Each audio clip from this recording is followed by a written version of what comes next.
Yo, what's good, Raider Nation? It's your boy Dirty, live again from the basement with your Monday night get down, ladies and gentlemen. You know, I've been gone for a minute, couple of days, but your boy is back. We about to get fucking lit tonight. You know what I mean? It's that Monday. I know everybody didn't have to go to work, didn't have to deal with somebody else's bullshit from the weekend, everything's like that. You know what I mean? So, just come through, kick back. You know what I mean? I got some special guests for y'all tonight. You know what I mean? We gonna kick back. We gonna talk about the moves that have been made. You know what I mean? And probably some other shit too. You know what I mean? It ain't no telling what the fuck you tuned into when you tuned into the show. You know what I mean? We're gonna start off with our shout outs this morning or this evening or wherever the fuck time it is, wherever you are. You know what I mean? We got our brothers that be down in Australia watching us, over in the UK, shit like that. You know what I mean? So we don't know what time it is when we broadcast, man. But what's good, Philly sports? Freddie Chavez, what's the deal with you? Sinister, my man. Fade to Black, what it do, bro? Sean Johnson, my guy. All eyes. How you doing, brother? Hope you had a fabulous weekend. Jay Raider, shouts out to you, bro. Hey, Digital Press, nephew, how you doing, man? Hey, appreciate that motherfucking thumbnail, bro. I wish I'd have got it a little bit earlier, but brother went to sleep. You know what I mean? Like I took a nap, man. I for real took a nap. SC, what it do, man? Stack your Lunchables, young pimp. OG, how you feeling? Queen, my girl, Queen. What it do with you, baby girl? Glad you in tonight. Hope you had a wonderful weekend. Willie Wayne, what it do with you, man? D-Buck, Terrence, what it is, man. Yeah, I see people falling in, man. You know what I mean? My boy Wasted, what it do with you? Persian, you know what I mean? I'm saying what up to him, man. Matter of fact, man, I'm gonna bring out my special guest that's already in the backstage waiting, man. You know what I mean? I'm over here saying, yo, what up to him, like he ain't in the building. You know what I mean? Fresh face to the motherfucking Raider Nation podcast going on. You know what I mean? Beautiful views when he talks. You know what I mean? He articulates. He knows what the fuck he's talking about. He don't spit what he don't know, and I can appreciate that. You know what I mean? So, ladies and gentlemen, our brother from the East. My guy, your guy, Mr. Wasted Talent. What it do with you, brother? Salute, brother. How are you? I'm good, man. You know what I mean? Just sliding through the chat real quick, you know what I mean? Saying what's up to all the people who pulled up to spend some time with us this evening. You know what I mean? I see it's quite active in here tonight, man. Yeah, it's quite active in here. Yes, sir. So let's see. We got 5-star. What's cracking with you? B Al, what it do? King Gabby, what it is? That's Fade to what up? Let's see who else. All of it, man. Everybody in here. Raider Squid, what it do, fam? Sarah, how you doing? I didn't mean to do that. What's good with you? I didn't mean to drop my link. My bad. You good, brother? You good, man? You straight? You are 100% straight, man. Like we had some other special guests lined up for the night. I'm assuming they'll pull in sometime soon. You know what I mean? I sent the password to everybody who needed the password. You know what I mean? But we'll see what happens. You know what I mean in the near future. But we ain't gonna hold up the show waiting on nobody. You know what I mean? So we're just gonna jump right into it, and that's all the moves that have been made from the last couple of days. Let me make sure I pull up all my Raider news. You know what I mean? I like to get my little Raider news out the way. You know what I mean? From the site. Yeah, you got to keep it. You got to keep it at a solid foundation with this Raider shit, man. Because that's what we here for. You know, again. I feel it, bro. Let's see. So what are the Raiders got as their top stories this evening? You know what I mean? Let's see. Max Crosby in the MVP. Okay, cool. They got Hunter Renfrow. You know, yeah, nothing much really. You know what I mean? They ain't really dropped too much news on they site. You know. So you know what's funny? When they don't have a lot of news, you know what they do? They damn sure create some. They damn sure create something, man. They damn sure create something, bro. So you see what they talking about this whole, trading Derek Carr a second and Jonathan Abram from Russ. You know, and I'm like, bro, where do you get that from? Like for me, if I can get Russell Wilson for a second-round draft pick and get rid of the contract of Jonathan Abram in DC, I do it. I'm not even gonna lie, and I'm not a guy that's like a car hater or nothing like that. I do it, but I know this is a bullshit trade. It's not real. You know what I'm saying? Yeah. No, I feel like they're getting too much, man. You know what I mean? That price is way too high. I'm sorry. You know what I mean? You can't have DC, Abram, and the pick. That ain't fucking happening. That ain't a fair trade for Russell Wilson. It's just bro, you got a guy that's been to 2 Super Bowls, perennial Pro Bowler, one of the best quarterbacks in the league, giving up a second-round pick and a guy that you're probably not going to re-sign anyway. And you're swapping quarterbacks and contracts. So it's really not a lot. Now, if you ask me for Derek in a first, no. You ask me for Derek and somebody I want, like Trayvon Mooring or Max Crosby or somebody like that, no. But for a second-round pick, that's just, it's a pick, and it's a guy that I'm not going to re-sign, and now I'm swapping quarterbacks at that point. That's how I view it. And then I get back a 5th-round pick. Throw in DK Metcalf, we might be able to have a conversation. Then see that's not realistic, bro. Come on, man. I know. Neither is this trade, brother. Neither is this trade. It's not realistic. It's not realistic, man. It's just not, man. Like I don't see Russell Wilson wanting to come and play, pause, for an offensive line that was worse than the one he had. You know what I mean? Like and that's has been his whole concern, is somebody to block up front for him. And then on the other hand, man, I don't feel like he's in control of his career either. I feel like his wife runs that. So see, bro, that ain't fair. That's not fair. That's not fair, bro. That is not fair, man. Am I wrong though? I don't know if she's in control. I think that she has a say in what he has going on. Because it's this lady, right? You know what I'm saying? She got money, she famous as shit too, right? But him coming here, he's not coming to a worse offensive line than he got in Seattle. Seattle shit is straight trizash, straight trash. You know what I mean? And our line is actually gonna improve. I think Alex Leatherwood with proper coaching is going to be an all-pro guard one day. Not a tackle, but an all-pro guard. We got a fringe all-pro left tackle. You know what I mean? We got a kid who's solid at center. And now you got to fill in those 2 other pieces. So that's a little different. I mean, Seattle's in cap hell right now. And that's another piece of it too. And they're badly run. So because look, we don't have a lot of whole shit to stick to. All things being equal, I would really like to keep Derek. You know what I mean? I want to see what he can do just this 1 year. To me, this is it for me. Yeah. With Derek, this is it for me. This is it. Yeah, I get that. It should have been that. It should have been it a couple of years ago, but this is it for me because, this is the first time we have a offensive-minded coach that coaches from this century, because Gruden was so fucking archaic. It was just bullshit. You know what I mean? But, dude, like Russell Wilson, I think we forget how good Russell Wilson is. And that's the problem. You know what I mean? Like when we talk about all of this shit, we're like, yo, I'm not trading DC unless it's Russell Wilson is one of those. You know what I mean? It's not too many guys in the National Football League you could say it's better than Russ. He had one bad year and everybody's dogging him and act like you know what I mean? Yeah. He's hurt and shit like that. I'm telling you, Russell Wilson is one of the 5 best. God bless you. It's one of the 5 best quarterbacks in football. I'm not. I won't argue that. I won't argue that last statement. You know what I mean? I won't argue that at all. 1 second. OG, you know what Derek has to do for me? God bless you again too. Thank you, sir. What Derek has to do for me to want the Raiders to bring him back the year after this, he has to go make it to the playoffs, get into the playoffs, and win a game or 2.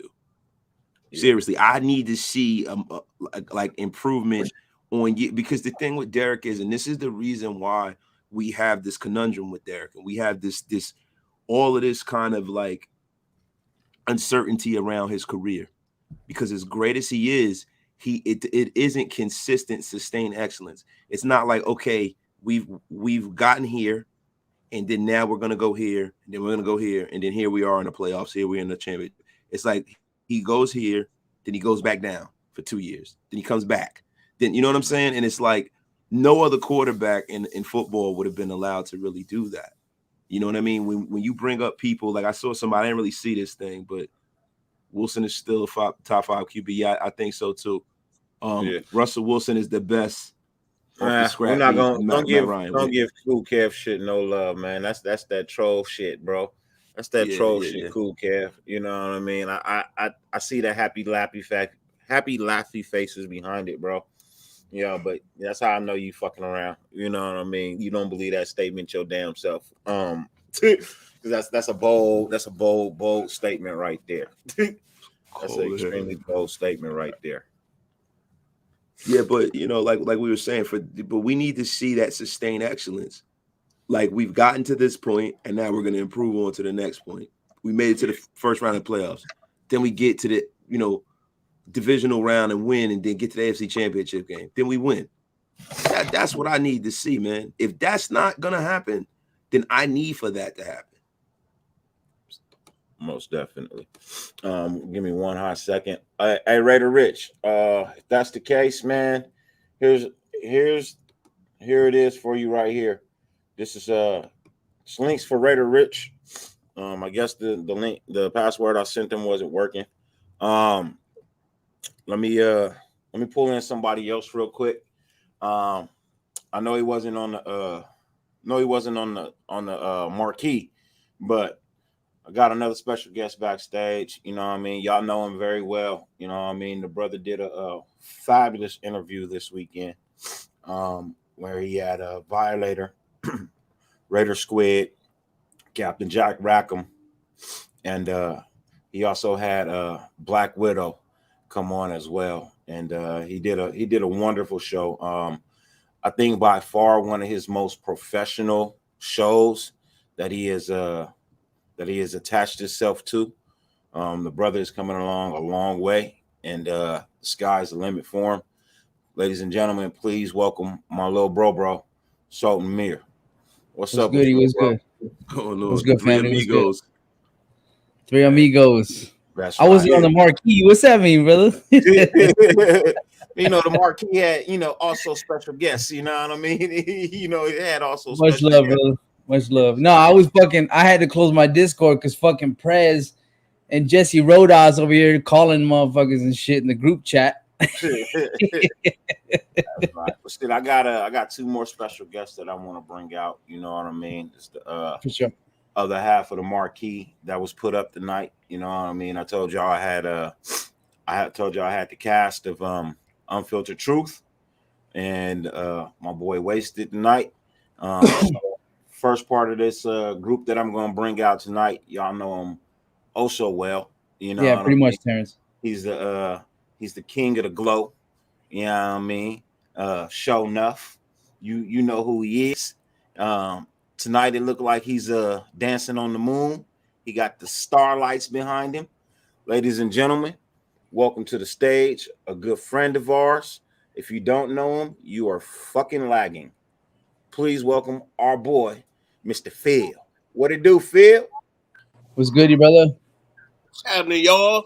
What's cracking? How's everybody doing? Chilling. Good, brother. We appreciate that warm little intro you do, Dirty. Every time I come on, I just fascinate, see what it's gonna be today. I definitely understand, and I definitely appreciate you being here, brother. I got another part of your cast over here waiting in the background.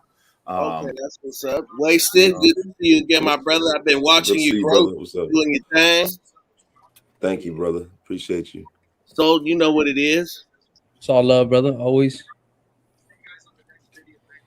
I'm in Fort Myers, Cali Bulldog. I'm in Fort Myers.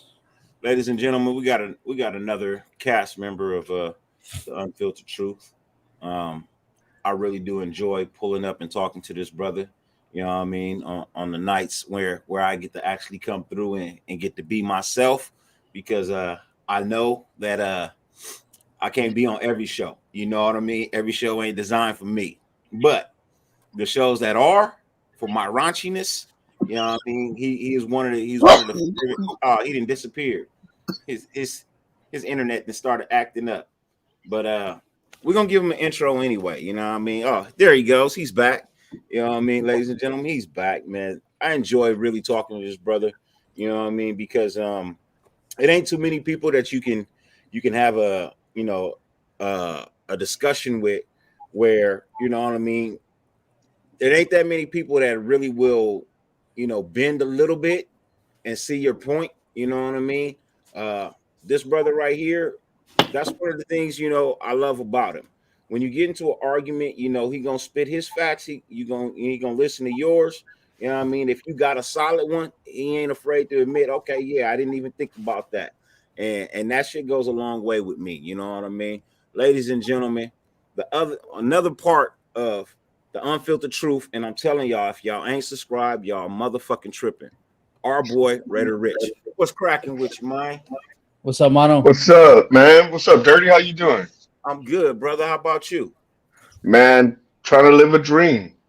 Man, it's all up in here. What's up, Sultan? Chilling. What's dog. up, How you doing? Wasted? What's going Man. on, brother? How are you? Oh, man. Hey, I just hit subscribe today, brother. Oh, I like appreciate you, man. the content, brother. Thank you, man. Thank you, man. I listen. I'm a big fan of you guys too, man. I've always been subscribed to y'all, so I fucks with y'all like that, man. What you doing Saturday? I don't know yet. Hey, Pull yo, up, y'all have me on. I'll clear my schedule. Pull up for the after dark. All right, no doubt, no doubt. I That's- got to see what's going on with my girls, but it's if late they night. not got It'll be anything late night going, for you. It'll be late night for you though. yeah, it's I all good, love man. After Dark show. That's when I get to come in and hang out. You know what I mean? That's when I get to come in and hang out. Hey, Joseph Soto, I know you're watching. For some reason, you just got blocked. I apologize. There's really nothing I can do about that right now. Mariah Nasser was blocked. Right now. Yeah, I'm in the middle of a show, man. I can't close down to go into YouTube and unblock you, brother. So Yo, why is Mariah Nasser blocked? Oh, because that was a robot. That was Yeah, a robot. usually. Yeah. Joseph, yeah, your name got pulled up by accident, bro, in the block status, man.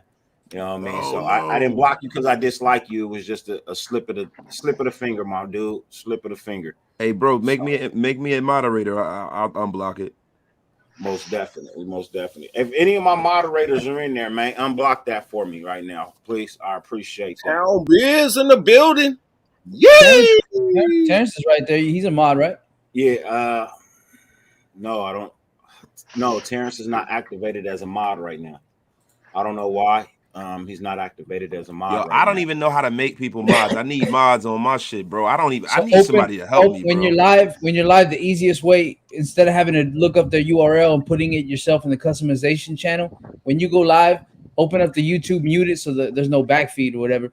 But you could click on their comment and literally click on the 3 buttons. It says make them a moderator right then and there. Yeah, So you don't have to look for them and all that. Yeah.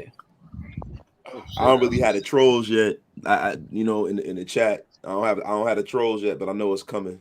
You know what I mean? You gotta welcome them when they show up, because when you look at it, that's new blood showing up to the program. Everybody, some people ain't gonna like what you got to say, so it's on you to bring them over, bring them in. You know what I'm saying? Yeah. Eventually, I always say my haters have arrived. Eventually, they start agreeing with you. That's what happened with a few people that first they didn't like my show, and then now they think like me. I don't want you to think like me, but I just want you to hang out. You know what I mean? But Bro, I done been called every fucking black celebrity on the market. Bro, these motherfuckers try to get at me and shit, man. They try to get at me when I have my Scully on and shit. They call me Anderson .Paak. They try to play me. They call me Uncle L's son. Redman. They call me Redman. They call me LL Cool J. They call me LL Son. They call me fucking Ron Harper. They done call me every fucking body, bro. I'm like, damn, yo. And I'm on the air, so I can't really get back at them the way I want to. You know what I'm saying? But it's all good. Sure you can. Roast them motherfuckers. I was able to do it.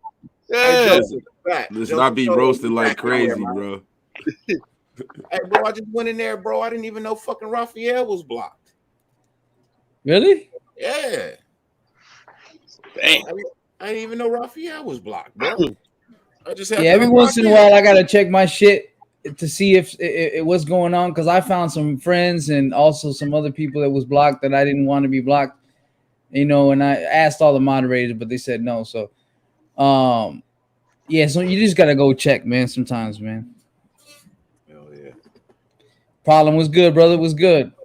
What's cracking with your problem? Hey, man, so look, let's jump into the motherfucking Call show, me man. Devin You know what I Haney, mean? bro. Okay. Let's do it. Oh, they call me Devin Haney, man. That's fucked up, yo. He said Master Killer too. I look nothing like Master Killer. Make the fuck out of here, yo. I know, right? Like Master Killer don't even look like my next door neighbor, bro. That motherfucker looks It was good, Voodoo was good. Shit. Oh man. So man, man, thank all you brothers for coming through. You know what I mean, and gracing the screen and pulling it up in the basement, man. You know what I mean? I greatly appreciate it. It is the Monday night get down. If you haven't been on my show, I only have really a few rules, man, and they not really that hard. It's really two, really. You know what I mean? Respect everybody on the screen. Don't overtalk them. You know what I mean? No religions, no politics. You know what I mean? Those are my only rules here. No religion, no politics. Respect everybody and don't overtalk them. You know what I mean? So everybody get their point across, and we all good. You know what I mean? But we just gonna jump right into this shit, man, because we came here for a reason, and that's to talk about the moves that have been made. You know what I mean? Where we're going, and yeah. You know Well, what I mean? here's the interesting thing, right? If you want me to start off a little bit with some of the, because they got to get paid too, right? The media got to get paid too. And I was Yeah. hearing in the background, what Wasted was mentioning about that trade. And here's the thing: I don't think anybody's going to accept the trade because of the fact that they have to take on his contract now, and they got to resign. If they want to resign him, they got to take on the extension contract after after his contract's up. So then that's already taken on a lot, as far as like money wise and stuff. I just don't think that for somebody, I think PFF said it best. They said for somebody that's above, middle of the pack, above middle of the pack, is it really worth it to go out and get him for a contract that he's already under and then go back and extend him? You know what I'm saying? That's a lot to take on. So I don't realistically think that a team is going to pick him up. But that's just rumors, because like I said, media, they gotta put shit out. They gotta get paid, so they say shit, random shit. You know what I mean? Well, hey, what player are we talking about, bro? Oh, we were talking about some news article. I think I was listening in, No, Wasted and Dolan. Are we talking about the one they call DC? the player. Oh. Russell Wilson. What'd you say? Second round pick and for no wait, DC Jonathan Abram, a second round pick for Russell Wilson in the fifth. And the fifth? Yeah. We get Russell Wilson in the fifth back. That's what ESPN put out there. They, look, it's slow. It's the week before the Super Bowl. Then they're gonna forget about it, and then Hey, But that's what media does, though. They just need to have some kind of story to talk about, bro, or else there ain't shit going on. So, I'm Mex Raider. So, I can't speak for my brother Wasted. You know what I mean? I'm likely not to have memberships, bro. Y'all work hard for your money, dude. You know what I mean? Now, if I get monetized and y'all want to hit a brother with super chats and things of that nature, then look, I'll take those all day long. But I'm not gonna charge you guys to come and watch me. You know what I mean? Like I'm not gonna charge you guys to come and watch me, bro. I don't like separating the fans like that, and that's no knock on what anybody else does on their channel. We just all know I'm different on my channel. You know what I mean? I do things different from everybody else. You know what I mean? So I more than likely won't have tiers of membership, bro, because I feel like everybody is really cut out the same, and I'm not gonna separate y'all by a dollar amount. You know what I mean? I don't like it. But that's my personal opinion, and I don't knock anybody else on what they do. So that, yeah. If I do have memberships, it's gonna be one tier and one tier only. You know what I mean? For me, I don't even know what that shit is, man. I'm gonna be honest with you, bro.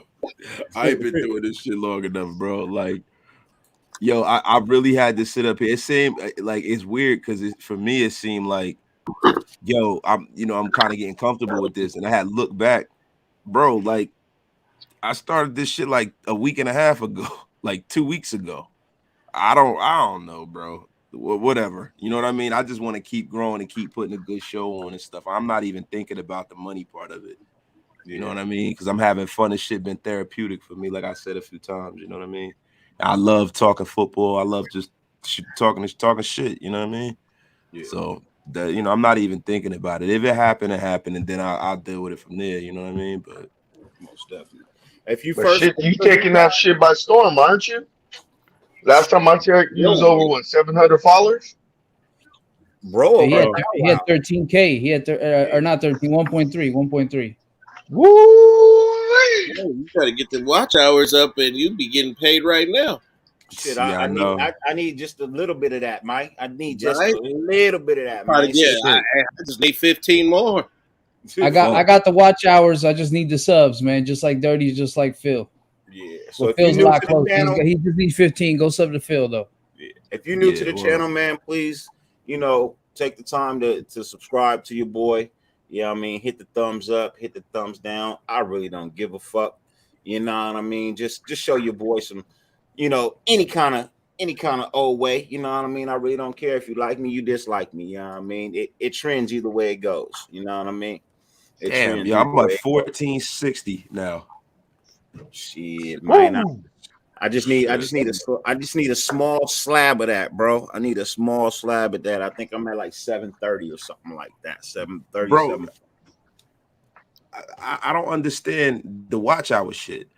Like I look at it the last 2 days, it hasn't changed. And I'm like, how's that possible? Do they update it every day or no? No, go to customization and then go to customization and then you go to fucking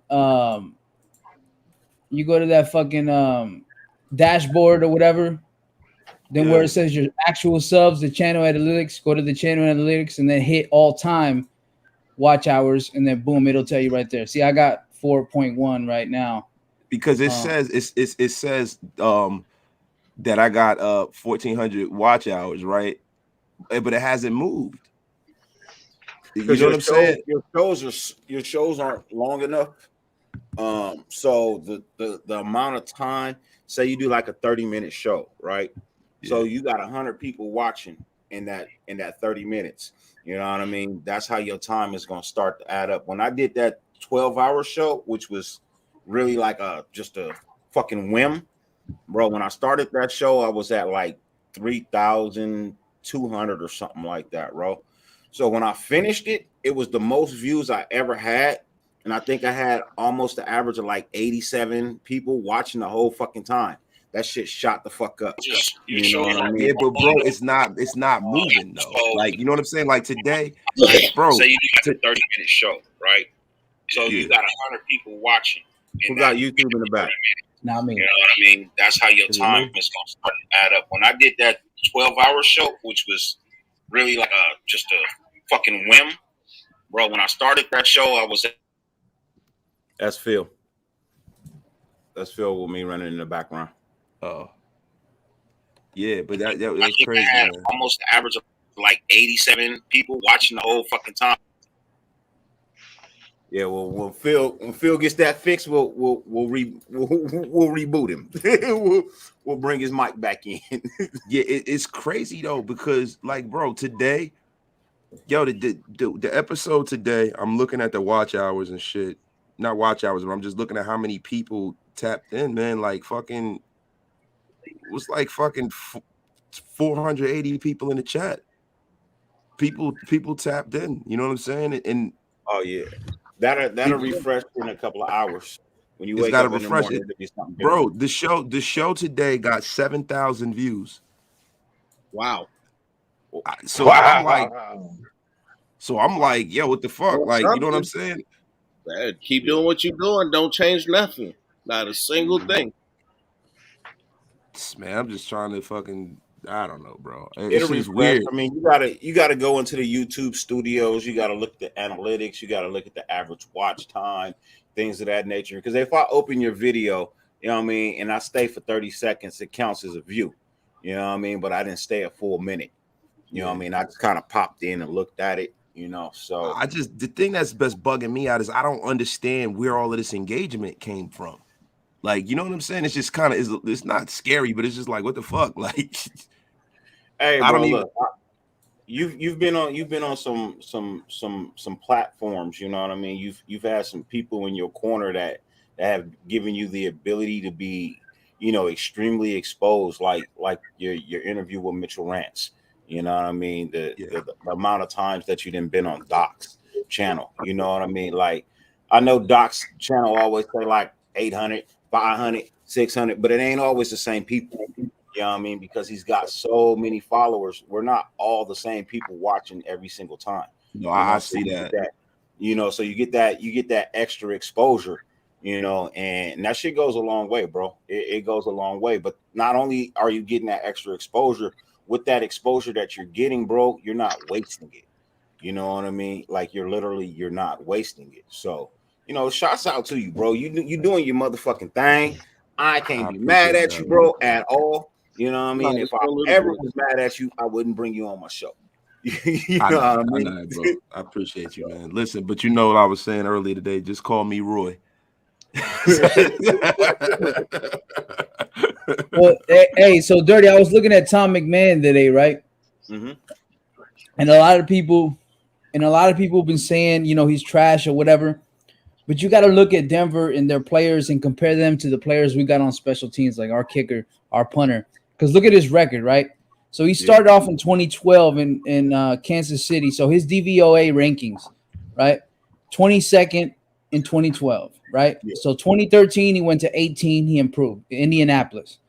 2014 he went to 8th. That with Indianapolis. 2015 16th. Indianapolis. 2016 5th. Indianapolis. 2017 7th. Indianapolis, and then he went to Denver. 31st. 2018. 2019 24th. 2020 24th, and 2021 30th. So it looks like Denver is really when he started to go down the slope. Whether he got worse or whether just Denver is a trash ass special teams that they don't got a good kicker or a punter, whatever the case may be, there's obviously a decline when he went to Denver. Prior to that, he had a good record. So, well, Denver's kicker got hurt. yeah, And their punter did too. So that goes. The only thing about Tom McMahon, he's responsible for 2 of the dumbest special team plays ever when he was with the Colts. You know what I mean? Dumbest. I mean, absolutely dumbest. Yeah, I agree with you. Absolutely egregious. But you know, I was saying this earlier. Like, you know, we tend to judge coaches off of their last stint, and we don't look at the structure in which they're coaching in. We don't look at the players that they have playing for them. We don't look at injuries. We don't look at the head coach. We don't look at the organization. Like even with head coaches, like a lot of times everybody's like, this guy's a terrible coach. But what they don't look at is the organization. A lot of times, the organization fails a lot of these coaches. It's the same organizations that keep bringing in these fucking guys, bringing them in, and it's like a turnstile. And it's like, oh, this guy's terrible. Matt Nagy's horrible. Adam Gase is horrible. Mark Trestman's horrible. Is it that, or is it the Bears are horrible? mm-hmm. You know what I'm saying? Like it's Yeah. a turnstile. So when it comes to this situation here with McMahon, my thing is that if he comes in here and he doesn't fuck up our pass coverage, and I'm not pass coverage, our punt coverage and our kickoff coverage. Yeah, we're gonna be okay. We're gonna be fine, bro, because we got probably the 4th or 5th best kicker in the league. We got damn near the best punter in the league. So we're gonna be all right, man. We got a great long snapper. You know what I mean? We got a great wedge breaker. We'll be fine. Yeah, for sure. Yeah, no, I'm I'm want to happy text with me. that. I'm definitely happy with the moves being made. Steps in, like I said, baby steps in the right direction, man. You know what I mean? We'll know at the end of the season if we hit it out the park or not. You know what I mean? We'll know if we hit a home run. Actually, I say come middle of the, like towards the end of the season, bro, you know if we hit it out the park or not. It's really gonna boil down to a few things. If they can get the players on their side to buy into their program, man. If they can do it, I feel like this team is gonna be something else, man. It's really gonna be something else.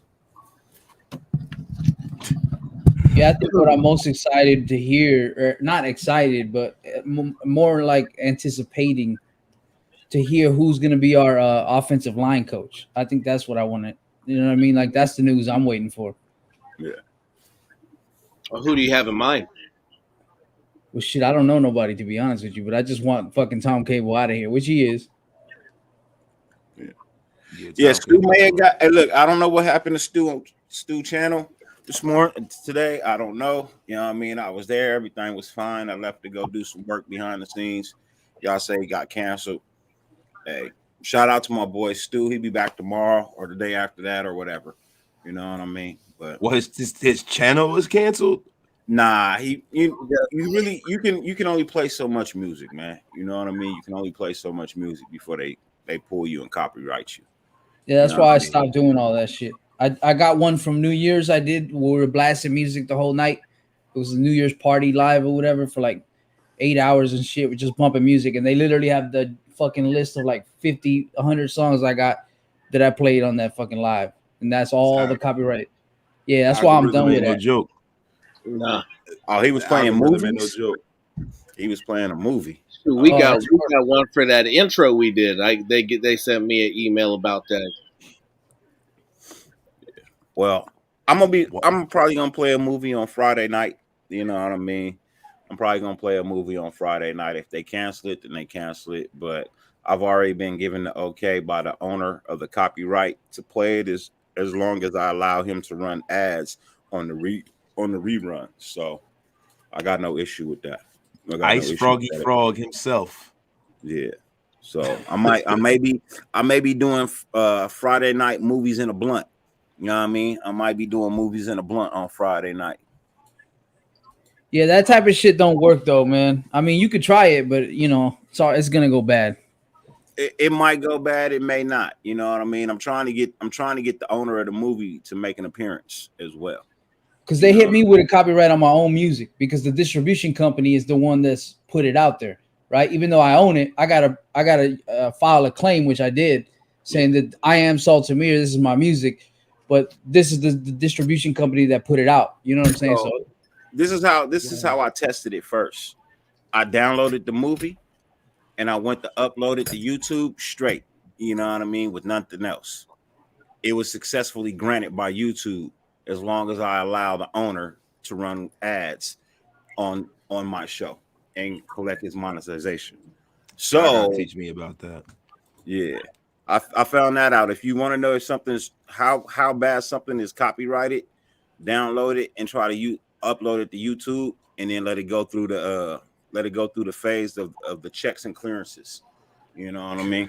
So all you gotta do is go down to the description and it'll automatically have a key at the bottom where it says the company of all the movies and but not all of those technically work that way. That's why I say if you try to upload it, you'll find out what can and cannot technically be uploaded, even though like this one has no key to it, right? That's why I put it through to figure out what would happen if I was to put it through. And even though it doesn't have a key, it still has a copyright sitting inside of YouTube. You know what I mean? So you may not see the key for it, but there is a key when you go to upload it, and they will then let you know what the copyright infringement actually would be if you were to technically upload this. So it lets you know the copyright infringement and all of that. Exactly. So all right, you guys got to teach me about that. I have no idea about all of this stuff. I'm really gonna read like a book on YouTube or something like that to really know what I'm doing. But I just feel like I'm driving blind with this shit, man. Well, a lot of this shit I knew from the music business, pretty much. It's the same type of shit. You know what I mean? Because I had to register everything, register my music and all that. I had to do all that, so I know how that shit works. Usually, distribution companies will get you even if it's your own music. That's why I want to get rid of these motherfuckers and just put everything on Bandcamp. Yeah. Because they already hitting me up talking about, oh, you got to file for W-9s and shit. I'm like, fuck you.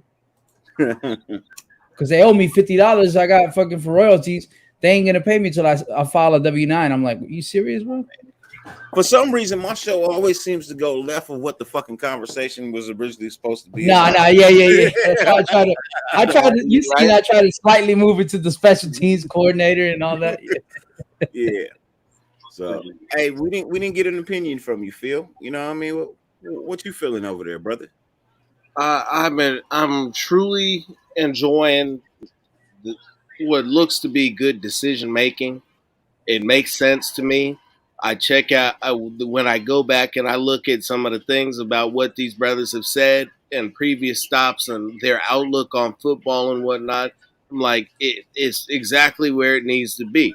Like these guys are here, and if you look kind of the way that it's shaping up to me is like they're individual coaches who are there to coach them up in the areas where they need to be coached up the most. Your situationals, some with their attention to details, some with the X's and O's, and it's all fits together like a puzzle. And so it's easy to get hot. It's easy to win press conferences. The Raiders do it a lot because they have the most. It's something completely different to see what it is that they do on the field. But I happen to have heard a couple of things that I'm not going to share. But I can tell you that in the future, things can get a little dicey. Most definitely, man. I think I like you said, beautiful decision, right decisions seem like they're being made. Dude, and it's it's been a long time since I've seen this type of level of intelligent decision making in our front office. You know what I mean? Like I haven't seen this in a really long time, though. Like I want to say, bro, maybe before my early 20s. I want to say at least before my early 20s, and I'm 42 now, so I mean 22 years I've been sitting here watching the decisions that have been made. Like, what the fuck are you doing? Like, seriously. And now I feel like I'm getting to a point where I'm like, okay, I see you. I see you. This is what professionalism looks like. Yeah. Yeah, and not to mention, even if we look at like their track records and we take that away, which is a good track record, right? If we take that away and just look at the vibe we get from these guys, it don't feel the same. You know what I mean? Every single time we get new coaches and we have these press conferences, it always feels the same. Like you know what I mean? Like this time it feels like something different. Like it's just a feeling I get, like a new dynasty, bro. Like within these next 10 years, bro, we're gonna be a winning team. We're gonna be winning like KC is winning right now. But that's just how I feel. I actually feel that what this is us making our introduction back into the National Football League. Because for a lot of years, coaches were hired for the wrong reasons here.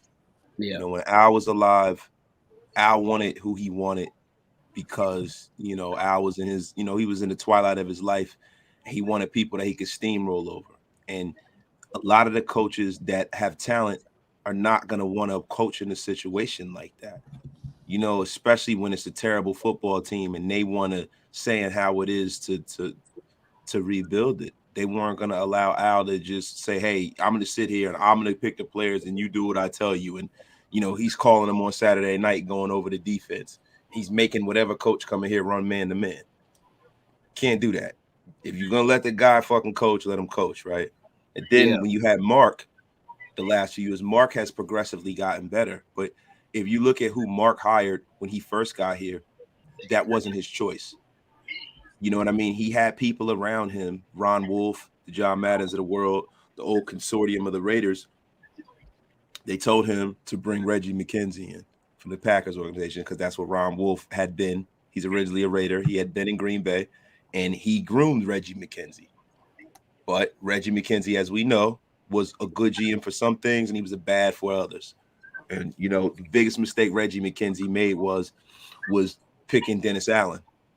Even though Dennis Allen just got another coaching job, Dennis Allen was way too young for this job. You know what I mean? And not to rebuild the whole roster. You needed somebody to come in here who had some experience because of the way the kind of shape the roster was in after Al Davis died. Or really, to be honest with you, I wouldn't have fired Hugh Jackson. I'd have kept you. I liked you. To be honest, I really wish you would have got more of another shot, man. I liked Hugh Jackson as the coach of the Raiders, to be honest with you. That's the first time in a long time I felt good. I think he kind of got punished for the Carson Palmer trade. But, you know, so this is the first time that they're really hiring somebody. Then Mark offered that job to a couple of people, and he had to settle for Jack Del Rio. This is what we don't remember. Like, he had to settle for Jack Del Rio. And with John Gruden, that was the guy he had been offering the job to because he was nostalgic about John Gruden. And John Gruden should have stayed up in the fucking TV booth. Plus, he had a 10-year plan with him. Even though it didn't work out, you know, he did have a 10-year plan with him. Because they were in rebuild mode. That's the justification. Either way, that's the past. Asinine. That is a mark of an owner that was green. Why would you give somebody a 10-year contract based off of something they did 20 years ago? That makes no sense in the world. You give them a normal contract, and if they earn them 10 years, they get them. But what happened was it took for an act of God to happen for us to get rid of John Gruden because of that fucking contract. Who knew when John Gruden got jammed up? We were all depressed. We were upset. We were saying it was a hit job. I want to thank the NFL now. Thank you for getting that motherfucker out of here. Hey, you know, solid. Thank you. I look Mr. at that NFL. I look at that 10-year contract, bro, and now I'm sitting back. I'm like, it's the greatest fucking mistake Mark Davis ever made. The reason I say that is because I think he learned from that. You know what I mean? I think he learned a really valuable lesson in making that dumbass decision of giving him all that control and all those years. You know what I mean? I think he learned from that, and that's what led him to make the decisions that he's making right now. So if that is the case, man, I'm happy that he gave him that fucked up deal because he learned. You know what I mean? He learned. Not to mention we got a skeleton that Josh McDaniels can work with the players that Gruden and them got. You know, some of the players, man. But I bet you Gruden's sitting there. He's fishing right now. He's saying, you know what, man? That motherfucker's gonna win with my fucking players, man. I'm here fucking catching marlins now. I'm catching marlins and I'm fucking drinking Corona beers, man. And that motherfucker's gonna win with my players. Fuck him and fuck the National Football League. You really think salty as a motherfucker? I think Gruden's sneering with that stupid look on his face. He's up there. He's like, why the fuck am I fishing right now, man? I should be listening to fucking Metallica and cursing my fucking players out right now, man. This is bullshit. My fucking son still works for the organization. He's going to get fired this fucking year, too. He looks like a fucking... And he went fishing. Hey, he went fishing, caught a fish, looked at the fish and said, I should have sent you instead of an email. I should have sent you. Listen, I should have sent my thoughts together on a fucking...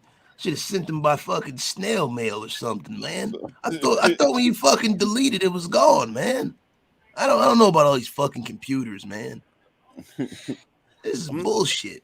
This is bullshit. Yeah, man. So what's good with you, Raider Gabe? Strand Platinum. I'm on Platinum right now. I'm always on Platinum. Whenever you see me smoking, I'm normally on a Platinum Strand. I don't do all the names. I don't do all of that shit, bro. The pink rosés. I don't do all those fucking names, bro. I don't. It ain't that many strands, bro. So all these fucking names you smoking the same goddamn shit from another spot. Name something else. It's all the fucking same. Hey, Lonnie, I appreciate you. She said she enjoyed the video I did for the Davis family. I appreciate you. Hey, that's my thing. When I walk into the dispensary, bro, and they ask me what kind, I tell them fire.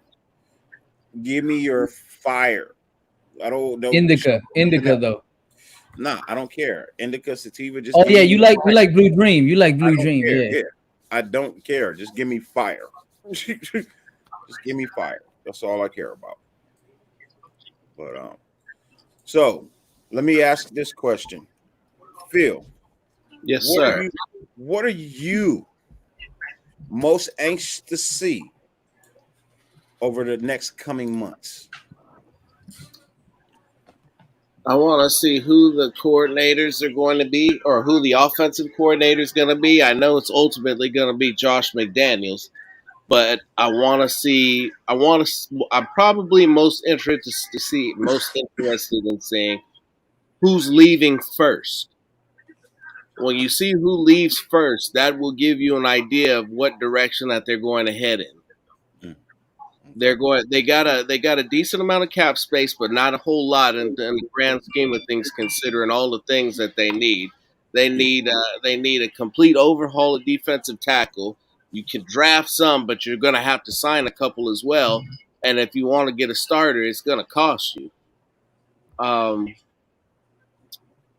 And then you got to see what they do with wide receiver. Everybody wants a number one receiver. I think they already have one. I think what they need is they need the speed element. They got a couple of guys that they can work with in development, but I think if you go out and you get a guy like Christian Kirk, that could take this franchise to the next level.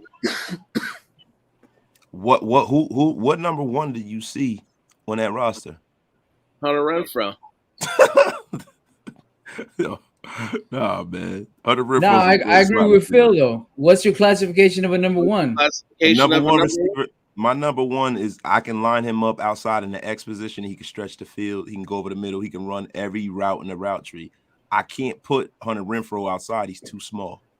And also Hunter Renfrow, you have to scheme around his lack of size and the lack of blocking ability. So that's why he's perfect in the slot. If you put Hunter Renfrow anywhere else but the slot, he's not going to be as effective. You know what I mean? That's just not how football is played at this point, right? So I love Hunter. I hear that, and I'll offer this in rebuttal. Josh McDaniels' offenses heavily featured a slot receiver. In fact, your slot receiver usually averages about 130 targets a season. That is going to be a significant work increase for Hunter from where he is right now. And they are about to take that man and make him a Hall of Famer. Guaranteed. Yeah. You can already, if you just take a look at what happened with the Pro Bowl. So you saw Hunter, you saw Max. You have a new coaching regime, and you now have your two faces of the franchise. Remember this, that I'm saying this to you right now, because you're going to start to see it move on in the years to come. Hunter's going to get his money. Max will get his money, and they will move on behind them. Yeah, man. See, listen, I love Hunter. I think Hunter is going to be in for like an all-pro kind of career, like how, Julian Edelman was and, Wes Welker. But see, to me, it's not the production that makes you the number one wide receiver. It's how the defense has to plan for you and plan around you. Now, you have to have a guy that's a threat to take the top off of the defense. You have to, because all of those little underneath routes is just going to be compiler shit. It's going to be just for show. 3-yard, 4-yard catch, first down, no touchdowns. You have to have a guy that can stretch the field. In New England, when it worked at its best, you had Randy Moss outside. Yeah, you had Julian Edelman, but you always had Randy, right? Or sometimes Gronk would be your number one guy. With Darren Waller's so inconsistent, I can't mail it in and say that, we got a number one receiver. Darren Waller's our number one receiver, and then Hunter's our slot. So I can't have it to where we don't get a receiver. Now, do I want to get somebody in free agency? I think you can add to the receiver room. We've gone over this a few times, but I think the Raiders at 22 are going to stand to get a significant draft pick in the first round at 22. I think, Treylon Burke is kind of a pipe dream for him to fall all the way to us because of all of the teams that need receiver help to have multiple draft picks like the Jets and the Eagles. But I can see Drake London falling to us. I really can. You know what I mean? I don't want to see them take J-Mo because he's been hurt, not in the first round, but I can definitely see Drake London falling to us. So here's the thing, right? You got to remember, in 2019, when the New England Patriots won the Super Bowl, they won. This is why I'm gonna finish this with who I think we should get. They won a Super Bowl with 3 slot receivers and Josh Gordon. So the 3 slot receivers they had was Hogan, Edelman, and Dorsett. And Flash Gordon was their X receiver, if you will, right? So with that being said, the way New England is utilized, like Phil said, the way they utilize their offense, they got their tight end Gronkowski, which we have Waller, right? We already have 100 Renfro, so we can go get another slot receiver like Christian Kirk, and then have like somebody like you don't got to spend so much money or even waste the first round draft pick on that receiver you're talking about, because you can go out there and get a linebacker or a DT, and then just go out there and get like DJ Chark. You don't really need to go out and get a Allen Robertson either, because you don't really need to spend that much money. I mean, Flash Gordon, let's face it, by the time he came to that team, like, yeah, he was a nice receiver, but he wasn't really in his prime. You know what I mean? Like he was, when he was in Cleveland. Yeah, he was done. So they really don't need it. Like, it's not a necessity as much as, 3 slot receivers. See, I think we're conflating a few little issues, right? One, what we got to realize is you had Gronk, right? And you have the greatest quarterback of all time. 2, what we got to look at is Derek now. Carr, bro. Yeah, we'll find out. Right. We'll find Derek out. Carr, bro. Yeah, so, all right. And then 2, in this draft, and this is why I'm going to say this draft is loaded with interior line talent. And what I want the Raiders to do is I want the Raiders to avoid taking a guy in the first round, starting off this new regime with a guy that has a high bust potential. Jordan will probably be available at 22. I don't want him. Georgia. I don't want that kid. And I'm going to tell you why. He plays way too high. He's tall. He has a problem getting low, and he has an issue with his motor. I've said this ad nauseum on a few shows. If a guy has a problem with his motor, that's a guy I don't want in my organization, because that's a guy that's not motivated intrinsically. That's something you can't coach up. So, and then you also have guys that are probably better suited for what we do. So you get a guy like Jones, right? Jones has a high motor. He's violent tackler, great hand placement. You know what I'm saying? And he's the kind of guy that will be the kind of nose tackle that you need in both of those schemes, the 4-3 and the 3-4. He can stay on the field. So you can get that kid in the 2nd or the 3rd round. You know what I mean? So I want to take the best possible skill position player when we talk about the number 1 pick.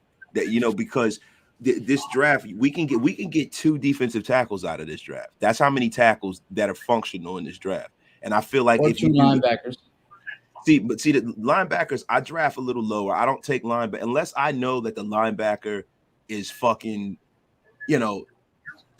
Lawrence Taylor or Derek Thomas. Yeah, I got Devin Lloyd in my 22nd pick, and then I got a DT in the 2nd round. See, I wouldn't go after a receiver in the 1st round. That's a mistake. I would definitely do it if it's the right receiver. I don't just reach for a receiver. If we're talking about Treylon Burks and Drake London, these are guys that aren't growing on trees. If you look at people who are the biggest difference makers in football, they're wide receivers.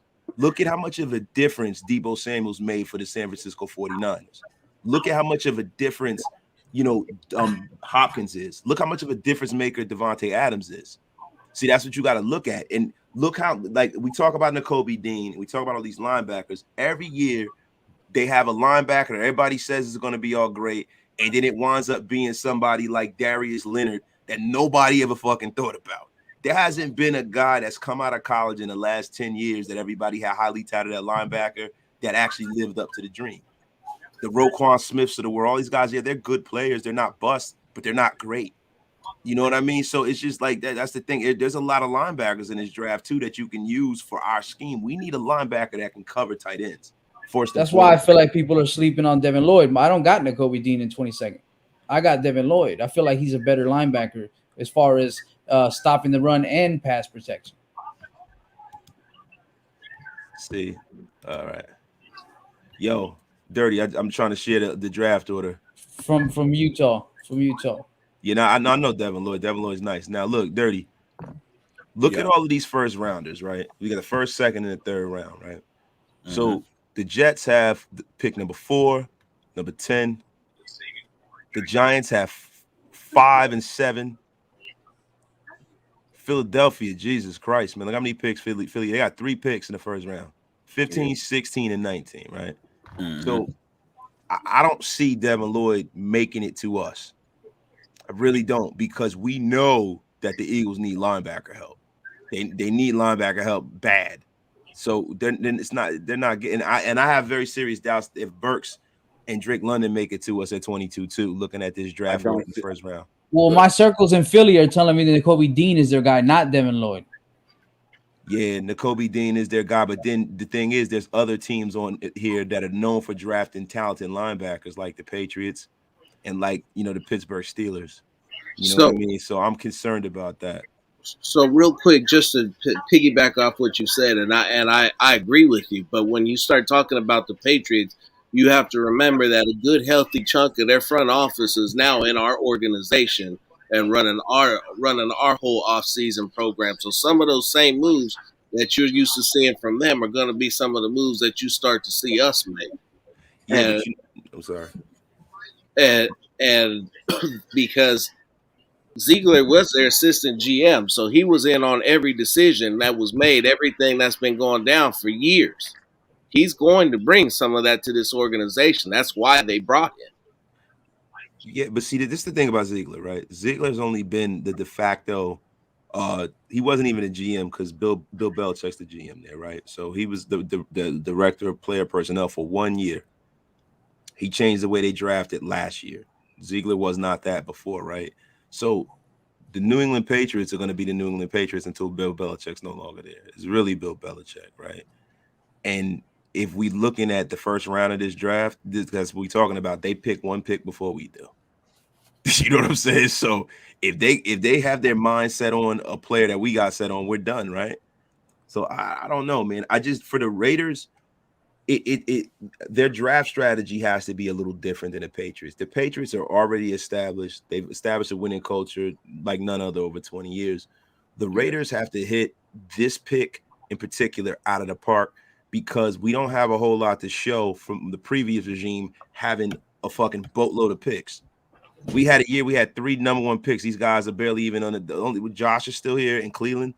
And then Abram is going to be going, and Cleveland's probably not going to get his 5th-year option renewed. So to change the fortune of the way the Raiders are looked at, I think they got to win, and I think they have to draft well early. I really do. So to me, you have to take a pick that is the best player available, and it's got to be kind of a fucking idiot-proof pick, like a guy like Tyler Lindenbaum if he's there. Drake London, guys like that are going to be productive and they're not going to be bust. Some of these linebackers are flashing because of their physical skills and things like that. But when they get to the National Football League, it's a hard adjustment to learn how to play in pass coverage now. You can't just hide a linebacker anymore like you used to be able to. So that's why I think it's very, very hard to get a linebacker in the first round and expect for them to be great. The last great linebacker that's come out is the one we should take, and he's a Mike linebacker, Devin White. He's the last. Him and Darius Leonard. They're 2 Mike linebackers. That whole argument is based on the fact that we have to look at what New England needs, right? They're looking at wide receiver and defensive lineman. I don't think they're looking at a linebacker in the first round. See, I think New England needs a lot more than we think. You know what I mean? We say that they need wide receivers. They've been terrible at drafting wide receivers. So I think they're going to probably stay away from that. I mean, they've drafted a bunch of wide receivers in the last few years. And then when we talk about the defensive tackle position, this is a draft rich with defensive tackles. And Bill Belichick is smart. And he understands that, listen, man, I can get that guy. I can get that nose guard in the 4th round. You know what I mean? Dirty and I went over this earlier where we were going through some of the defensive tackles in this draft, man. It's really, really loaded, man, especially if you want a nose guard. If you want a nose guard, I mean, I'm not even talking about the 3 technique, the pass rushing kind of defensive tackle. You got some guys here, man, that got some measurables, bro. It's just the kind of size you can't teach. So you can get some of those guys in the 3rd or 4th round. Bill, if anybody understands the draft board, it's Bill Belichick. I can't see him taking a nose guard, being that he took Christian Barrymore last year. You know what I mean? Like, I just can't see him doing that. I see Bill Belichick taking best player on the board, no matter where it is. So, if he's going to improve his defense, if you have a fucking linebacker there, that makes sense for the Patriots. I don't think a linebacker makes sense for us. We need to really make a splash and get a foundational piece of our offense in this first round. That's just my personal opinion. I'll tell you how a linebacker makes sense for us. You know what I mean? And this is my contingency for drafting. You know what I mean? What the spots that we address in free agency. You know what I mean? Because free agency is before the draft. So whatever spots of need that we can address in free agency will determine exactly what it is that we draft. You know what I mean? Let's say, for instance, we address, our front four, our front five on both sides of the ball in the draft, right? So say we go out and we address our defensive needs on the line, right? At deep tackle or something. It's not a whole lot of players out there of high caliber with the perfect amount of dollars that work for us. You know what I mean? We'll have to sit back and do a little bit of research with that.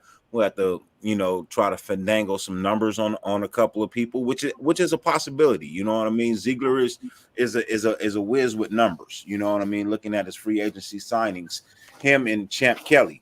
You know what I mean? They're wizards with the numbers. So they can definitely make things work. Now, if we go out and address, our front line, both sides of the ball, you know what I mean, in free agency, I don't have an issue with them snatching a linebacker.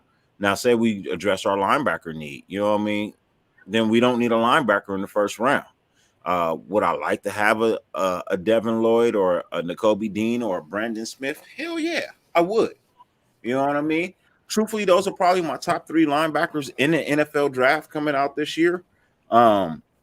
And I don't care what order you put those 3 guys in, but I think those are the top 3 linebackers coming out of the draft this year. You know Okay, what I mean? now we can look at what we got in the free agent market, right? Yeah. Okay, and then we got a couple of guys that have ties to this organization.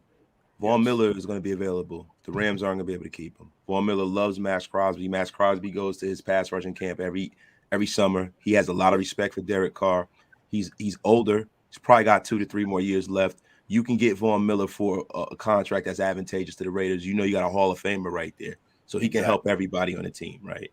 So that's the reason why I would stay away from a younger linebacker. Then you have Chandler Jones, who's originally from the New England Patriots and played under these guys. Only thing I worry about Chandler Jones is he's kind of, off the field. He's a bit of a merc. He's in Arizona, so he probably wouldn't even have to move to play in Las Vegas. And he believes in these guys. And it looks like, the situation over there is about to get a little crazy in Arizona with the coaching staff and with Kyler Murray and stuff like that. Yeah. He's an unrestricted free agent. And he got the bag before. He's had some issues, so he's not going to get the same exact bag. So you can address those needs with some proven talent at the linebacker position, right? Then also, we know that we're going to need some veteran tackles, right? So you got your pick. You got shit, man. Like you got Cam Robinson, you got Teron Armstead. Man, I mean, you got Brandon Sheriff. He's gonna be pretty expensive. I mean, you got some guys. Left tackle. Yeah, it doesn't matter. He can move the right, or you can move Colton Miller. Like I said before, like Colton Miller played right tackle at UCLA. So no, I'm just saying because it's a big difference. Like guards can play right or left, but moving from left to right tackle is a little bit more of a difference than just switching from right or left on guard. You just brought up a valid point and a great question that I'll ask a little bit later. I just wrote that shit down, but you just mentioned something that was really a little eye opening. You know what I mean? It made my mind boggle for a minute. But continue with your statement. I'll ask the question when you're done. See, a lot of times these guys, it's not that they don't have the skill set to play right tackle. They wind up taking a haircut from going from left to right tackle. It's a money issue more so than anything. Like I know Colton Miller has the skill set to move from left to right. When he came into the league, they drafted him as a right tackle. And it was like, well, how are you going to move him to the left? And John Gruden was smart. He stuck with that. They kept him left. But you also have some guys that are a little long in the tooth that you can bring in that are veterans, that are solid players at tackle, like Eric Fisher. Eric Fisher can definitely play right tackle.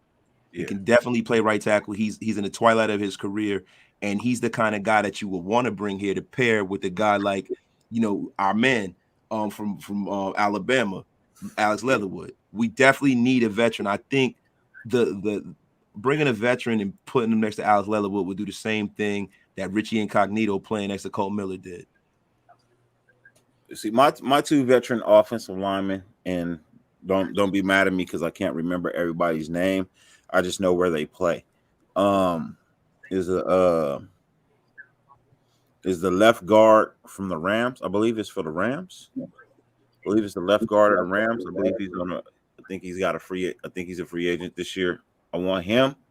and I want that boy from the what the fuck football team, the right tackle. Morgan Moses. Yeah, That's the Jets. Jets, yeah. Morgan Moses is from the Jets. He's a Jets, beast. no. He's a beast.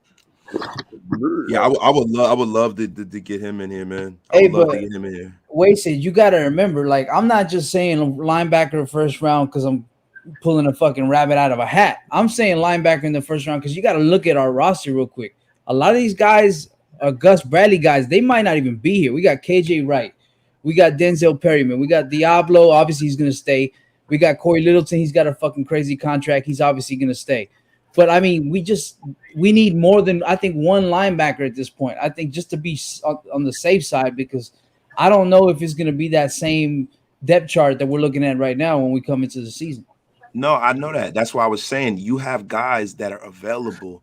We have a lot of young talent, right? So, we got Devon Diablo, right? We might, God bless you. We might have to keep John Abram and make him a will linebacker and put some weight on him.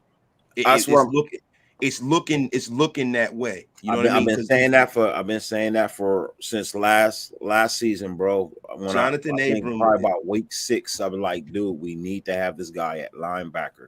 You know what I mean? That's where he's going to thrive at in this NFL, in his NFL career, because he's not good enough to cover past 12 to 15 yards. He's just not. That's really his wheelhouse. Anything within that time, within that range, he is really good. You know what I mean? He's the type of person who can be physical enough to stick with a tight end, a nice physical tight end that comes out that's not too fast. You know what I mean? Jonathan Abram can stay with him. He can guard that type of person. But these wide receivers that we're putting on him, dude, his footwork is not good enough to keep up with them. Nope. You know what I mean? Their minor change of direction throws him off. His sense of balance loses and everything, So being at a linebacker where he has the ability to blitz and not have to stay in coverage so long, man, this dude can be fucking awesome, bro. He could go to the Hall of Fame as a linebacker if he gets this shit down. And I know that's a big bold statement, and I'm speaking. You know what I mean? But I'm just saying that's how good of a linebacker he could possibly be, that he could have the mentions of top linebacker in the NFL, So yeah, man. That's why I want him there. Abram doesn't have it in his hips to play the kind of style of safety that they're looking for him. He doesn't get his hips around fast enough. He just doesn't. No. He is a north and south kind of guy. So if he puts a little weight on, he can, in pursuit, he's a great tackler. He's physical. He's a hitter. That's pretty much what I would do with him. I would do like how back in the day, and Phil, you probably might remember this. You remember Mark Carrier? Yeah. Mark Carrier. Remember the Redskins did that with Mark Carrier. They made him put some weight on, and they turned him into a linebacker because he was the kind of like once the game changed, like those box safeties kind of got passe. And they made him put weight on and turn him into a linebacker. And I think that's what we need to do. I think Jamal Adams should probably do the same thing, to be honest with you. But that's too many people that can't. That's too many people that can't cover though, because you got fucking Jonathan Abram that you guys want in the linebackers. I think we should cut his ass. Then you got Denzel Perryman who gets mossed. He can't cover as well. So it's not a cover linebacker. That'll be two linebackers there on the field at the same time, though. But look, what you don't have in them, right? You have in other players. You got to remember the scheme that's coming in could actually thrive with Corey Littleton. You know what I mean? Littleton is playing out the game right now. You know what I mean? He's still under contract. It's a hard contract to dump, so he's gonna be here next year. Yep. You know what I mean? Best believe Graham gonna find a way to make Littleton back to what he was before when he was playing behind Darnold. You know what I mean? And I know that it's Darnold, and we don't really have that type of caliber, but we can put together that type of a defense to where we don't really need an Aaron Donald one, where if we have two that can create an Aaron Donald. You know what I mean? That is what you need. So once you put him back into coverage and put him back in the 3-4 defense where he is more comfortable, you know what I mean? He's more reliable, and he's more productive. You know what I mean? So the reason why I'm so thrilled about the moves that were made as a head coach and the defensive coordinator is the fact that you just brought in two guys that play no one style of offense or defense. They have multiple ways of game scheming and they can get shit done. When you have a one-track mind, it is fucking hard to continuously produce every week, especially when all your shit is consistently on film. But if you're putting 3 to 4 different defenses on film in one game, a fucking team is going to have a really hard time trying to figure out, okay, what is going to be our offensive plan? Same thing on the offensive side of the ball. If you run 4 or 5 different offenses in a game, man, that defensive coordinator is going to be up for fucking days trying to figure out how the fuck do we even get a little increment of stopping this shit. Yeah, You know what I mean? The way this is the way I feel like we can make everything that we have work, make those pieces work. So it's not just a collection of talent and it's a cohesive roster, right? I believe that the Raiders have to take 2 defensive tackles in this draft, 2 young ones. And if you look at the New England Patriots, the unsung hero of the middle of that dynasty was a man named Mr. Vince Wilfork. Yep. Vince Wilfork always made it to where they never had a problem against the run. And he made the Chandler Jones of the world and all these other guys much, much better because that presence in the middle, right? So I feel like Travis Jones is that kind of a presence. That's a second rounder right there. That's a second rounder. He'll be there for you in the second round. He could be in the third as well. You know now, what I mean? Perion Winfrey, because he had a great Senior Bowl, I don't think that that's going to cause for him to move up. Now, if he has a great Senior Bowl accompanied with a great combine, which I see because he's athletically a freak, Perion Winfrey and Devontae Wyatt are 2 guys that I got circled that can be that rush defensive tackle. And you can get that rush defensive tackle. You get the nose because Travis Jones is a slam dunk pure nose with a high motor. He's a big guy. I'm sorry. I'm gonna tell you this, Wasted. Those 2 names that you just mentioned right there. These are 2 late round guys too. You know what I mean? That's the wonderful thing about it. You don't have to fly up the board to grab either one of these 2 that you just spoke on. You know what I mean? Just the last 2. The first one, Devontae Wyatt, don't be so sure of that. Devontae Wyatt, don't be so sure. Second, third rounder. He could be a late first rounder. I'm feeling like you can grab him in the 4th. And this is just my personal opinion. I feel like you may be able to grab him in the 4th. I think a lot of teams are going to do some things this year that aren't characteristic of what they've been doing over the last couple of years. You know what I mean? And that's the only reason why I say you may be able to slide down in the 4th. You know, you might be able to pick this guy up in the 4th, and that is a fucking great fucking value if you get him in the 4th round.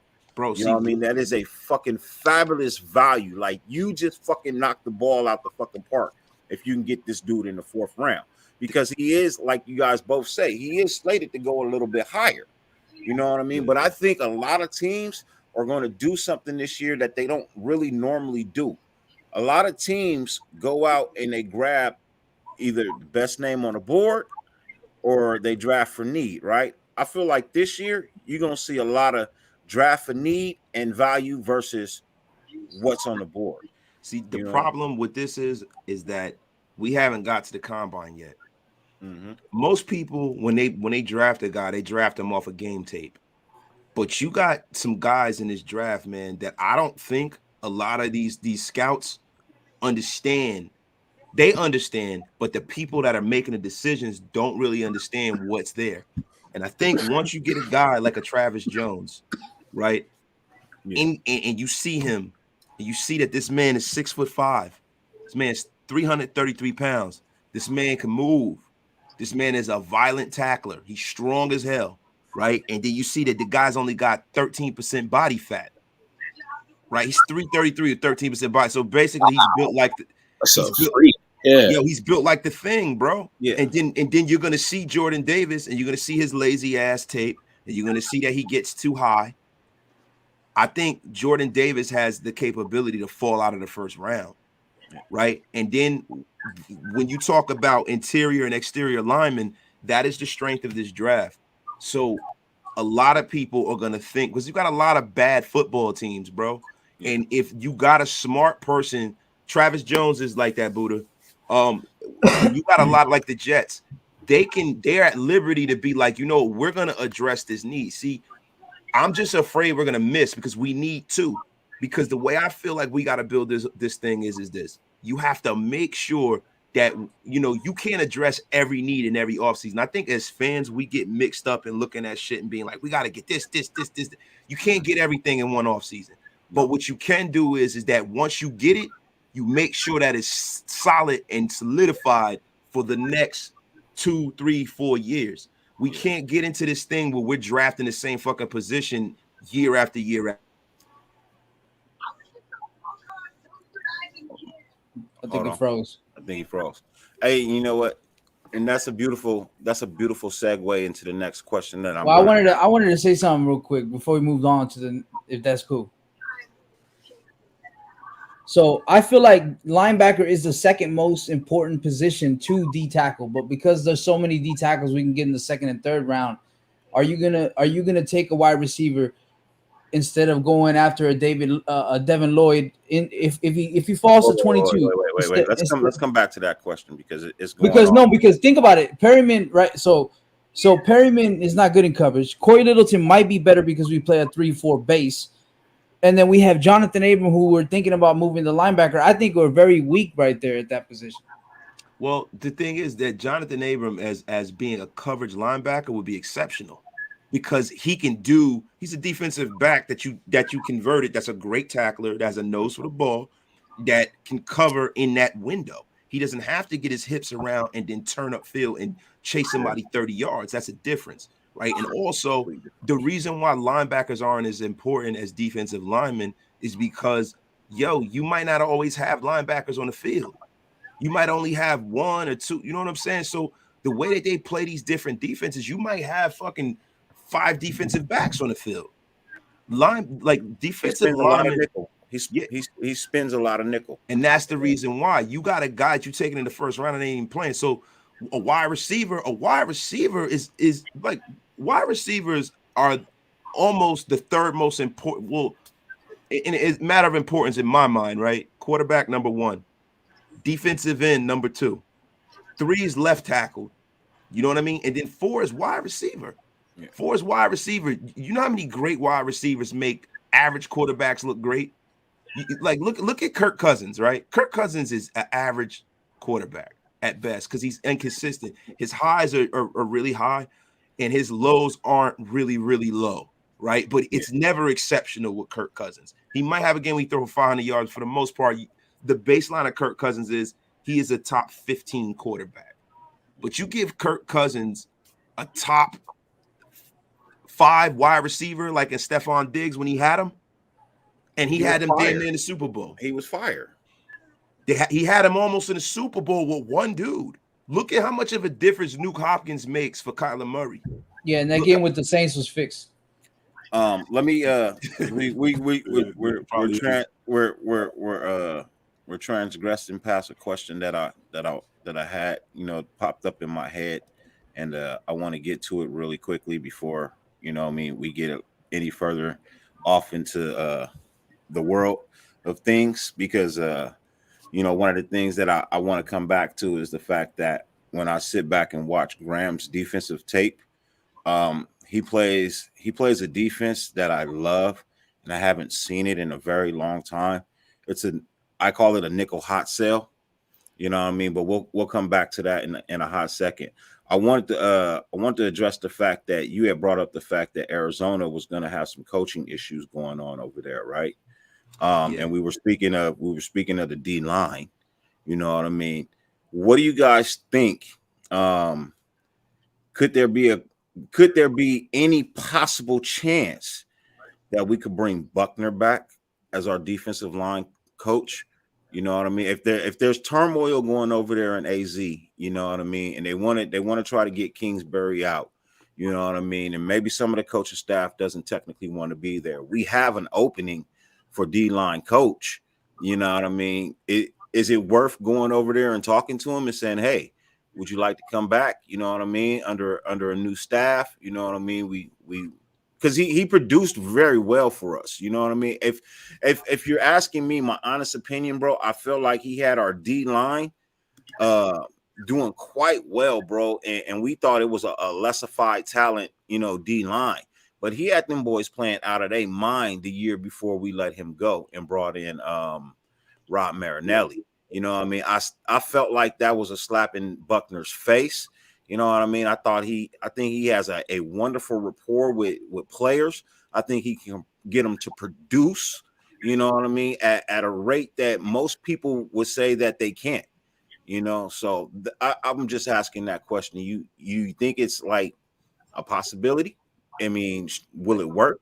Hey Phil, you want to take it or can I take it? Go for it. Not I am under the summation that the Patriot way is gonna prevail over here with the Raiders. And I know that, you know, a lot of these guys, if you look at you draw the little dots, mostly everybody that they've brought in besides the special team coach has had at one time a taste of coaching with these guys, right? And I feel like it would be better if you do what you've been doing. You have the Patriot way at the top with the GM. He's lock and step with the coach. You got a head coach. You got a defensive coordinator. You have all these other guys that they brought over out of that Patriot family tree. So they all kind of know what it looks like. They know how they implement their system. So they're all on the same page. I don't want to bring somebody in to a position that's as important of a defensive line coach, and that's not lock and step and hasn't worked with our defensive coordinator. I want our defensive coordinator to bring his guy because his guy knows what he expects at that level, so he can delegate to that man and he don't have to teach him along the way. Coach Buck was a great coach. You know what I mean? And I think we got a peek in that because that was the Hard Knocks year. But I think as Raider fans, we have this thing about nostalgia because, like I said before, our team is almost like a persona within itself. Being a Raider fan is almost a personality type. It's not it's not regular to be a Raider fan. I've seen more Raider tattoos on men than any fucking team, bro. Seriously, like when you talk about sports, you see Raider tattoos and you see Michael Jordan number 23 tattoos and now Kobe tattoos. Nothing more. I mean, and I'm talking about all over the country. So the Raiders are a persona, and we have this thing about being nostalgic. We say, "Oh, well, we need a GM." People are like, we should get Charles Woodson to do it. Oh, we should have Marcel Reese. What would lead you to believe that that's a good thing to do, right? You know what I mean? So we can't be nostalgic here. We're starting new, we're starting fresh, and I want cohesiveness all the way around, from the coaching staff all the way up to the front office. So I wouldn't want Coach Buck here because he never, ever, ever coached with these guys.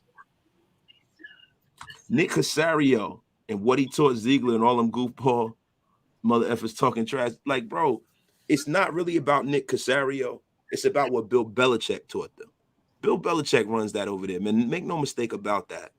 Bill Belichick runs that situation over here. And when people talk about Belichick's family tree, what they never make mention of is his family tree in the front office, which is done pretty damn good. Right.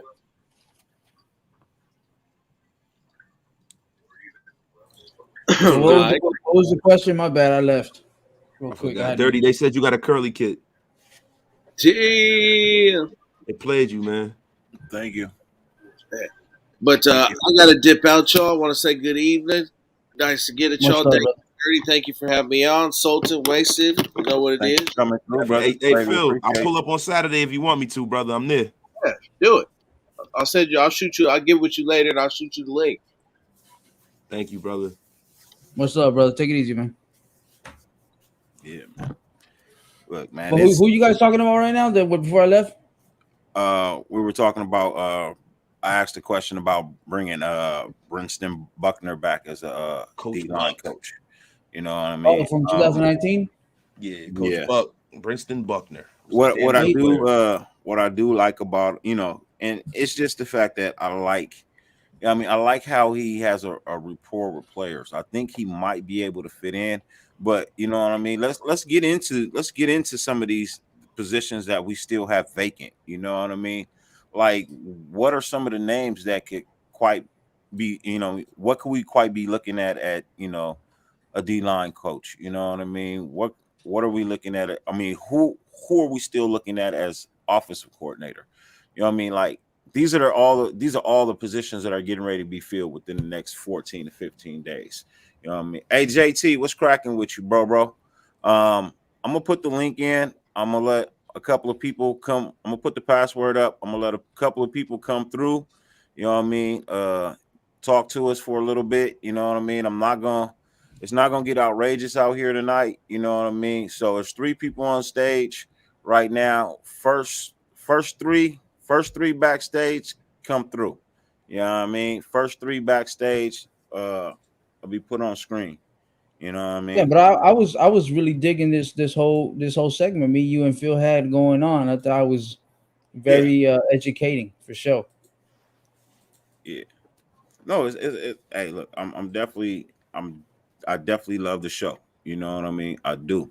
I have no issue with the first hour and a half of my show, but I'm still a fan show. You know what I mean? Through and through. I still allow my people to come through, ask a couple of questions. You know what I mean? Talk for a bit. But while it's us here, you know what I mean? What are some of the top names for some of these top positions that we still need to fill? You know what I mean? Because the player wise, look, we got a little bit of time to go with that. You know what I mean? Free agency don't start for quite some time. Super Bowl is next week. We really can't make any moves right now, but we can run through the hypotheticals all day long. But some of these things that can be done is this coaching staff. You know what I mean? There's no time where it's like, oh, well, you can't do this, you can't do that. You know what I mean? We're already making moves. So, let's do the OC. You know what I mean? Our top 5 candidates for offensive coordinator. You know what? I don't have any because I know that them being an offensive coordinator be essentially what Greg Olson's been as offensive coordinator for the Raiders. They're just a placeholder for Josh McDaniel to call his plays and to institute the game plan throughout the week. So to me, it's not like our offensive coordinator is going to come and work in conjunction with the head coach. I think the head coach has been offensive coordinator for so long, has his terminology, has everything he wants to run already in place. So Josh McDaniels is more so, we already know what kind of DNA we're going to have on the offense based off of Josh McDaniel. Even though he's the head coach, I think whoever he brings in is going to be the kind of guy, it's a placeholder that's going to come in and teach that playbook. So it really don't matter to me. I know that sounds really, really ignorant, but it'll be a de facto OC. It's a fair assessment because it's actually the reality. You know what I mean? It really doesn't matter who you bring in as an offensive coordinator. They're going to be a student. It has to be somebody that's connected to him, though. So he's not as much of a student, I think. What I'm more interested in is who's going to be the offensive line coach. I don't know too many offensive line coaches available right now, so I'm trying to figure that out. Doug Marrone. Doug Marrone? The great Doug Marrone. I don't know if he's still available, but I would love to see Doug Marrone come in because I think Billy O'Brien is going to be the offensive coordinator over there in New England. But Doug Marrone is a great offensive lineman coach. Yeah, he was in Alabama this past year. Let me see if Doug Marrone is where's he at now. I'm trying to see. Yeah, where is Doug Marrone? He's nowhere right now. He's still at Alabama. But I don't think Gerard Mayo wants to be a D-line coach. You know what I mean? I don't think that's his take. Didn't D'Amico? Somebody said D'Amico Ryans. D'Amico Ryans already accepted the job in San Fran. He's staying, right? He's staying. Yeah, he's not coming. He's not leaving. He's staying one more year. Gerard Mayo ain't leaving Bill Belichick. That ain't happening. What's up, Fade? How you doing? How you guys doing, man? Fade, what's up, Sultan? What's going on, brother? You got a question for us tonight? You guys have a good show tonight. Appreciate it. You got a question for us? Do I? Yeah. Well, I've been listening to you guys for the whole time you've been on, so you've been answering a lot of them already. Talking about the O-line coach and everything. So I just been listening, and yeah, I don't have any questions right now. I mean, shit, we've been talking for the last few weeks about a lot of stuff, but I like the direction we're going in right now, starting from the top to the bottom. But we'll see what happens, man. I think it's all going to start with free agency and the draft, and the combine. And you guys, you content creators are gonna have a lot of content coming up, man, before the season starts, man. So that's a good thing. Sometimes change is good, especially for us.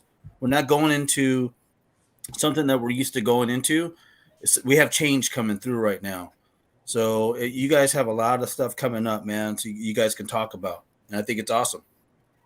Yeah, and also with all these new regimes around the National Football League, there are going to be people who are going to be on the scrap heap once the new regime comes in. Yep. So I think that picture will be a lot clearer as these guys go and institute their things. You got a guy like Doug Peterson that's going down there to Jacksonville, right? But that's like the land of misfit toys. But you got your man up there in Minnesota. I'm not familiar with the kid's name, but Minnesota, they're gonna gut their whole system up there. The Mike Zimmer of the world, he's gonna gut all of them guys. So that'll give us a good gauge on who we're gonna be looking at. I've seen that Drew Petzing thing, but he's from the Browns. He's got no connection at all with that McDaniel's tree, Bill Belichick tree. So I don't know. You gotta look a little deeper. There's some way they're always connected some way. The NFL coaching is very, very, very ancestral. You know what I mean? Very ancestral. The one thing Drew Petzing is great at is coaching tight ends, though. So maybe that's a caveat. If you dig deep enough, bro, I'm pretty sure everybody is connected in some way, shape, or form for a season or so. Like when you go back and look at Coach Buck, you know what I mean? He was in Tampa Bay for a year. In 2018, he was in Tampa Bay for a year. You know what I mean? I'm pretty sure that's got some type of connection to a Belichick tree somewhere. So. It's like, everybody connects in some form, some fashion, you know what I mean? But Pacion, I seen that you asked this question a couple of times. I don't think Odell was coming here, bro. If the Rams win the Super Bowl, I mean, he has his choice, you know what I mean? I hope they don't win the Super Bowl, but if he wins the Super Bowl, you know what I mean? Hey, look, he has his choice of places to go. And he's going to ask for a whole lot of money, man. And I'm just not into paying him that. I'm sorry, I'm not. I think Odell Beckham Jr. takes a haircut just to stay in Los Angeles. His child's mother lives there. He loves it out there. He doesn't want to go into a smaller market. He's already seen what that did for him going to Cleveland. I think he stays in Los Angeles. Yeah. And they're in cap hell right now. I think they're going to be negative like $200 million next year. But if they win the bowl, he takes a haircut, bro. If they win the Super Bowl, he's definitely taking a haircut to stay. I tell you who's coming home though. Vaughn Miller's coming home, baby. He's coming right to Las Vegas. Watch, mark my words. That'll answer one of our linebacker. Yeah, him and I would love. There's no connection. It's the fact that he loves Derek Carr. Him and Max Crosby have a really close relationship. We need a linebacker. They can't afford the AFC West, and they can't afford him. So that's the kind of player you bring in. That is a Bill Belichick Patriot move, bringing in a veteran. I wouldn't be mad at that, brother. Hassan Reddick is another guy that I would bring in. There's a lot of linebacker help out there. That's why I'm not into drafting a linebacker. There's a lot of linebacker help out there. I'm into drafting. You think we're gonna keep Perriman? Yeah, we have him for one more year, right? Yeah, I think so, man. I would go wide receiver first round, and I go defensive tackle the next two picks. To Aaron Martin and the thing, but I would definitely go wide receiver if one of the special ones fall to me. I'm not just there's three special wide receivers in this first. Was four. You got Jahan Dotson, right? You have Treylon Burks is my favorite guy. Okay. You got my man from UCLA, Bryce. What the fuck was homeboy name again? Jesus Christ, I'm getting all these names. So many names I gotta remember, man. Jesus isn't a receiver, man. Nah, yeah. But you know what I'm talking about.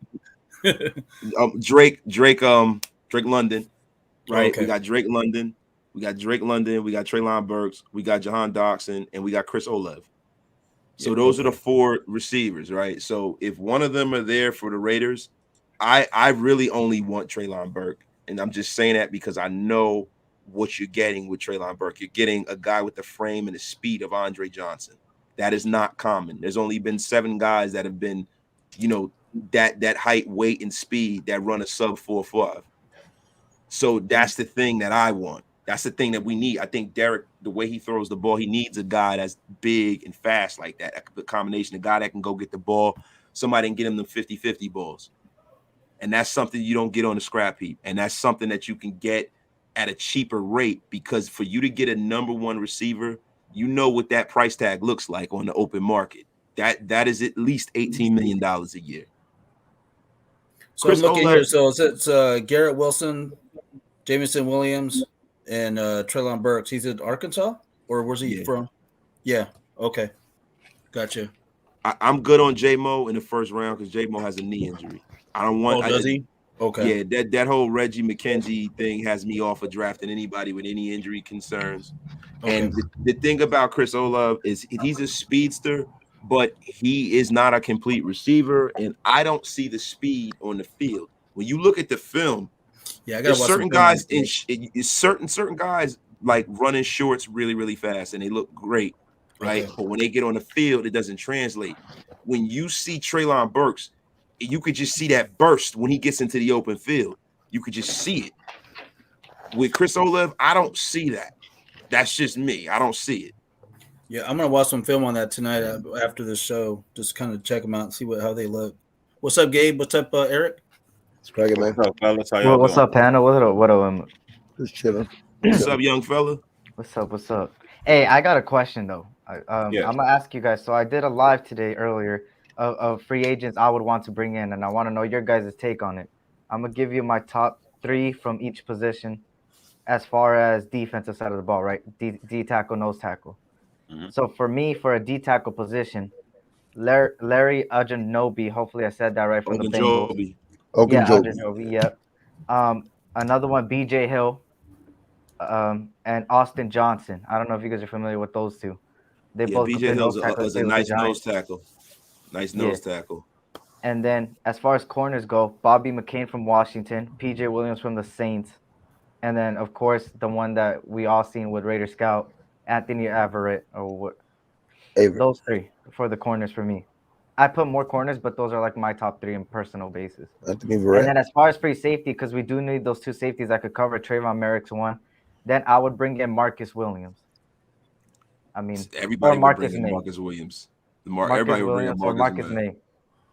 Them guys are premium. I would love to have them guys, but they're premium money, bro. I don't think you got a Pro Bowl. You bring in Marcus May. He's the best fucking defensive back on our team. Like, period. You know what I mean? I think the most realistic one is that. And then as far as, because you were talking about linebackers not drafting one, I have a couple, which is Anthony Barr and Kazari White. One from Chargers, the other one from Minnesota. Those 2 Anthony Barr's done. Anthony Barr's done. You think so? I think Anthony Barr's done, man. He's a one-trick pony. He's a good pass rusher, but Anthony Barr's done, man. Yeah. He's ever since he came out of UCLA, he's always been very, very injury prone. I remember they comparing him to Khalil Mack because they came out the same draft. Oh yeah, I remember that too. And his numbers don't even hold a light to anybody that was drafted behind him as well. Mm-hmm. So Pacion, real quick, you know what I mean? I'll tell you this: Jahan Dotson is one of 2 wide receivers that I want to get in the draft. You know what I mean? I like this kid. He's got the speed, he's got the hands.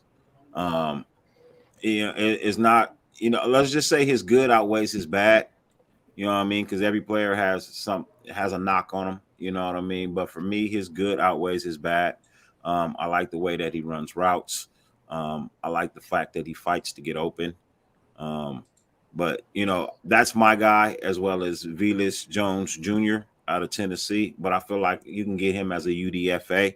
So I'm not going to push the issue on him, but I really want to get that kid in silver and black to return punts and kicks for us, because he is a return specialist and the boy flies. You know what I mean? Not to mention, he made Kobe Bryant look like fucking straight trash this weekend.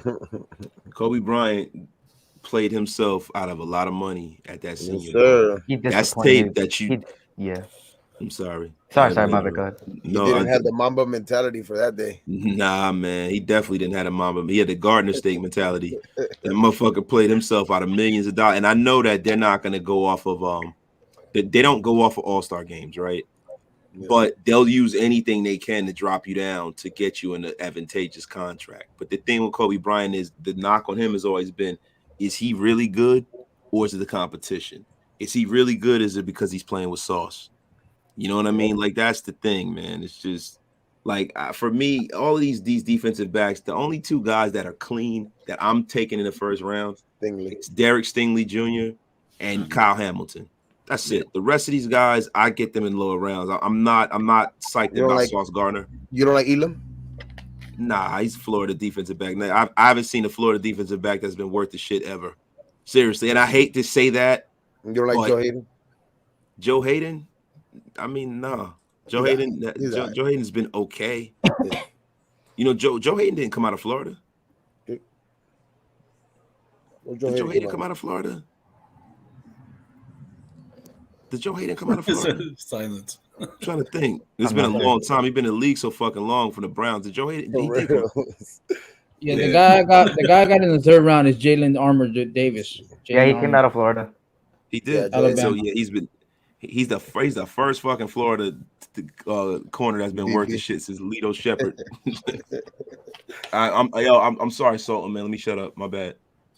No, the third round guy I got for corner is Jalen Armour Davis from Alabama. I'm not touching him. I'd rather have Mikael Wright. Yeah, but you can get Mikael Wright right before him. You got 86 and 123. I got him at 123. You don't take two corners, though. You don't take two corners. That's not going to work. You know what I mean? You probably address your corner technically in free agency. You want to have a veteran presence there. One of them. You know what I mean? Yeah, so with that, you still got Trayvon Mullen under contract as well. Two of them. Is Hayward gone, do you think? So two of them. Yeah. No, he's not gone yet, though, right? He's not gone yet. He's not gone yet, but he's one in free agency, one in the draft. Yeah. Okay. You need two kids and you need one. You need one kid and you need two free agent corners.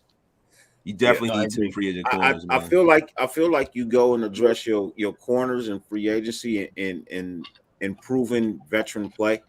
You know what I mean? They just need a maybe a different scheme. Hey, look, I've been high on JC Jackson, but when I crunch the numbers on him, bro, he's not affordable. You know what I mean? You see that pick yesterday at the Pro Bowl? His game, if you go back and look at his game tape, bro, every time this dude is on the field, bro, you just see the fucking dollars going up and up and up. Every time this kid makes a fucking play, his shit triples in value. You know what I mean? From where he originally came in at to what he's worth now, bro, it's not obtainable for us. You know what I mean? Unless they can whiz kids some numbers with him, it's not going to be attainable for us. He going after every dollar. Trust me. This guy's an undrafted free agent. Free agent, bro. This is every contract. Yes, this is big contract, bro. This is the contract that's gonna set him up for the rest of his life. You know what I mean? So that's why I say it's gonna be highly unattainable probably for us, unless they can fandango some whiz kid numbers for him. You know what I mean? That he's still gonna get paid. But this kid is looking at anywhere between 15 to 18 mil a year guaranteed, bro. Bill gonna franchise him.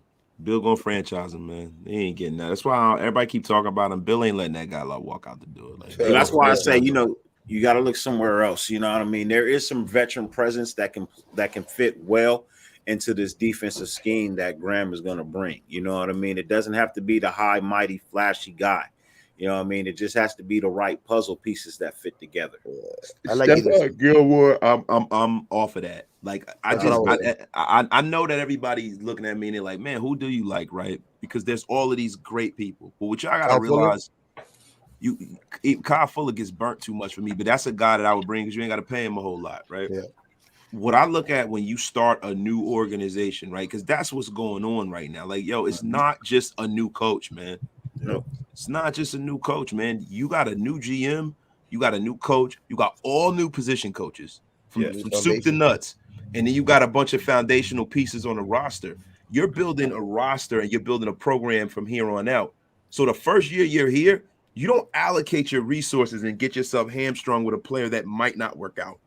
Exactly. Especially a guy like a Stephon Gilmore who is getting older and he's injury prone. You don't do that to yourself. You come in and you establish and you build through the draft and you get free agents that you can get out from under that are still young to have a high upside. That is how you start. Hey, wait, so let me ask you a question. So looking at New England and how they drafted in years, right? They've never went out there and went out for that, maybe not the best player out there, but they knew what they had. They always had guys that really weren't no names, but they were great. I mean, they ended up being great. They had no names, right? Do you think they're going to go out for the splash, or maybe they didn't have the high picks because they were always successful too, right? At the same time. Yeah. So we say that they didn't go for the splash, but it's just because it's New England that it's not a splash. Yeah. The reason why it's a splash on other teams, especially teams that aren't winning, because everybody just as excited everybody gets as when they come. Is everybody knows in the back of their mind that there's a big chance that this is not going to work, right? But in New England, you just assume that even if it doesn't work, it's going to work, right? So New England's the same team who brought in Darrelle Revis. It's the same team who brought in Randy Moss. It's the same team who brought in Corey Dillon at the time, who was one of the best running backs in football. Oh yeah, I forgot so about that. They go and they do bring free agents in when it's time and when the time is right. But see, the thing about us is that we are not one player away. That's why I didn't want Devontae Adams. We are numerous players away. So you don't want to hamstrung your cap with 15% of your cap on one player that could get hurt. Gotcha. Thanks. Yeah, and I think as far as corners in the free agency, I think the most realistic one right now is Anthony Everett that we're gonna get from the Baltimore Ravens. Anthony Everett is not like a blue chip free agent. That's one of them veterans that you and I were talking about, Sultan, that you got to bring in him, Hassan Reddick, guys like that, where they're productive players and they have some upside and they're not going to break the bank. No, I get it, but I'm saying like the source that said this is hardly ever wrong. You know what I mean? And he wouldn't really say it if it's not. No. So I think that's a big possibility. Yeah, I think it is too. I mean, he's perfect for the Raiders. Anthony Everett is perfect for the Raiders. He played in a similar scheme in Baltimore. He comes from a structure of winning. See, when you want to institute a new culture, you got to bring in guys who are used to winning and playing winning football. That's another piece of it. You bring in a bunch of losers, you're going to lose. Man, I told y'all, losing, it has a smell to it. Yeah. Like when somebody smokes cigarettes and they walk in the room, you know they smoking. If you're a loser, people that are winners can smell losers. You can smell that shit. I'm paraphrasing that. I got that from Steve Smith, and that shit is real. Oh, Steve Smith. Did you? I've never heard that. That's Steve Smith. Steve Smith said he said it on Pat McAfee's show. He said, "Listen, Stephen A. Smith, right? No. Steve Smith. Steve Smith. Steve Smith. Yeah. From the dog. Not from the Carolina Panthers, right? Yeah, not the dude with it. He's a fucking dog. Yeah, not the dude with the fucking hairstyle with a chin strap. He take his hair off at night and lay it on the counter and shit. Yeah, man. Yo, Bill Gates. Does an O-line really matter? Look at Burrow and Stafford. Hell yeah. Let's tell you something. A Joe Burrow, offensive line doesn't matter as much. With Derek Carr, it's everything. It's like 80% of his success. Derek Carr goes from being a top 10 quarterback with protection to a bottom rung teens, maybe 20s quarterback. He becomes very, very. I've never seen a quarterback that is that affected by pressure as Carr is. And Matthew Stafford doesn't really get hit a lot either. Matthew Stafford gets hit because he holds on to the ball because he likes to throw that shit deep. It's not like their line is bad. Yeah, and I was gonna say you're comparing two different lines. You know what I mean? Burrow doesn't really have anybody in front of him. Stafford does. You know what I mean? Stafford's line in front of him is good. You know what I mean? It was one of the things he was missing in Detroit. So to answer that question, for Stafford, yeah, it matters just like DC. You know what I mean? It doesn't matter to Burrow. Burrow's young. You know what I mean? He's got seasons ahead of him. Stafford and Carr, bro, they're old. They're old now. You know what I mean? They're not. Stafford's a lot tougher than Derek is. Yeah, he is. Stafford is standing there and he'll throw that ball. And Stafford got that ball jump off Stafford's hand. So he has he got a different kind of thing going on where he can whip that shit down the field. I'm not saying Derek doesn't have a strong arm. No, he's always been stronger than DC in the fact that he's been able to stay healthy. You know what I mean? And he's been able to stay a little bit more healthy. You know what I mean? He's played a little bit smarter with the ball. You know, especially down in Detroit, the way that that offense was designed. He didn't really hold on to the ball all that much. They just never really had a team over there. You know what I mean? Aside from when he had Megatron, but from that point, everybody kept saying if you give this guy some wide receivers, an O line, you know what I mean, and a fabulous defense, he can go to the Super Bowl. And he proved it this year. Show and prove. Matty Stafford, shout out to that guy. And they say the same thing about DC. You know what I mean? Like these are the two people that are always consistently being compared to each other as their mirror images. You know what I mean?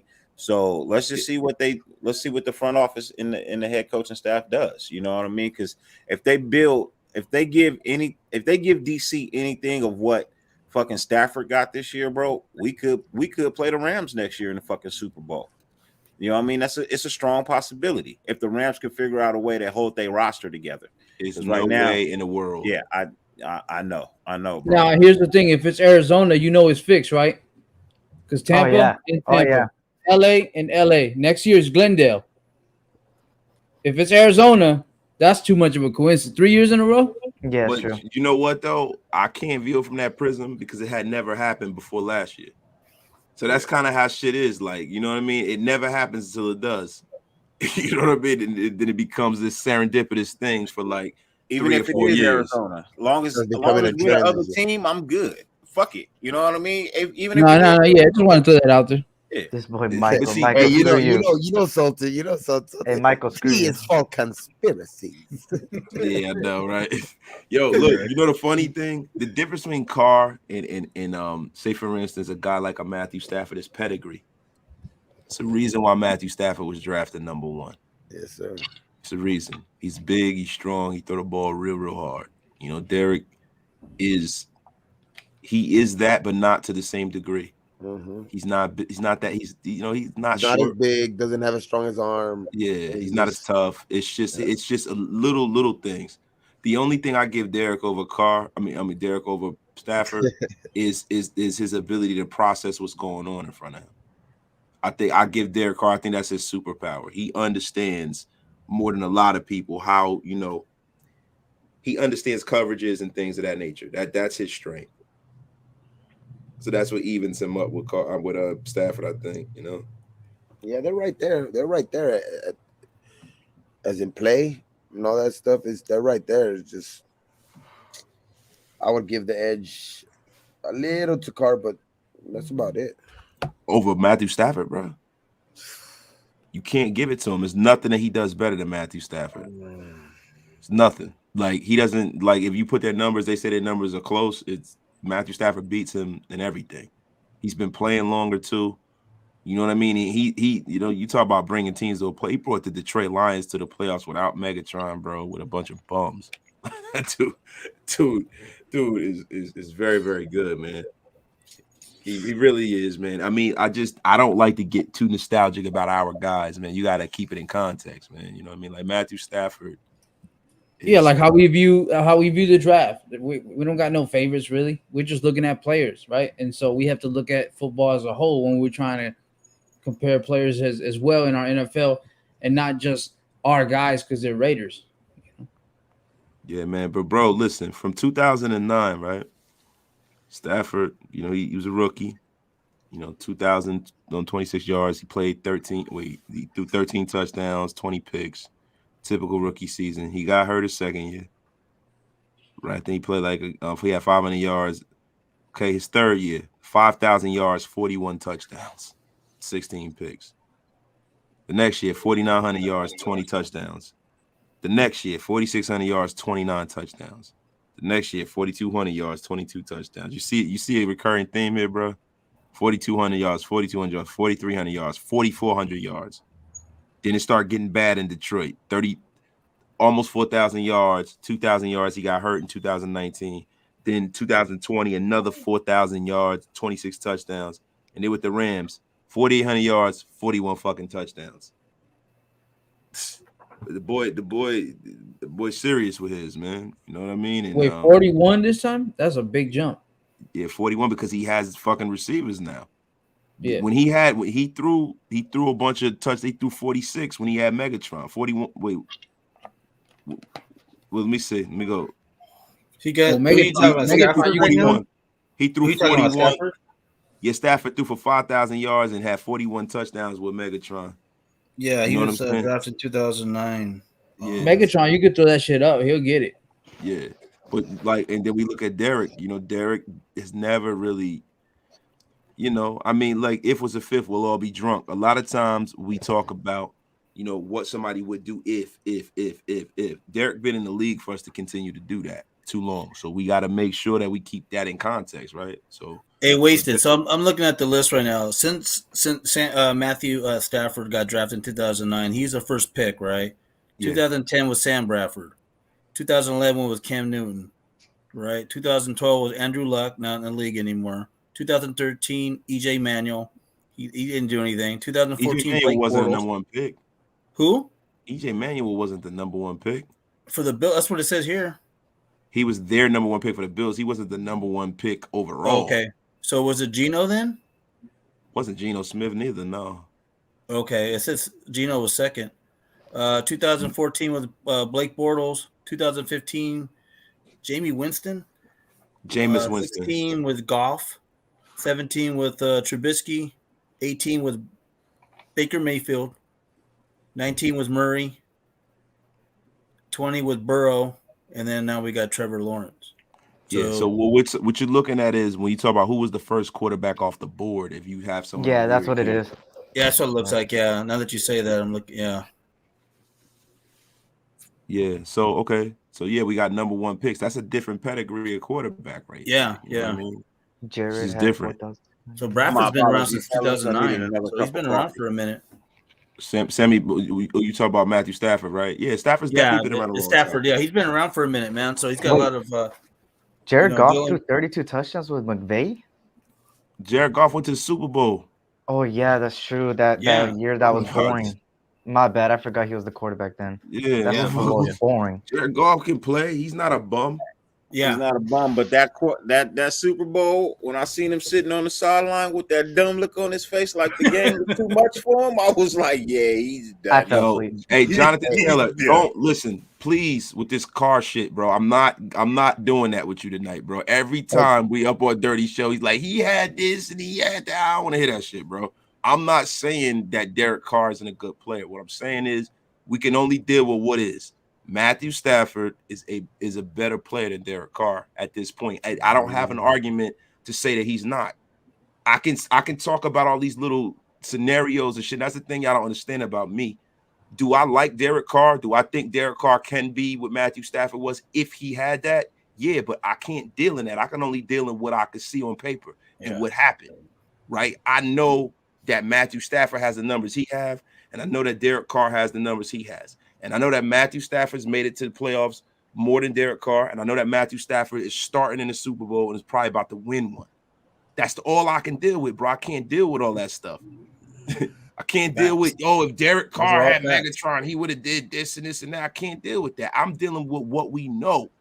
Derek Carr has not had the career that Matthew Stafford has. That's just facts. Do I think Derek Carr could be the kind of guy if you gave him that?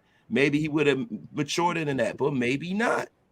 Who the fuck knows? We can only deal with what we can deal with. Matthew Stafford has thrown for like almost 100 more touchdowns than Derek Carr. He's played longer than him.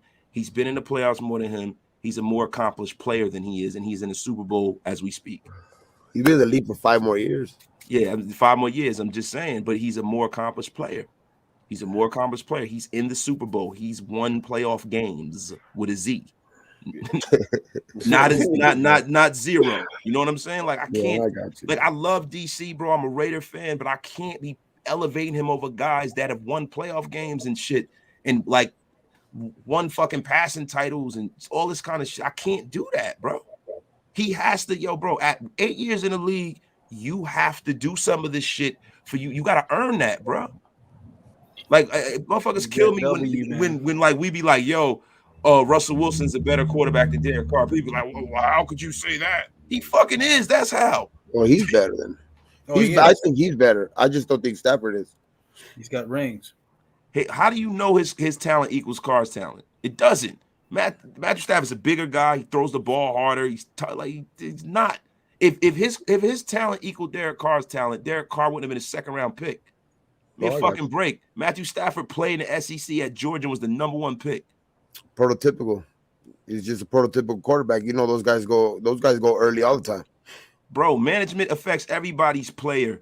But the thing is, we can't deal in that. There's a lot of fucking players who have come through the NBA, the Major League Baseball, the NFL, who got a raw deal with management. But I'm not going to sit up here and debate you with hypotheticals, John. And that's what you do every time, bro. Every time we bring Carr, that's like a dog whistle to you. Oh, but if the wind blew right and they gave Derek Carr a fucking magic spaceship, he'd be Tom Brady. We can't talk about that shit. Everybody go, well, if Tuck Rule didn't have Tom Brady wouldn't have run 7 rings. Guess what? It happened and he did. Everybody knows I hate the hypothetical, bro. I hate the coulda, woulda, shouldas, bro. Hypotheticals. Yeah, all I want the front office to do is give this guy some dependable fucking weapons. That's it. You know what I mean? Yes, there's a lot of things that could have been done. Yes, there's a lot of things that should have been done. All of that is fucking great. All of that is fabulous. The reality is none of it was. You know what I mean? So let's just hope that what we have coming in is going to fucking give us everything we fucking been asking for. You know, we've been asking for all the weapons that you guys are naming off. We've been asking for that for a while. We all as fans understand that that's been one of the biggest problems behind, you know, the success of the team is not having those weapons of mass destruction. We always have weapons, but we don't have weapons of mass destruction. When it comes to war, bro, the country, the team with the you know what I mean, the team with the weapons of mass destruction tend to be at the top of the fucking list, right? So let's just hope that's what they do this year, bro. And why that pisses me off? Everybody says, well, he comes here and it's Andre Holmes, is this one, is that one, right? Yo, Tom Brady, he comes in New England, David Patton, David Givens, Troy Brown. Like any of these guys fucking wow you? You know what I'm saying? Like, let's be for real here, man. They honestly don't. They're puzzle pieces. Hey, but and that's why I say let's. You know what I mean? They did have Richard Seymour. DC. We've always said DC wasn't there when Brady got there. They got Seymour later. What if all he really needed? The second and third Super Bowl. Look, when 2016, bro, he didn't have mass weapons of destruction. He had weapons. You know what I mean? And he excelled. You know what I mean? That's one of the things that a lot of people tend to forget, that, you know what I mean, in 2016 when he was balling out, you know what I mean, he didn't have mass weapons of destruction. Carr has better stats than Tom. Yeah, but I just Tom read has that. The rings. Get the fuck out of here, John. I just saw that from Jonathan Taylor. Fuck out of here, bro. Stop. Stop it, bro. Like, you know, Tom Cable. Tom Cable. Care about stats, bro. Outside, no, he doesn't. No, he doesn't. Tom Brady has every passing record. Period. Like, stop that bullshit. Brady is the GOAT, bro. You're not making a strong case when you try to compare Carr. He has a season with 50 touchdowns. There's nobody in the conversation when it comes to fucking Tom Brady. There's nobody else in the conversation. Bro, stop it. And to put DC in the conversation is a mass disrespect to DC. There's another guy that I can say that didn't have weapons of mass destruction when he went to the Super Bowl or was going to NFC Championship games. Donovan McNabb, Todd Stinkston, Freddie Mitchell, Fred X. Yeah. Give me a fucking break. So let me finish my statement real quick. You know what I mean? As I was alluding to, you know what I mean? Tom Brady has won Super Bowls with lesser talent than what we're screaming about. You know what I mean? He's won Super Bowls with wide receivers with lesser talent that we're screaming about. Sometimes it's all about the scheme that you put a player in. DC will thrive in this fucking scheme because it is a combination of airing the ball out, you know what I mean, as well as running it. You know what I mean? And even though there's always a three-headed monster in the backfield with running backs, they catch a lot of passes on swings, you know what I mean? More than they're handed off to. You know what I mean? They're all, every player that they bring in on their squad, they have schemed for before they even brought them in. This is where he's going to fit. This is who we need. This is what's going to make it fucking work. And yeah, he doesn't have to be the big name. He doesn't have to be the flashy guy. They want the guys that's going to come in and fucking put their nose to the fucking dirt and work every fucking time. You know what I mean? Because they're bringing in the guys that are hungry. They're bringing in undrafted free agents that should have probably been drafted. Now they got something to prove. So now they gonna get the metal to the grinding. You know what I mean? They gonna fucking sharpen their blades. They gonna do what it is the fuck they supposed to do. And the more I dive into this coaching staff that they're bringing in, I see the reality is that if you're not a fucking dog, they're not fucking talking to you. Yeah. Point blank. If you're not a dog, they're not gonna have a conversation with you. The funny thing is, what people don't understand is, and everybody's like, "Oh, well, Brady had this defense, he had this, he had that," right? Yeah, bro, he wasn't a pedestrian on any of them Super Bowl wins. Every time you needed a big first down, every time you needed to drive, Tom Terrific was there. You know what I mean? And Donovan McNabb too. There was some great defenses. Jim Johnson had some great defenses with the Eagles, but Donovan McNabb had to win a lot of them games in them NFC Championship games. You know what I'm saying? And that is what I'm trying to say. You know what I mean? Like, yo, it gets to a point where you can't always talk about what this guy doesn't have and be like, well, why? Like, let me ask, what this year, right? That interception that Derek threw, that has nothing to do with anybody else but him. You know, McNabb and Brady always had good coaches, though. They had good coaches. You got to admit that. Andy Reid and Belichick, you know, they both had good coaches. And look how many coaches Carr had to go through. I'm not defending Carr on this. I agree with you. I like McNabb, but he had Andy Reid. They couldn't get over the top, but look what Andy Reid's doing now.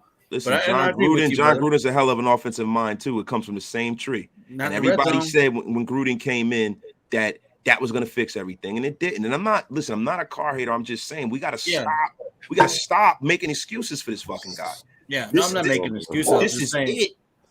I'm just saying that. Hey, look, let's do this, man. Let's do this because I hate going down the fucking yellow brick road of fucking. Yeah, me too, man. It always turns into a fucking Lord Voldemort. Bro.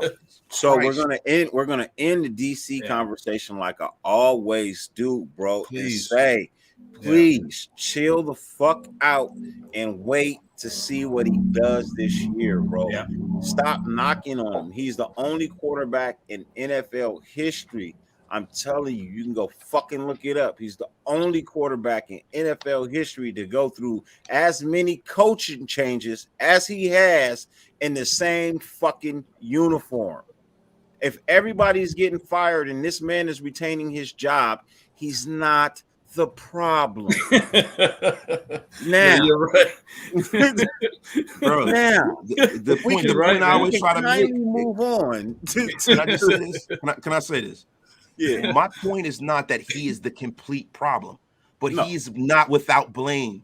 No, he's not. See, we take this thing where it's like we have to be like diametrically opposite. It's either he's the savior of the world or he has he gets all the blame.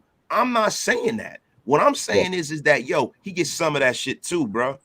And great quarterbacks win games they ain't supposed to when it really matters. So let's see if he's that kind of guy this year. But what I will say to you is that if he goes one more year without winning at least a playoff game or two, you are insane to keep this guy. You have to move on.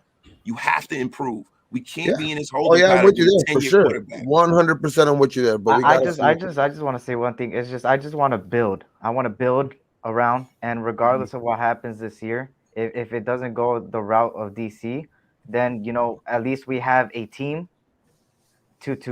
that's gonna be around the new quarterback if it goes that route. So we'll be ready for the next season, and all we need to do is plug a quarterback in. Yeah, have a solution and that's why I like the way we're going this year. It's going in the right direction. In my lifetime, this is the most hope I've had, man. This is the most exciting I've been. I mean, we haven't had that many winning seasons in decades or two decades. So it's like it's finally all the stars are aligned, and we got to continue down that thing, and then we'll be set for next year. Like I said, 2 to 3 years, we should be contenders, Super Bowl contenders, in my opinion. Hey, Mark Davis Barber, you want to know how good of a quarterback Matthew Stafford is? He's so good, bro. Oh. Look, Matthew Stafford is so good of a quarterback at his age right now, which everybody keeps saying him and DC are like 1 and 2. You know what I mean? They play like each other. Matt Stafford is such a good quarterback, bro, that at his age, he got 2 first-round draft picks and a first-round drafted quarterback in exchange for him.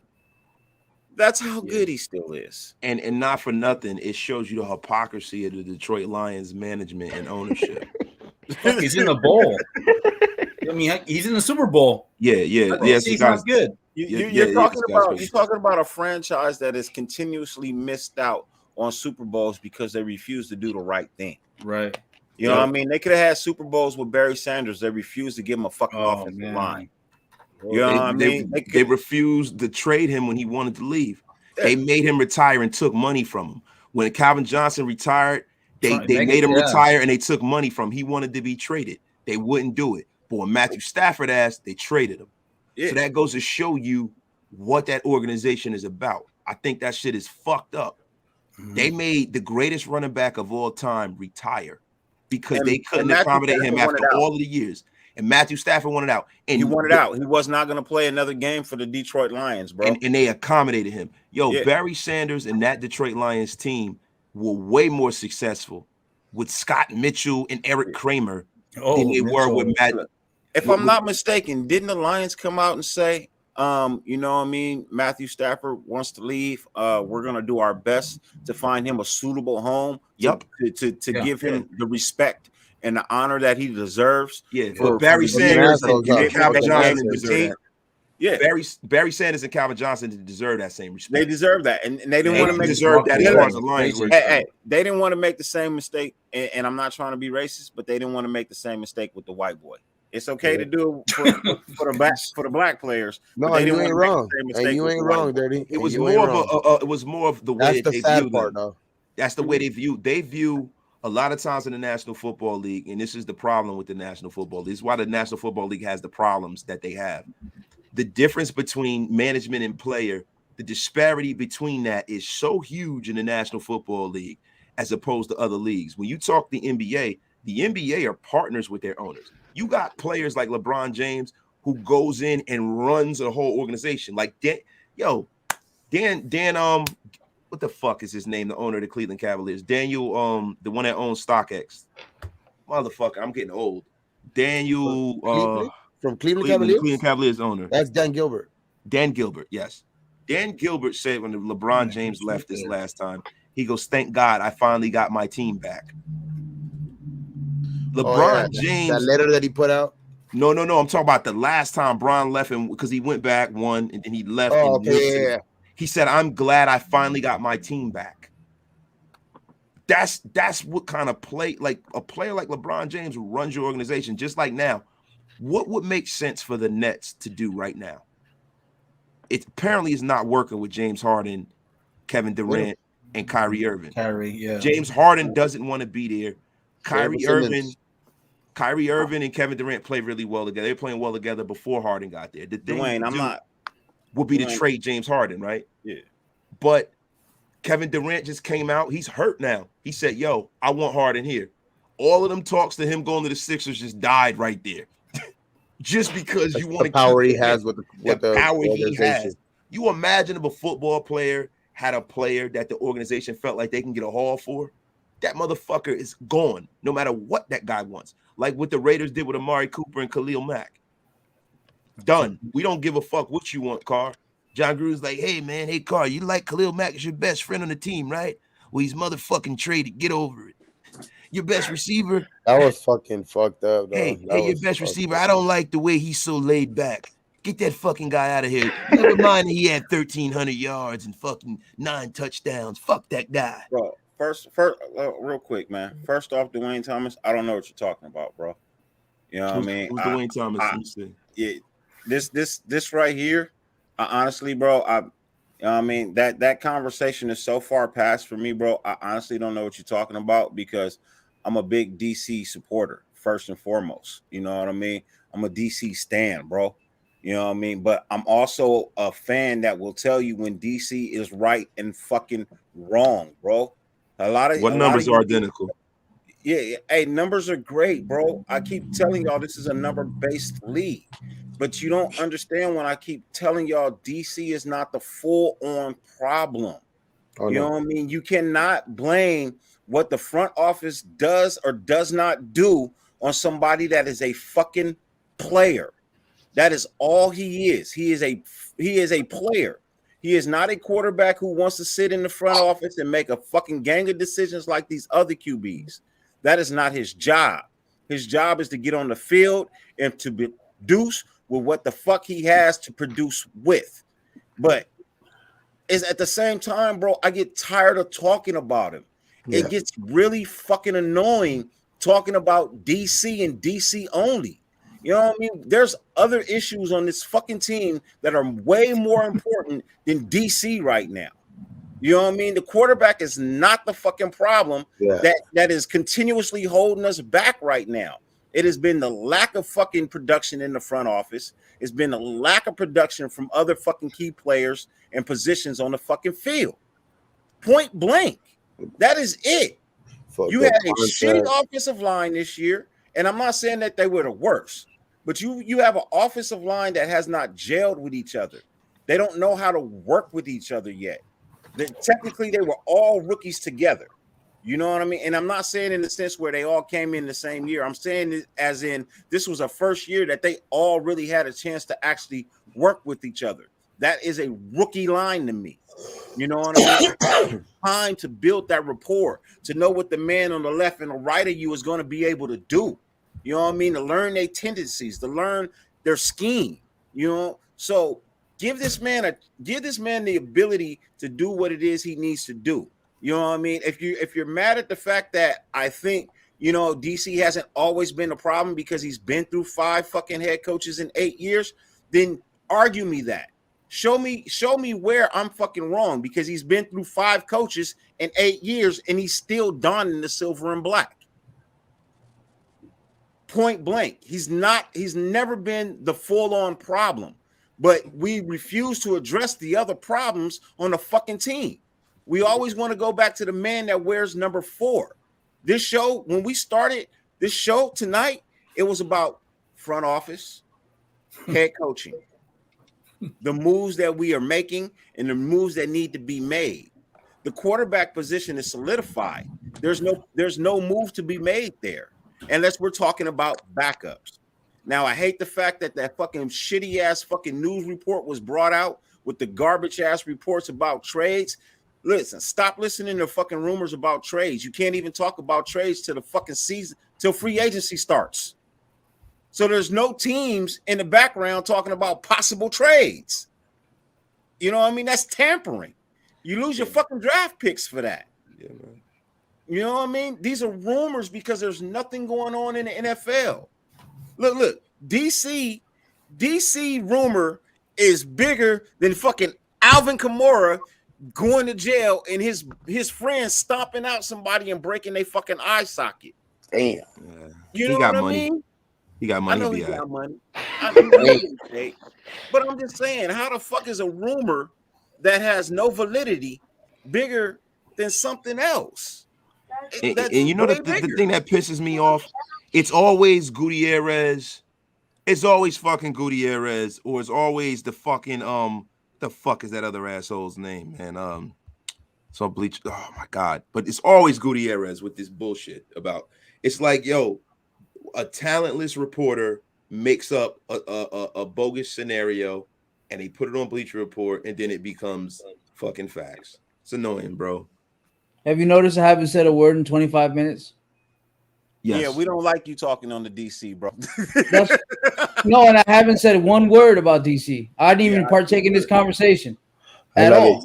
I love it, Colton. I love it. I haven't said shit. I'm trying to fucking talk, motherfucker. Move to another subject. God damn it. Woosah. Damn, bro. Got him at that way. The subject I'm just saying, went bro. to Like, Woosa. I'm just trying to talk, but it's just been car for 25 minutes. No, Yeah, I I don't know. want to do. I don't want to do the DC talk no more, man. I don't want Let's to do do something the now. Let's do DC talk no some. more, All right. man. Let's move Yeah, I'm on, done bro. with that. Hey, It's never JT, ending, if you bro. got any information about what happened, you know what I mean? Because I feel like, you know, dude, if you got stomped out, bro, it wasn't just a run up, you know what I mean? And you got pushed to shove, bro. I feel like more He just happened done. off camera that wasn't caught. You know Hell what I yeah. mean? Because I don't Hell think yeah. Albert Kamara is that type of dude. I don't think he hangs out with those type of dudes because you haven't heard of him getting in any kind of trouble. You know what I mean? I honestly feel like the dude who got beat up, he might have pressed the issue. You know what I mean? When a motherfucker tell you step back, bro, step back. You know He was what I with mean? his homies. Yeah, man. Oh, Yeah, he trying to he get a got check, stomped, man. bro. He got Trying to get it. stomped. You're trying to get a Yeah. check, man. Trying to get a So, check. And he gonna get paid, but man, you fucking with a man's career, his livelihood. You know what I mean? So No, there's people like that though. You know it. Yeah, for sure. hating ass I Especially mean, in motherfucker. if you got the Pro Pro Bowl Bowl in weekend. fucking Las Vegas, bro, I'm telling you, bro. I know a lot of street motherfuckers out there that like to pull jack moves and shit like that. If anything, they you know what I mean? That's a scam right there. They can do shit like that too. Especially when they know people in Vegas, they know what's coming. They know Pro Bowl weekend's coming. They know everything that's coming. So They hit the strip when the they fucking scheme on people that are shit. coming on the weekends. They hit the they strip scheme up. on that shit, bro. look, I saw this dude on YouTube, bro. He was bashing the city of Las Vegas about the things that happened, bro. And I kind of had to get in his ass because, you know what I mean? First and foremost, bro, you know, he was talking about, oh, you know, all the bad shit that's happening in Vegas and why are they having these games here? Look, This happened this before. incident could have taken place in LA, New York, Florida. Anytime you have a vast majority of stars like this in any one fucking location, there's going to be some type of a problem or trouble or issue. Bro, there's never been a Pro Bowl where there hasn't been a problem. There's never been an NBA All-Star game where there wasn't a problem. There's never been a Major League Baseball game where there wasn't a problem with someone who was part of the attendance that you came to watch. It just hasn't been because people literally flock to this shit to fucking get paid. You know what I mean? Like, oh, this is my opportunity to make me some cash. I'm gonna go fuck with this one player until he fucking does something to me and I can sue him. There's people out there like that, bro, and it's a fucking sad reality, but it's the reality. There's So who people was it? that- Some. Lot of people like What did that. he look like? Did they could put a picture up of the guy or? Nah, I haven't seen a picture of him. I just know I'm the about to check, reports yes. are he got stomped out and they broke his fucking eye socket and he Yeah. was beat unconscious. So There's probably just some fucking drunk Damn. then. It's probably just some drunk. yeah, but it could have happened anywhere, bro. It could have happened in any fucking city. Anyway, bro, it just happened in LA with that fucking Rams fan. Yeah, Nah, that shit.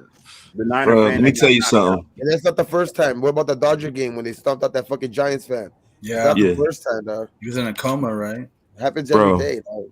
Yeah. Put liquor and young people in the same place, and drugs all. and money and Yeah, chains all and it women, and shit happens, bro. Like for every action that happened in Las Vegas, I give you an equal and opposite reaction somewhere else. They talk about the Henry Ruggs situation. I can go back to Dante Stallworth and it happening in Cleveland. Fuck, middle of the night. Yep. It's in Cleveland, bro. You can get in the bullshit anywhere. You can get in the bullshit in Dubuque, Iowa. You just got to be out for the bullshit, right? So, Oh, he said JT said it was over some bitches. listen, bro.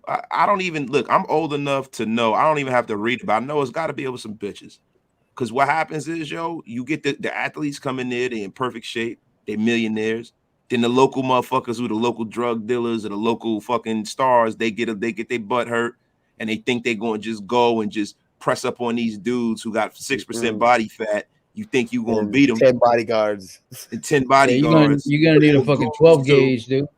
Yeah, and then you can't get your heat in the club. Yo, man, listen, you might as well get down and lay down and let that, drink some prune juice and let that shit go. You know what I'm saying? Now, listen, I'm not no pussy, right? Now, say, for instance, you in there, you got your bitch with you right now. If you got your bitch with you and she get out of pocket with you, that's another situation. That's a problem you have with her. But if you got your, then let me say I'm talking crazy, man. I'm saying bitch and all that. I'm somebody daddy. Y'all gotta chill the fuck out, right? Talking like I used to when I was in my 20s, right?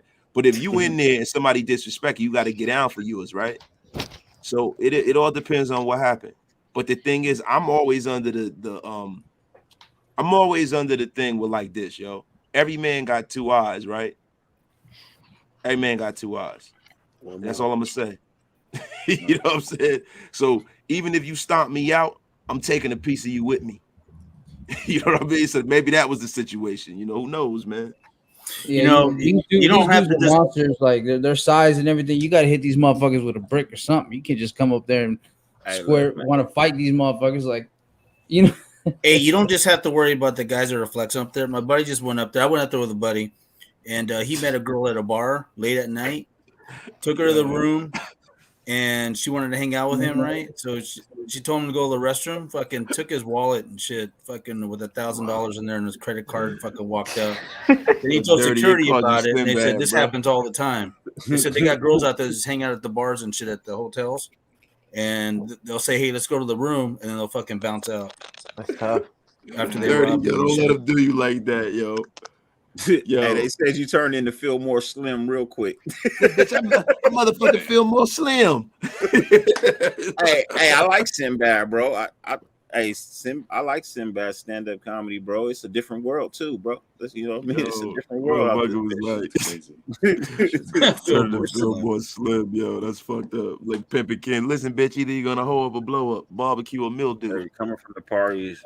And from what I heard, DG was hating, talking shit, and called him a fag gay nigga with all the piercings, and then his AK put. You just got dirty canceled from that whole chat. You got yourself canceled too. Y'all bugging, yo. Oh, the alphabet people. Y'all tweaking. Y'all tweaking, man. We do not condone that kind of talk. No, we don't. No, I am filled more motherfucking slim. Whatever he does, bro, whatever his choice is, hey, even if she did look like a man, who the fuck cares? You know what I mean? Look, at some point in time, bro, sometimes you need to know when to chill the fuck out, when to shut your mouth. You know what I mean?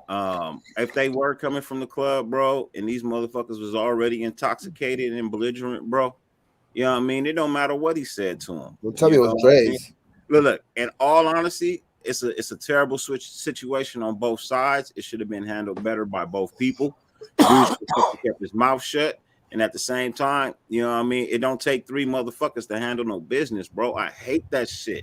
You know what I mean? I think that's some gay ass shit when you jump a motherfucker.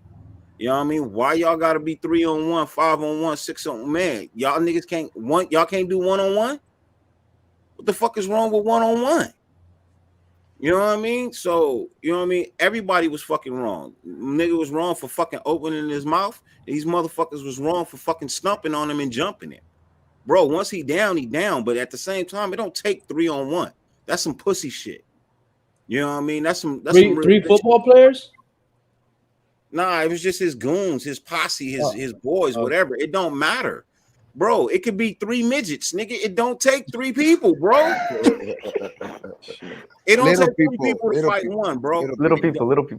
Yeah, little people, bro. Hey, look, man. I gotta go read this story. I don't even know what the fuck I'm talking about. I don't know who got. Yeah, jumped. I don't know either. I just know you got arrested. I'm just saying, anytime anybody get jumped, bro, I think that's some punk shit. Yeah, you know what I mean. I feel like, you know what I mean. If you got a problem with somebody, you know what I mean. See him head up, bro.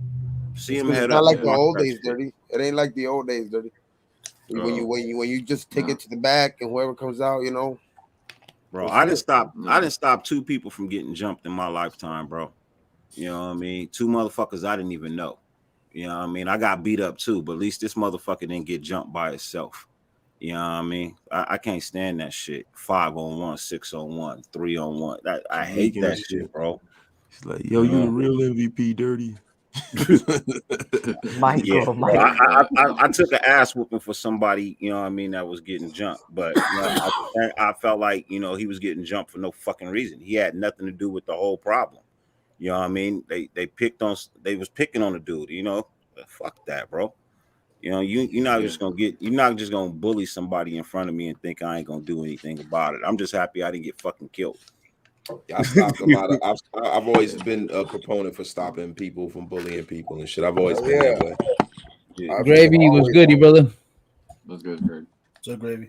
What's up, Gravy? What's up, I guys? hate bullies. How you doing, Prez? How you doing, brother? What's up, bro? Man. What's up, Gravy? Yeah, man. Theodore. I gotta hit you up, big dog, for some of that beard oil you selling, man. That fucking beard is fucking. You got it. Immaculate. That shit. Dirty. You get your package yet, brother? It may have came through. You know what I mean? That's mom's house. I haven't been over there in a couple of days. I'm gonna go by tomorrow morning, so it's quite possible that it's there. You know what I mean? I was out of town. I was out of town, so I haven't tracked it yet. So it should be out there. For sure. Yeah. Hey, Bugsy Raider, you got jumped last year by 3 little punks. What is that? The movie Baby Boy? Hey Chris Nelson, I don't think it was a gang thing because I'm hearing the guy from Vegas was the one who got jumped, right? And it was Alvin Kamara and his homies that was the ones that jumped him. Yeah, right? no, it wasn't a gang issue. It was literally just a bunch of drunk people. Yeah, if it was a gang issue, there wouldn't have been no jumping. They would have been shooting. Unless you're getting jumped in. Yeah. What you mean, like double dutch, like how they did in Don't Drink Your Juice? hey, so the dude that was doing the double dutch, the one that was jumping, I went to high school with him. He was one of my homeboys in high school. He played wide receiver at Dorsey High School. Oh, you went to Dorsey? Yeah, I went to Dorsey. Damn, so you must have been a beast then. That's a world-renowned program, right? It's a wonderful program. I left Dorsey and I transferred to Diamond Bar. I graduated from Diamond Bar. So, but yeah, I played for two awesome high school football programs in my high school career. Dorsey was a fucking beast in 4A City.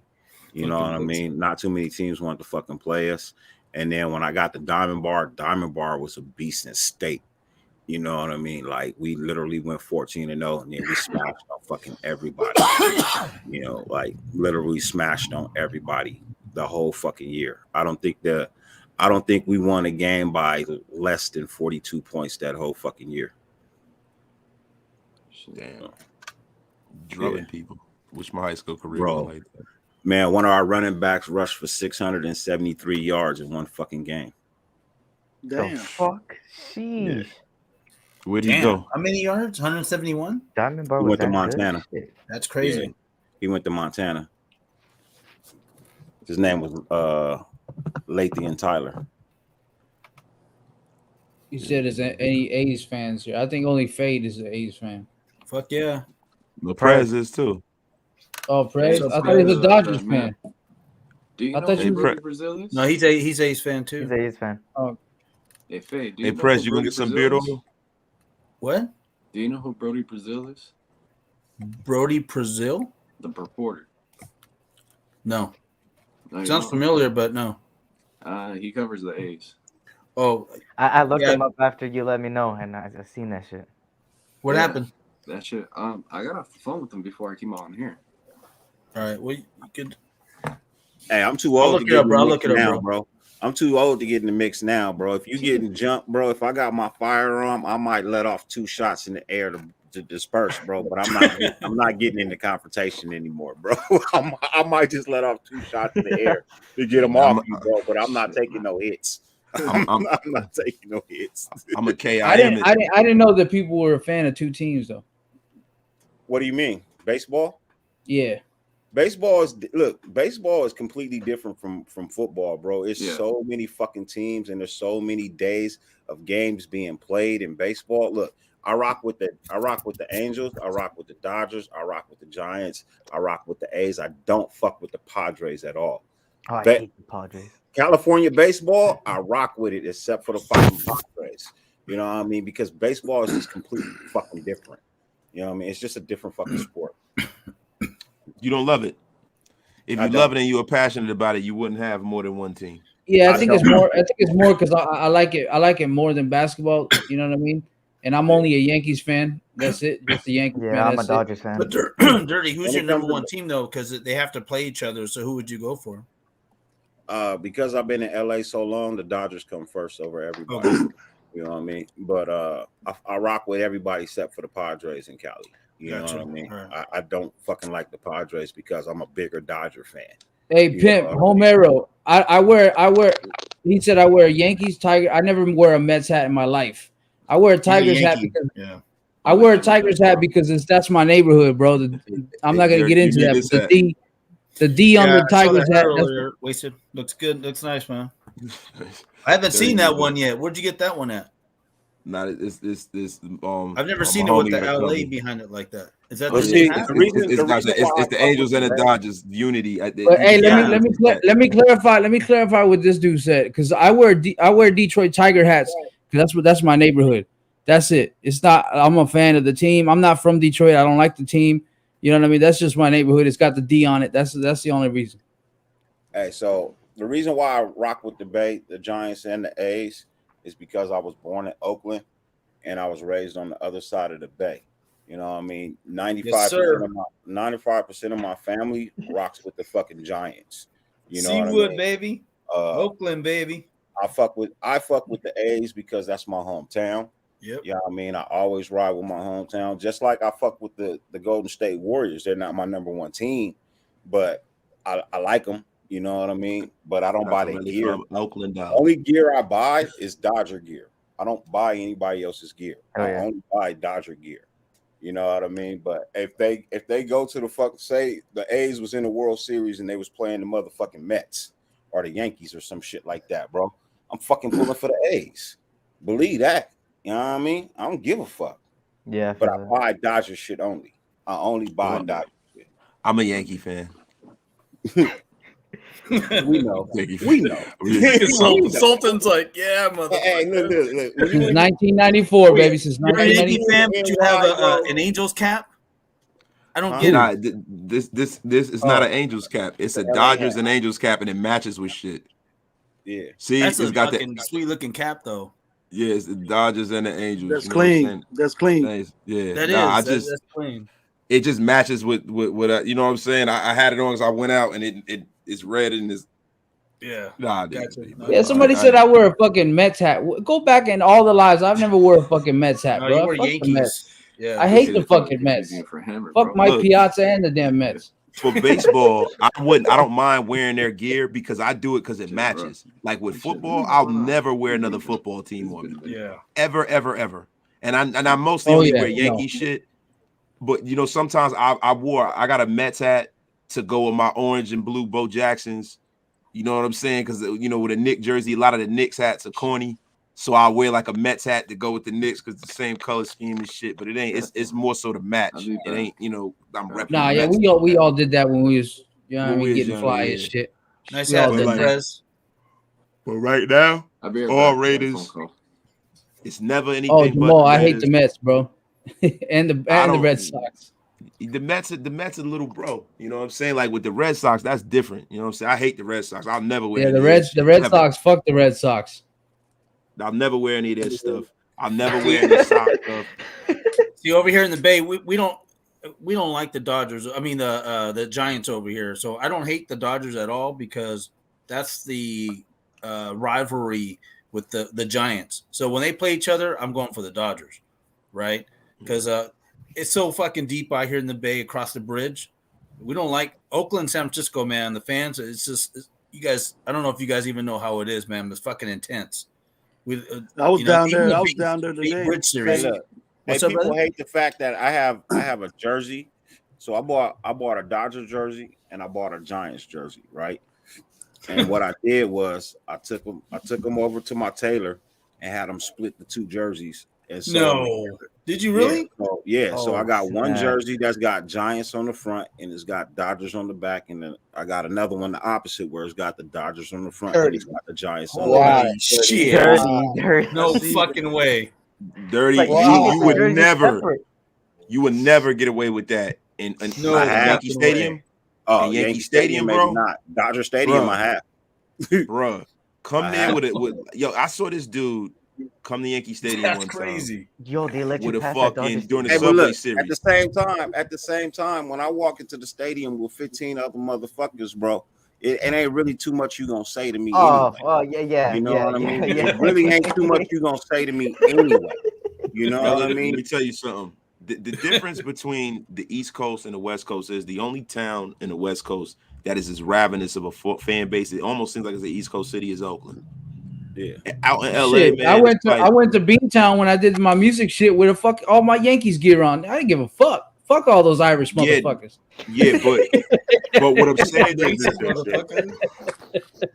what I'm saying is, bro, it's a lot of bullshit there. And nothing is Irish. Hey, look, you can't tell me how to pay homage to my two cities, bro. No, I'm not saying that. Not you. I'm talking just in general, bro. You know, nobody can tell me how to pay homage to my two cities. I've had people ask me why I've done it. You know what I mean? And they've also dapped me up in the end when I give them my answer, bro. I'm from both places. You know what I mean? I'm literally from both places, bro. You know what I mean? I've always got on a Dodger hat. That's all fine and good. I always got on the Dodger hat, but I only rock that jersey when the Giants come to town. You know what I mean? And I'm just being honest. I'm still a Dodger fan through and through. When I'm at the game, I'm pulling for the Dodgers, but I still rock my hometown team too. So you were born in Oakland, right? Bro. I was born in Oakland. Yeah, but I was raised back on to the Jerry other side of the Curl. bay. Yeah, Hey, my shit don't drip though, bro. My shit don't drip, bro. They said that you look like Daryl from Coming to America. You know what's crazy? My shit ain't that bad, bro. My shit ain't that bad, bro. But the crazy thing about this shit for me is natural though. You know what I mean? All I gotta do is throw gel and water in my hair, and my shit curls up like this. So this is natural for me. This ain't no product. This ain't no none of that. You know what I mean? This is fucking natural. Only thing that's different is the fucking color. You know what I mean? Dirty had a singing group in high school. Nah, man, I did the I Need Love for the talent show. I did do that, bro. Oh shit! When I'm alone in my room, sometimes I stare at the wall. I came out shirtless. I came out shirtless with the patent leather pants on because it was 96. You know what I mean? So I came out with the patent leather pants on, big ass fucking chain around my neck, bro. You know what I mean? When I'm alone in my room, sometimes I stare at the wall. Girl, I need your love. I'll be waiting. Did you blow a kiss? I need love. Hey, at the end, Dirty, at the end, did you blow a kiss and say, I love you? All that shit. I'll be waiting. Hey, so to answer your question, bro. So I grew up on 69th and Central. You know what I mean? If anybody from South Central LA, they know exactly where that is. I grew up in the neighborhood of Florencia and East Coast. You know what I mean? I grew up right there in that city. And I went to Dorsey High School, and then I moved to Diamond Bar in 95, and I've been at Diamond Bar ever since. Aside from the little bit of time that I spent in other states, you know what I mean? But my place of residence my address has been Diamond Bar since 95. Bro, will y'all cut this shit out, bro? What? Yo, every time I'm gonna live, I'm somebody.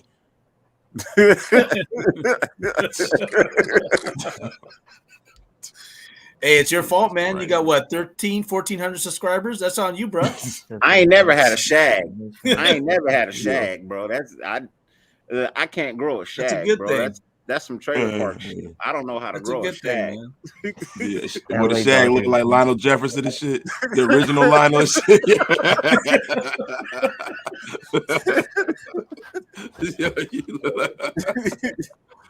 Nah, it's all no, bro. Because you think that you're the first person to call me Uncle L, bro. Besides a little kid, they've been telling me I don't think I look like LL, but damn, besides a little kid, man, especially like when I was playing football and I was all in shape and shit, yo, the girls always call me LL. I feel like if you grew out some dreads, bro, you probably look like Mr. Cheeks, bro. If you don't look anything like Mr. Cheeks. Get the fuck out of here, yo. You put everybody black on me. You be like, yo, I think that you look like Miles Davis. Like, get the fuck out of here, bro. Hey, we all look the same. Dirty, man. Fuck you. You know what I'm saying? I believe you look like Red Pops from Friday. Red Fox. He was like, no. Ronaldo, you trying to say I look like Ronaldo right, nigga? yeah. Hey, I look more like him when he was on 227 than Hold on, man. That's my hoe you talking about there. My wife. Ooh, now I remember you. They used to call you Jawbone because you're so good. Yo. Hey, Fade, I was over there in the Bay all today, last night. I was over there. I was in San Francisco though. Oh yeah. Fucking, are you delivering something there? I had an appointment over there in San Francisco. Fucking parking's crazy over there, huh? Actually, I was going to tell you, it was the cleanest I ever seen in San Francisco in a long time. Yeah, they cleaned it up a little bit. They cleaned it up. Where you from, Fade? Not Fade. Gravy. Huh? Where you Fresno, from, Gravy? I think. Fresno. I'm in Fresno. We're Fresno. Okay. Neighbor. Yeah. And I heard you guys talking about the. A lot of people from Fresno go and I ain't gonna mention it. I ain't gonna mention Dirty it that Low. much. Dirty Low. But, yeah. Word around here is that Carr's very excited, man. He's very, very excited about this new cat that they McDaniels. He's a bulldog, and stuff. man. He's a Fresno State Bulldog. That motherfucker's always excited about everything. Look like Baby Joker, older brother from next Friday. He do. He was like, "Yo, man, let's go get some bitches." Hey, what did you do to my pedal, SA? Hey, what you do to my fucking dog? Yo, somebody said I look like Redman's uncle. Like, man, fuck you. Redman older than me, man. Fuck He you. said, "Fuck you." What the fuck do you look like with your cartoon Abby so I can flame that ass? Man. Yo, Derek Carr would be happy if somebody fucked his wife. He's saying, oh man, I'm excited, man. Somebody, I'm telling you, man. The way he hit her with the fucking side stroke, man, it makes me real. I love the man I hate to sin. Hey, he says that a lot, man. He said that about everyone. No more car. No more car. Yeah, don't talk excited about no more car. Yeah, don't talk about car. No more car talk. Where's Mike Guerrero? Mike Guerrero is eating doggy biscuits. He looks like a pit bull puppy. Oh man, bro. Gabe, what were those three brothers' names on Friday? With the Jokers. Yeah, Baby Joker. Yeah. I don't know what the other one. So you the one that came through the door that wasn't counting the money, that had the two girls on the side and kicked it. My brothers be back in a minute. Like, yo, let's go get some bitches. Come on, man. Go count some money. Go get some bitches. Where are these fuckers, eh? I gotta do everything myself. Be right back. They go count money. Oh, fuck with bitches. Count money or go fuck bitches.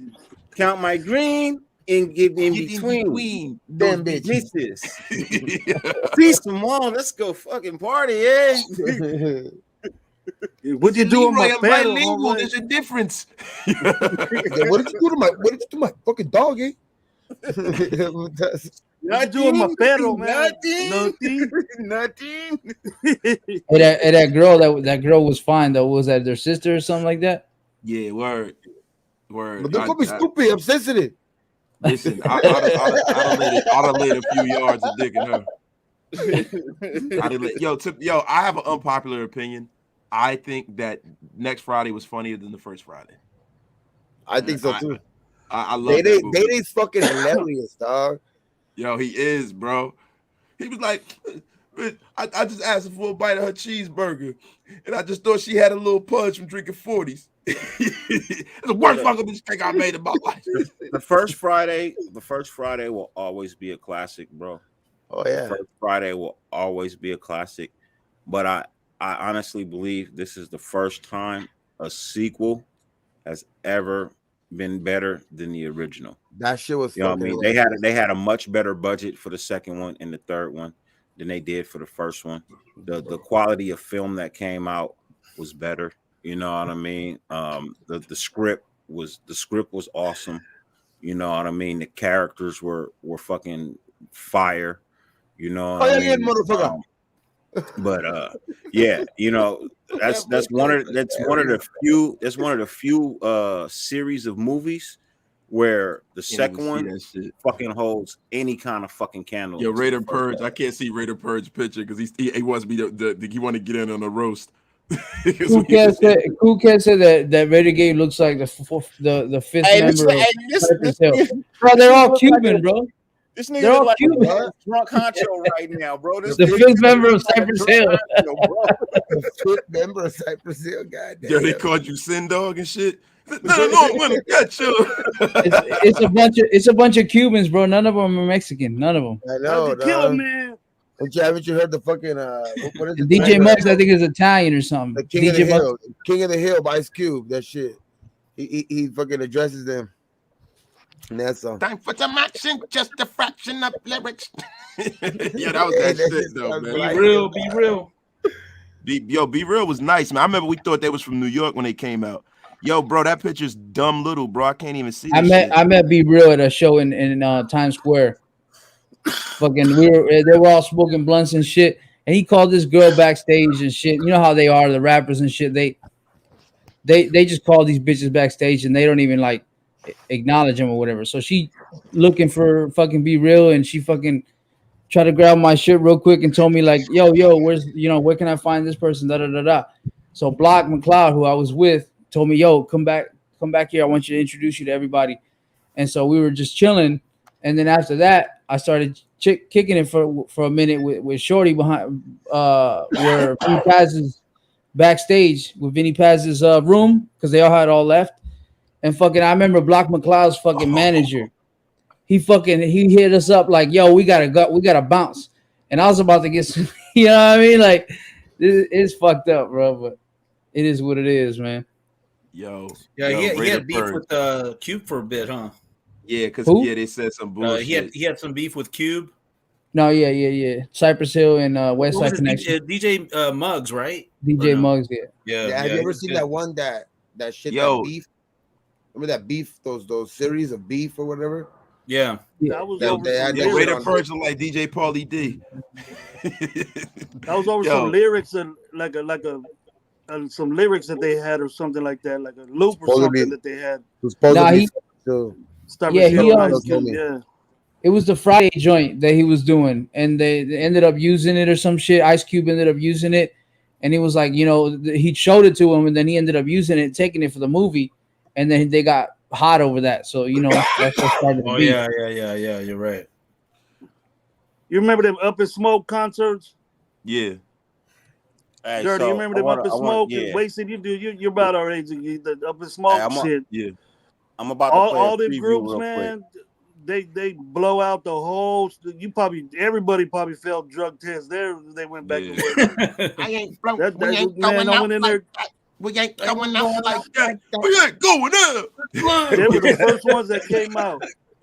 Cypress Hill was the first ones that came out, man. And shit, man, it wasn't even like fake smoke. It was real ass, man.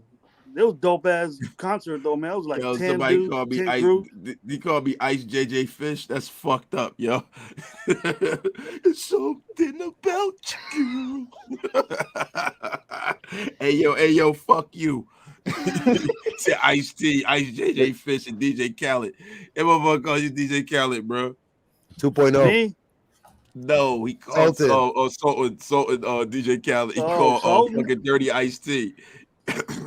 Fuck out of here, motherfucker. I look fat to you? Another one. Yeah, I call Hammer DJ Khaled though. I call him back 10. I call Hammer back 10. I call him DJ Khaled. This motherfucker said Ice JJ Fish, bro. That's hilarious, bro. Whatever happened to that boy, man? He was a legend.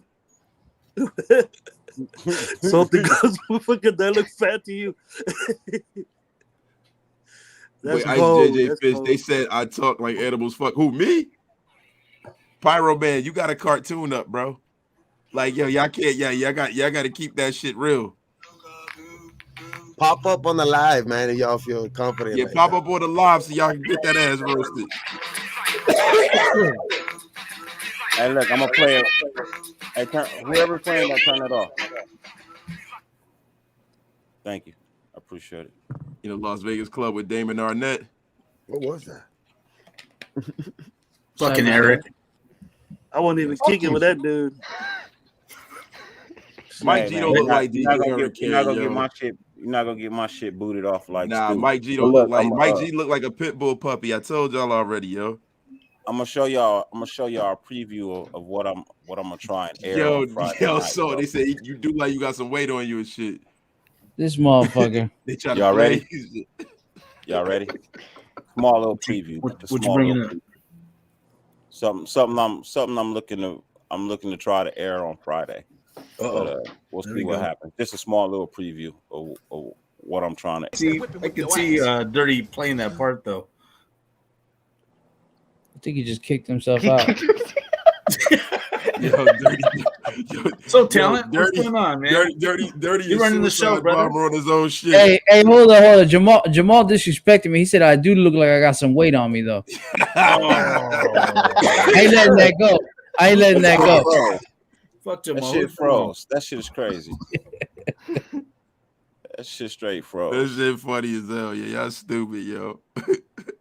Shit, I still get some bitches though. Fine as wine, thin as wind. You already know. Watch out. You got way pimpish on here now.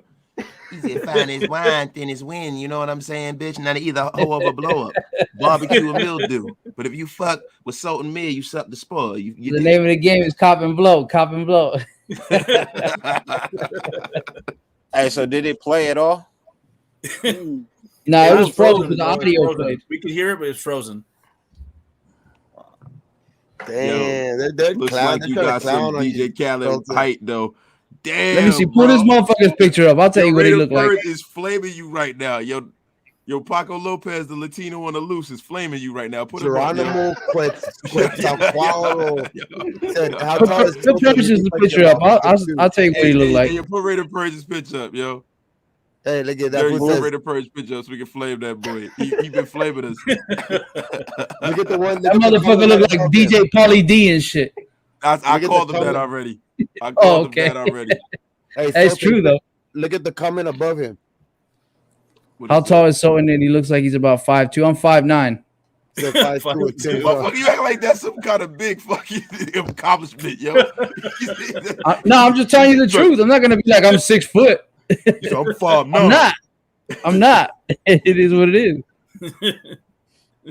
That's all they called you, Taz.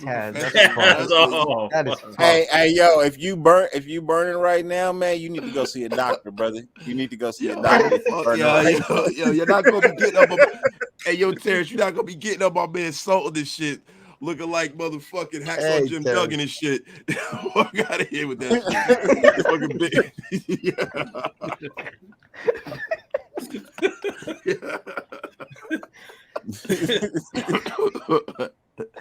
shit. See, just to prove a point, I would hold my phone up, show the picture, but nah, these motherfuckers will find their account. Cool, so I won't even do that. Not even about that. Just get your roast on, yo. Tzatziki sauce. A fucking cool OG said, "I know Phil ain't here, but don't he look like somebody?" Hey, man, you can't throw jabs at motherfuckers that ain't here, bro. Yeah, you can't throw jabs. Alone, They can't defend themselves, bro. You know what I mean? OG, you can't throw jabs at people who can't defend themselves. He's got OG's name and my name. OG calling him a deer and shit.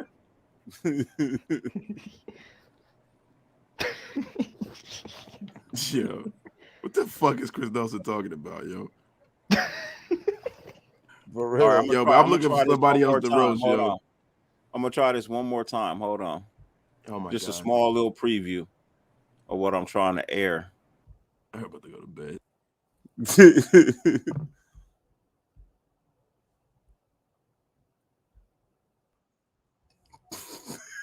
That dude got cross colors on. Yeah, that's back in the day.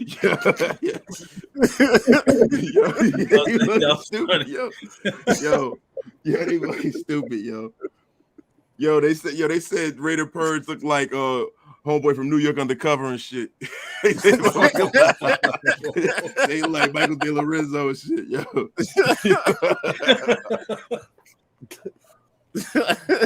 Hey JT, man, they flaming you in here, bro. They said JT looked like a Ninja Turtle without the fucking bandana on and shit. Russell Westbrook and shit or what? Yo.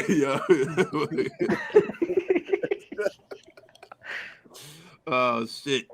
Oh man. Yo, somebody Hey, you said know what? that Some of y'all can get these jokes off, man, because we can't see y'all.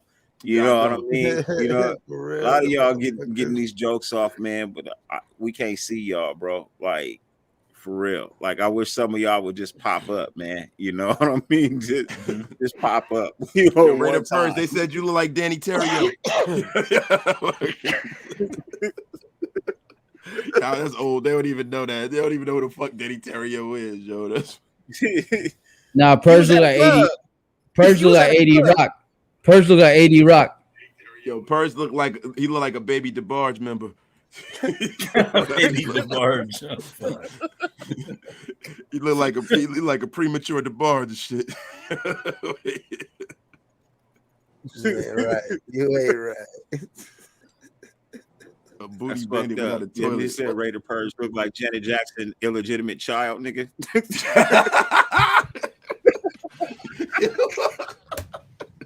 Man, these dudes be capping. With the barge, the one she had with the barge, people say don't exist. Yo, they said motherfucker look like Janet Jackson's ex-husband and shit, yo. Motherfucker made a documentary walking around with his shirt open and shit. Yo, people call you Woody from Toy Story? Shit. And you admitting that? That's fucked up, man. Hey, if people call you Woody from Toy Story, man, bro, that is terrible, bro. That is down bad, bro. That is a straight play out. Yo, Jonathan tell you sound like Andre Rison. Yo, Jonathan tell him, man, fuck you, bro. You look like Ernie Shavers. Hey, JP, pull up, bro. You got a lot of jokes, bro. Pull up, bro. Yeah, pull up. you got a shitload of jokes, bro. Pull up. Yo, you look like a motherfucker. You look like God damn, what is this motherfucking name and shit, bro? Yo, you look like the father from The Last Dragon and shit. So Raider Castle in junior high school. Shit. That motherfucker like that fool look like Bart Gunn and shit. Yo, that is not Raider Casper, bro. Raider Casper, stop, yo. Stop it, bro. I'll be honest with you. Jonathan Taylor looks like Roy Jones Jr. Yo, bro. He got a mullet. In the front, party in the back. Yo, you got a coonskin cap on, motherfucker. Business in the front, party in the back. Fucking it's all right, Sultan. Wait till all the Duck Dynasty shit starts. Why would he put that? It looks like somebody who fucking like start popping up Duck Dynasty. Someone who married his cousin or something. Yo, Raider Casper, you like Bruce the Barber Beefcake? Nah. Why does Raider Casper literally looks like a sober Bubba J, nigga. Why the fuck does he look like a sober Bubba J, nigga? Yo. I'm pretty good. Yo. You know the Jeff Dunham puppet? I know y'all know the Jeff. Yo, Raider Casper, that's a bullshit ass haircut. Bro, he said keep playing with me. I'm gonna pull up with Arnett. What is that? The mullet? You got the mullet in the back too, huh? Or is that like a little rat tail shit? Yo, they said he looked like they said he looked like Joe Dirt. That's that marry your cousin haircut, you know what I mean? Raider Casper looked like he was an extra in Bill and Ted's Excellent Adventure, nigga. Yo,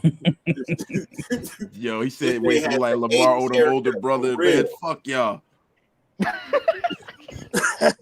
Yo, Jamal Robinson, man. Let me see. Let me put his picture back up. You look like Lamar older brother. Yo, motherfucker, you like a big ass bag of groceries, man. Fuck you.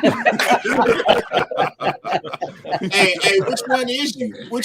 I can't see neither one of you dark ass. Both of you thick ass motherfuckers. Nah, that's Senor. The other one's Senor. The other one. Yeah. The one on the right, Senor. Bro. Nigga, you look like a young ass George Jefferson, nigga. JT, you look like a young ass George Jefferson, nigga, like a fake ass Sherman Hemsley, nigga. Yo, JT, you look like a motherfucking grown up tadpole. That motherfucker look like the Geico Gecko and shit. Oh, Gabe, they're coming after you now, Gabe. Nigga, they say you look like Luis Guzman, nigga. Bro, Digital Prez came up in here with his skin looking like Doppler radar and shit. Damn, Digital Gabe. Prez. Digital Prez. It look like somebody been putting cigars out on your face all day on vacation, motherfucker. Nah, JT look like Omar. JT look like Omar Epps and shit. This motherfucker don't like Omar Epps, bro. That motherfucker like Omar Swept. Yo, JT, you look like Mitch Richmond. Yo, and Prez, I don't want to ever see you crack no more with looking like you had a skin graft and shit. Fuck you, man. Yo, you look like you got a luchador mask on, Prez. Walmart Robert Covington. He said Walmart Robert Covington. The Walmart Robert Covington. Hey, yo, you got a black picture up there. Whatever you look like, I'm sure it's fucked up.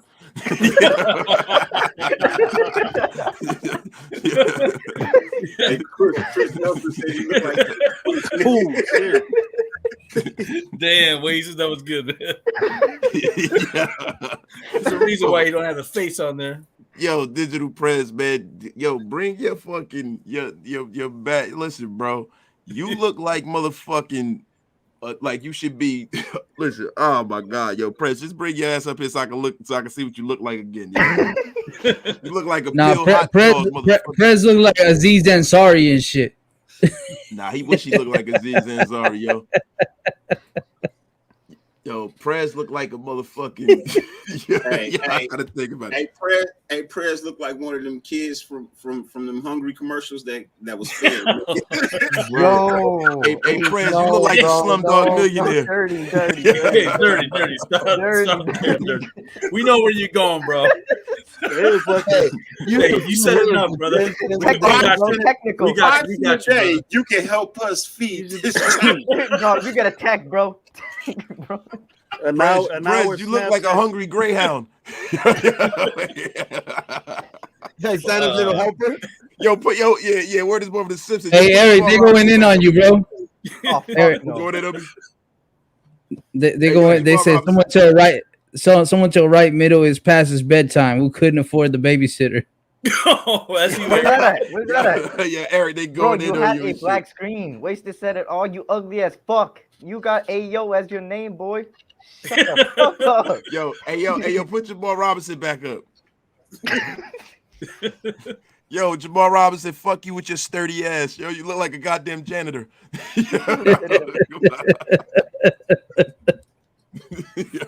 Yo,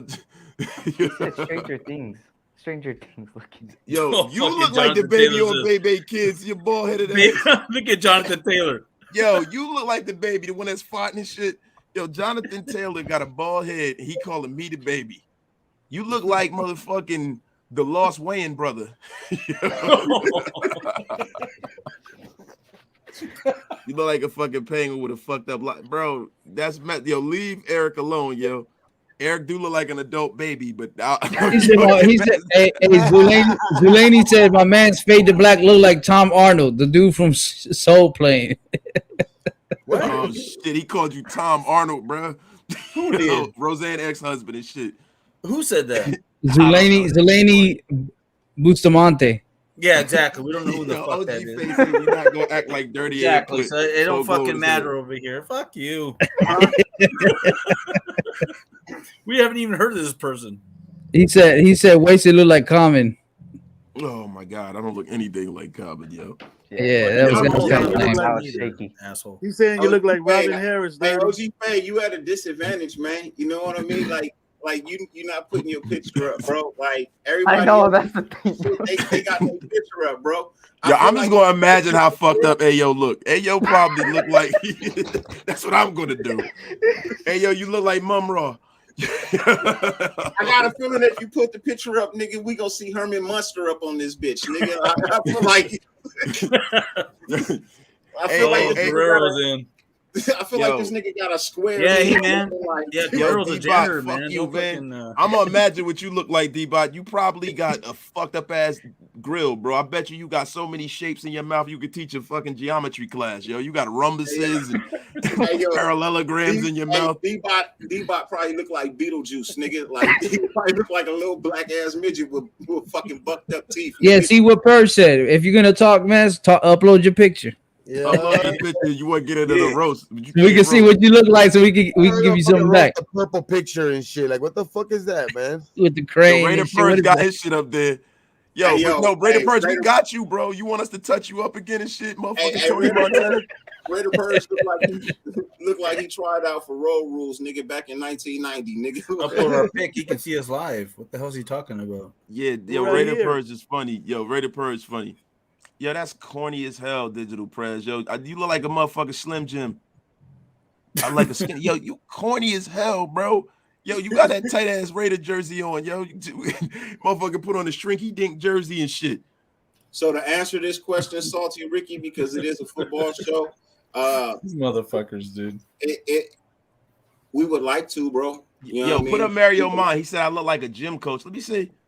Let me see what you look like, Mario Mon. I saw that. Yo, put him up. Where? Mario Mon, right up under Salty Ricky. Bitch, you got a picture of LeBron James up. You lost already, man. Fuck out of here, man. That's funny as hell, yo.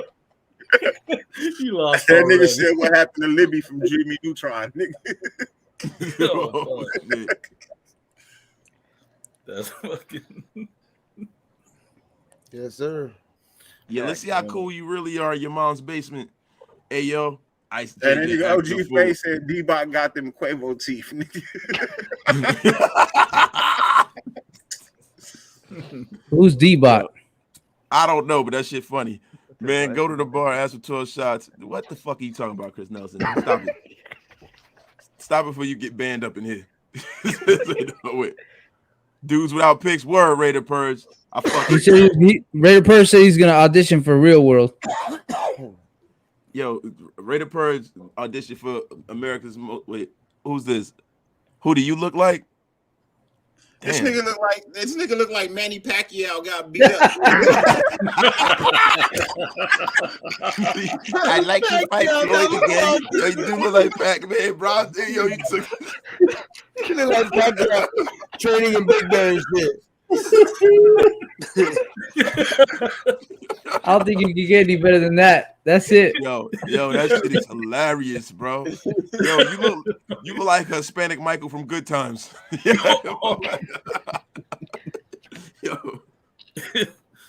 Fuck. Oh, you got him good with that one, dirty. Dirty. Next. No, it's all jokes, Prez. Come on, bro. You already know. Yo, listen, bro. Do me a favor. Go upstairs and make sure you put your name This on the motherfucker really just said I look like Haji Springer from Thiz Entertainment. Oh, hey, congratulations, Hammer. Congratulations. Yo, Raider for Nation, whatever. You look like your avatar. Come on, let's go ahead. He said roast me, bro. You showed up with a motherfucking hot dog on, nigga. Yeah, what the fuck, bro? Get the fuck out of here, bro. Fuck out of here, bro. Fuck out of here, bro. We know you look fucked up. That's the second fit. Yeah, this motherfucker over here look like Pee Wee Herman and shit. That's all we can really say. That ain't even him, yo. Bro, that ain't even him. That's a snap in his Slim Jim. Whistle, nigga. Hey, y'all remember getting the little whistles when the truck came around, nigga? That little Oscar Mayer whistle, nigga. This nigga. Yo, that's not even him, no, B. Hey, bro, not even do him. you have an inflated unicorn, cuz? Do you have an inflated unicorn? Yo, cuz got a fucking unicorn, bro. You guys are killing me, man. Cuz got a unicorn, yo. You like a You said Mario World, don't be a weenie.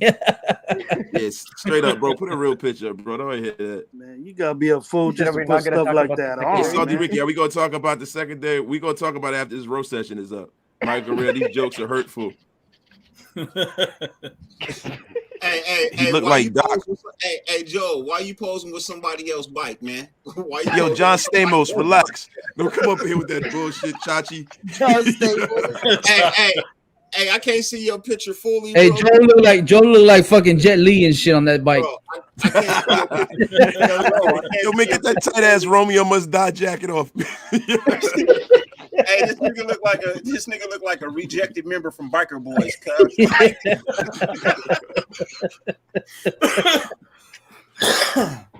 Man, you got to kill me.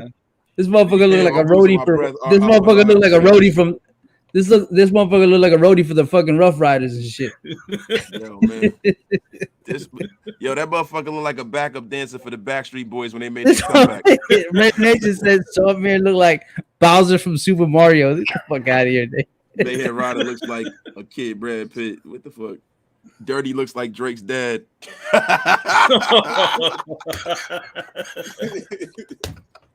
Good shit, bro. Good shit, man. Yo, that's fucking funny, yo. Who said that? Ready to take over back and shit. Oh, that's my dude. Yo, he was trying to throw jokes and shit. Yo, you applesauce jaw motherfucker. Oh, come on. Hey, they don't even show their face, man. They can't even. Hey, throw your picture up. If you want to throw your jokes out, throw your throw your picture up. Hey, you sound like you still live at home in your mama basement, nigga. You know what I mean? You sound like you still live at home in your mama basement, pimp. You know what I mean? Show your picture, pimp. My guy, show your picture. Hey, it's all love. I take jokes. I'm not mad at you, dude. Yeah, no, it's all good jokes. But look, if you don't Mike G is Cuban Link's first cousin. Y'all stupid. Hey, why you look like Cool Kev illegitimate son, nigga?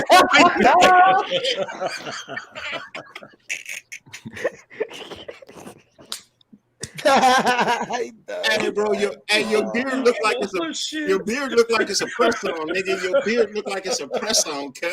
He does. Oh shit. They said you look like a living sausage ready to take over. Mario Mind, yo, bro, if you put another bullshit picture up, man, fuck you, bro. We're not gonna roast you. Look, Mario Mind got another bullshit picture. Go ahead. Hey, man, you don't get the fuck out of here looking like Sub-Zero from Mortal Kombat with the fucking mask on. Fuck you, man. The perfect background in the looking like Tickle Me Elmo and shit. Hey, this nigga looks like Patrick Mahomes' wife, nigga. This nigga is ugly as fuck. Ain't no fucking store look like that. Bro, that motherfucker looked like a used maxi pad. Way out here, yo. Bro, what's the website for the beard oil? It's www.eatadick.com. Hey, Raider Takeover, you look like you impersonate E40 on the street in Vegas, nigga. Like you're a street performer. Oh, come on, man. Leave my man take over alone and shit, man. That motherfucker. Yo, y'all stupid. Yeah, that motherfucker look like Spice One. Yo, hold up.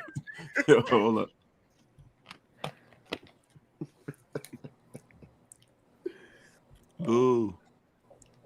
Boo. Boo. Damn, JT came after everyone, bro. What, JT? Where he at? JT won't pull up. That's the thing about it, man. JT won't pull up. JT he said I look like Tank. He said I look like Tank Abbott. Yo, he played you out. Hey, I know why JT won't pull up. He went back to the gym and got his ass whooped by 15. Hey, thanks, JT. JT didn't put me in there. Thank you, JT. Hey, this nigga came home with 2 black eyes this time. You look like a retired what? You like a retired coach? Yo, what? Hey, he said Raider Gabe looked like George Lopez's nephew. Boo. Boo. Shit is I terrible, look like a retired coach. Yeah, let me be. No, you like a retired coach. He said you look like Reggie McKenzie's son, bro. He played you, son. Yo, listen, when we had Reggie McKenzie, we definitely had the ugliest GM and owner combination in the league, bro. Hey, Raider Takeover, bro. Nigga, you look like a lost member of motherfucking Good Burger, nigga. You look like you was Keenan in Good Burger, cuz. Yo, you stupid, bro. Come on, man. Stupid. And Hey, wasted. There's two cats that look like him because he has a twin brother too. Oh They're yeah, twins. Reggie has another brother. They're twins. Yeah. Oh yeah, Raleigh McKenzie. Hey, yeah, Mayhem, word. Mayhem talking about you, Eric. So that Mayhem cat look like both of them. Did Neo from the Matrix? Wait, what? Did Neo from the Matrix start a podcast with the shades on? Yo, Eric said you look like the The Metro fuck? Goldwyn Mayor Lion. Yeah, that's what he said. Yo. Hey, look, Wait, is that Michael? No, that's Mayhem. Oh that's shit! That's Manny Pacquiao. Yeah, they said you That's look like a Yeah, thumb. I thought that was Michael. I ain't good cat. That's not no roast. That was dead. That ass. motherfucker like a thumb with that. Nah. Mayhem Raider look like Genghis Khan the Third and shit. Yeah, it's corny as hell, yo. This shit dying, yo. This shit is dying, yo. It's Sinbad, your pops, Wait, yo. He's killing you. Yo, listen. Raider that man is not playing no games. He's killing you. Now you Derek Carr, Mario Mine. Fuck you, man. He going after. Yeah, that's why we know you fucked up looking. Who's he talking about? Dirty? Yeah, he called that motherfucker Larry Foot. Bro, nigga. Raider Gate look like Cheech Marin got the munchies. I do got the motherfucking munchies though. Raider Gabe said, "If you ain't got your picture up, fuck you." Bro, you look like the lost member of Menudo, my nigga. Like you look like the lost member of Menudo. If you don't know who that is, I'm too old. I'm too old to play this. No, I know who you're talking about, bro. And you look like you be on Miami Beach with your silk shirt on, nigga, and your fake gold. It's all love, man. Motherfuckers in here was talking about I look like Middle Eastern motherfuckers, so I was just fucking around and shit. It said Soul looked like Roy Nelson from UFC, and Prez looked like a Somalian from Captain Phillips. I'm the captain now. I don't even know who the fuck Roy Nelson is. Yo, fucking, he's stupid as hell for that. He said middle guy with the yellow light looks like King of the Hill cartoon. I thought you hate Hill, bro. He laughed. He's like, goddamn, Bobby. Yeah, welcome in the tool shed. Yo, stupid.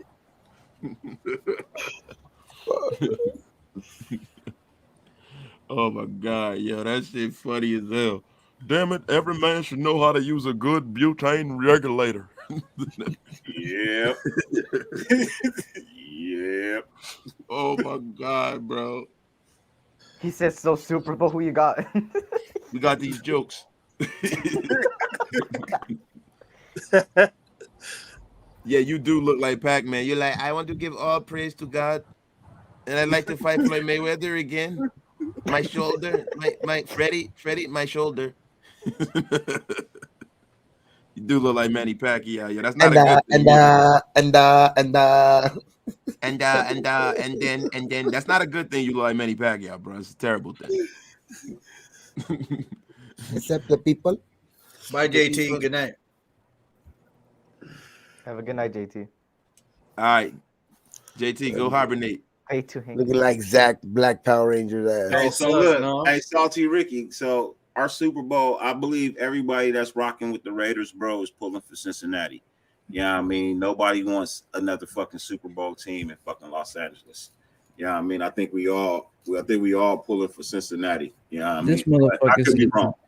Yeah, that shit corny, bro. He don't got his picture up, bro. Yo, you corny as hell. And I know you fucked up looking because you got a fucking picture of Everybody calling me fat and shit. That shit is fucking crazy. Better get your ass in the gym, yo. Timon got another picture. He got another picture. He changed it. He only takes pictures with fucking masks. Tomorrow man, he changed his stuff. Yo, you know why? Because he probably got a motherfucking missing chin or some shit. He probably got a mouth like a fucking mollusk. Yo, wait a minute. Raider Nation for life. We look like Timon and Pumbaa. Put your picture up, bro, so I can roast that ass. Put that picture up so I can roast that ass, bro. Yo, you too, Joseph, whatever, Guajardo. You look like Buzz Lightyear. Man, get the fuck out of here, yo. Put your picture up. Buzz Lightyear, what the fuck? Some stupid shit. That's corny as hell, bro. Mastermind like he allergic to sunshine. That's fucking hilarious, yo. Powder and shit. Mario Bond looking like the turtle from Mario Brothers. He do look like that fucking turtle. Yo, Mario Bond, stop coming out here looking like Swiper and shit. Dora. Say, ooh, man. Roma Insta. You always hella old. You hella old, bro. We're not even roasting you.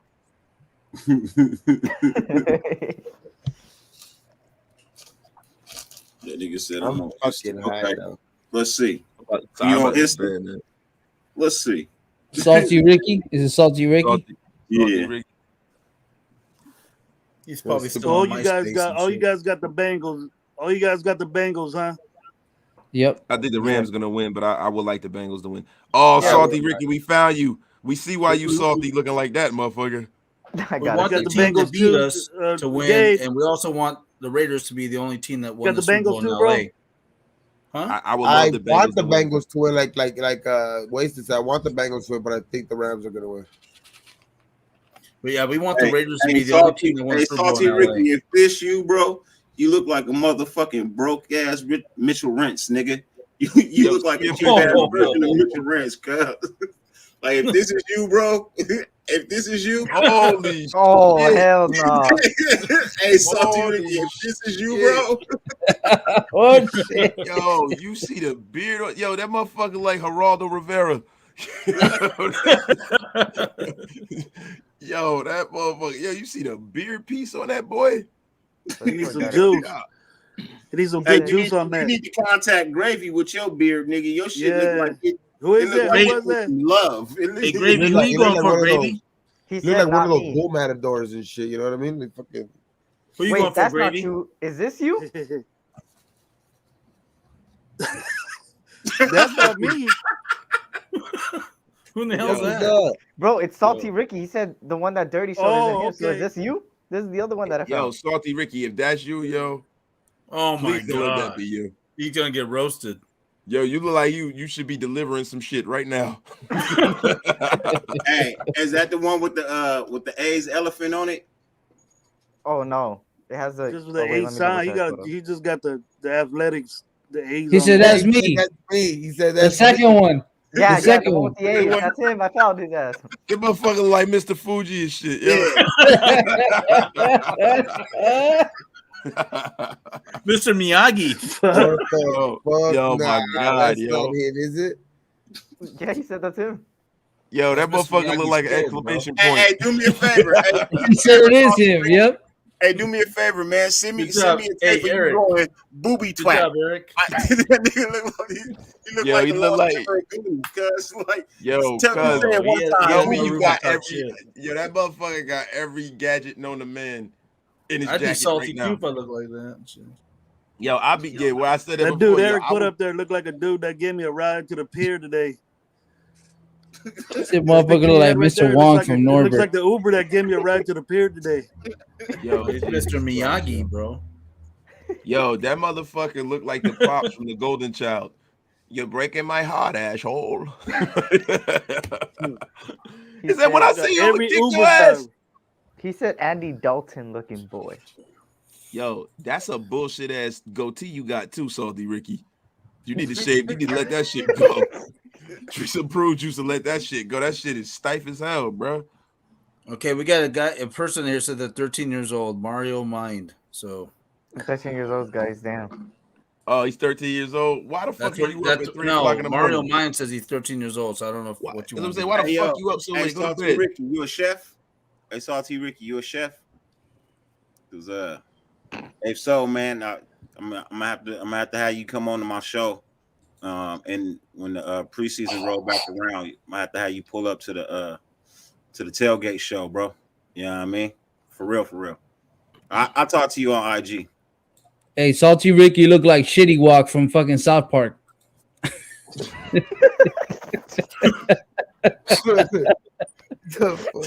Yo, Salty Ricky look like a default in the Nintendo Wii. You making your Wii character and shit. You're like the Asian version of that Monopoly guy. He sells Tiger Bomb. Hey, you do kind of remind me of the guy I just had served me at Benihana's, nigga. You do kind of remind me. I was gonna say something about Benny Honda. But I don't want to be. I don't want to take that route. Hey, yo, Cartman, you Cartman, you ain't putting your picture up. Hey, Mom, I got bitch tits. I can't put my picture up. Look at this guy. Put your picture up. For sure.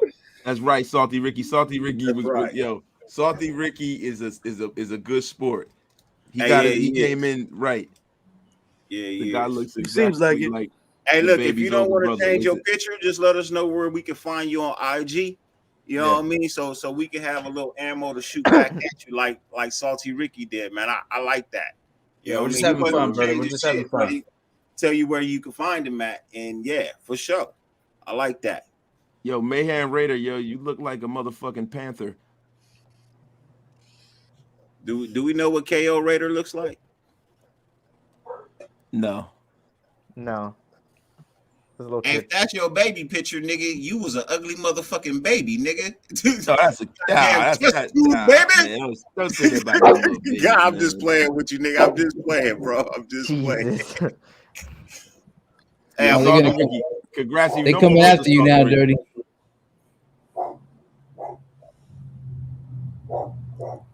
Little easy. I'm just playing with you, brother. I'm just playing with you, brother. Don't get offended. Yeah, everybody's having fun, man. Don't get offended, bro. He throwing that like he wants you to say something though. Yo, OG Raider, yo, put your picture up. The worm guy, admit that shit corny as hell, bro. Hey, look, any and everything that we see, bro, you know what I mean? It's gonna get clowned. Don't think that we mean anything by it. You know what I mean? If it's just the roast. One of the things about this shit is if you can dish some shit out, bro, you should be humble enough to accept whatever comes back at you. You know what I mean? For real. If not, then gratefully bow out.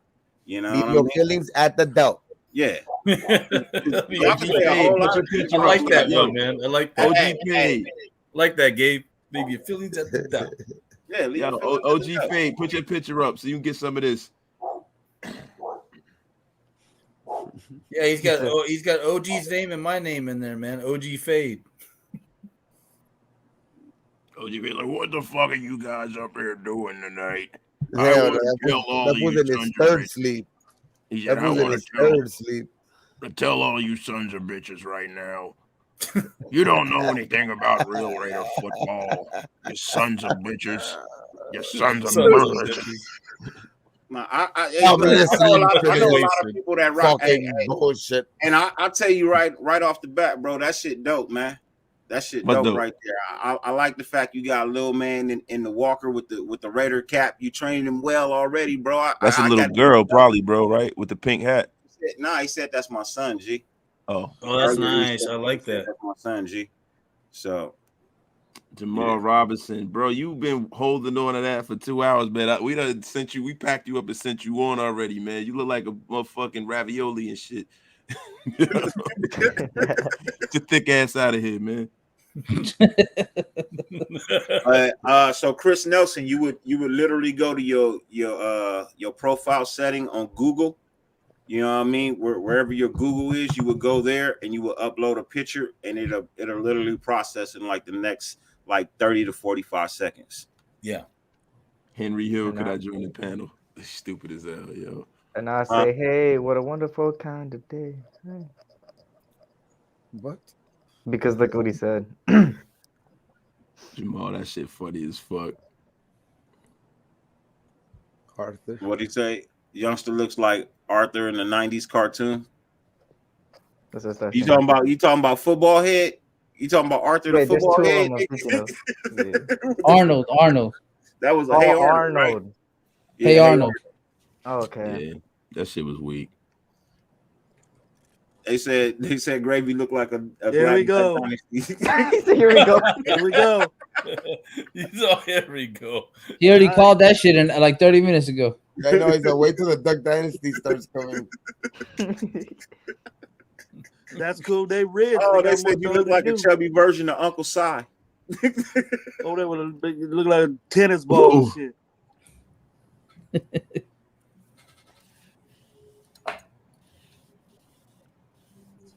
Look like a number 2 pencil. What are you talking about, man? Like a number 2 pencil. Who, me? I don't even know why you even put that up there. It make no sense. Yeah, it's corny as hell, bro. This shit dry. Go lubricate that You joke. know that? And they said wear Future from 8 Mile. That's weak He too. said, bro, he talking about Gabe shit. Oh shit! The dude below Dirty looks like his head is too big for his butt. What? Yo, Jamal, that shit weak, bro. Bro, it's fucking Stupid. dying. That shit weak, man. This shit, I'm about to stop doing this shit weak as hell, bro. Jamal, you gotta come better than that, bro. You gotta come better than that. Most definitely. Hey, man. I Bring remember some being on Honcho snaps, channel, man. he was going off on dudes. You gonna make me react. You gotta come with some good ass shit. Exactly. Yeah, this shit getting super dry. Yeah, Is this your photo, nigga? Is this your real photo? For the Coneheads and shit. Let me see. Let me see where. Jamal. Jamal, right here, bro. Bro, no, bro. That's like a Grand Theft Auto character, bro. I swear to God, if you smile, you for real look dead on like a fat ass Beetlejuice, nigga. I swear to God, bro, you look like you belong on El Salvagante TV show. El Salvagante. So he got the. Dirty look Yeah, like that LA is, OJ, that is a 2K character. This motherfucker over here look like an Anunnaki and shit. Is that the correct way to look like Common Poor Cousin? Question mark. Wait. Dirty looks like Dirty. an LA Fitness subscription. You got a lot of new people on this channel. I mean, there's a Yo. here I haven't recognized. Bro, what? Bro, I don't Hey, get yeah, that one. if you new to the channel, man, please like and subscribe, man. You know what I See, a mean? lot Help of the new, boy run them numbers up. You know what I mean? I appreciate that. And somebody said I look like what?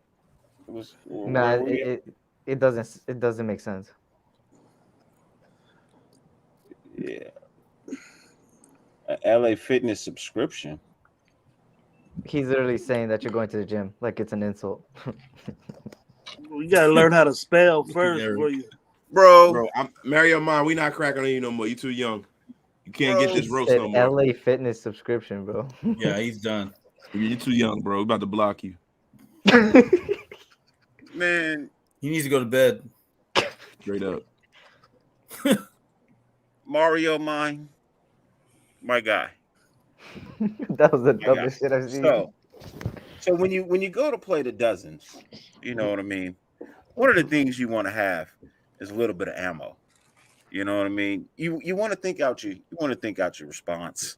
You know what I mean? You want to put a little thought, a little effort into the jokes you throw out. You know what I mean? Yo, if I'm being quite honest, bro, you really look like an albino with an STD, bro.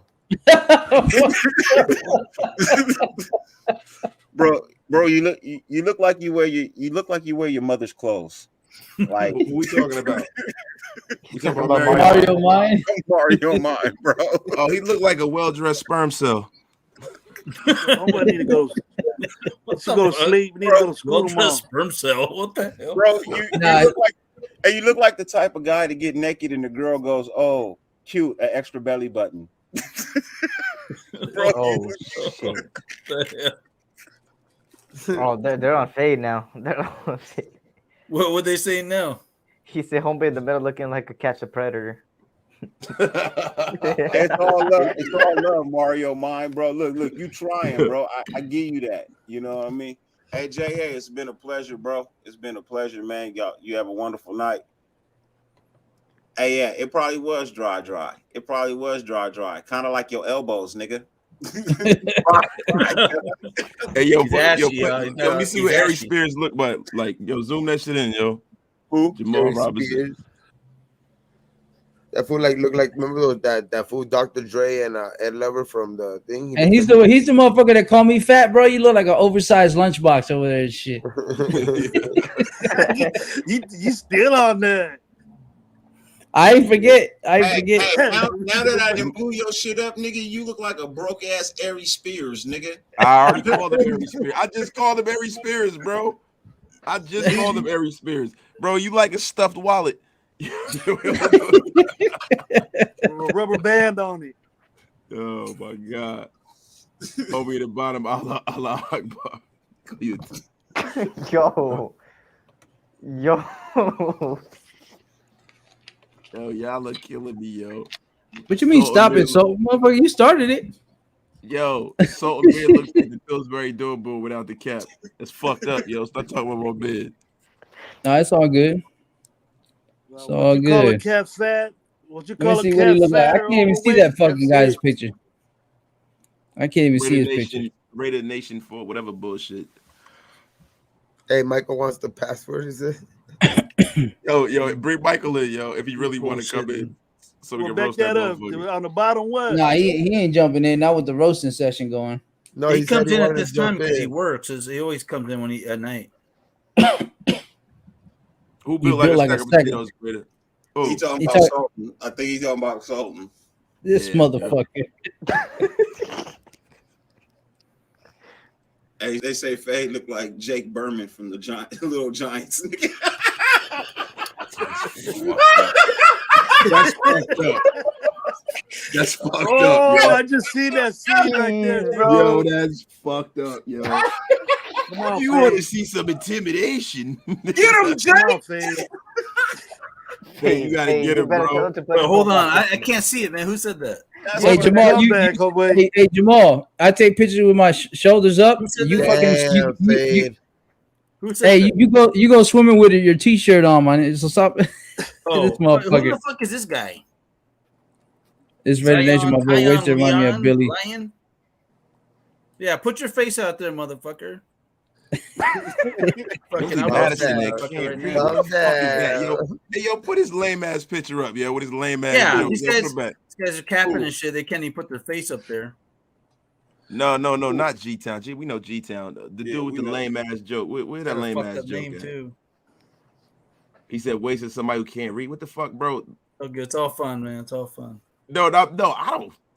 I just think that shit funny, Zion, bro. the lion, Zion, the lion. He says what? Yo. What the fuck does that even mean? Sultan shuts the fridge Yeah, with hip hop. exactly. That's what I said. I was like, what the fuck? Oh, his yo, hip. bro, nobody, I can't even see dude picture. They got these far ass pictures from away.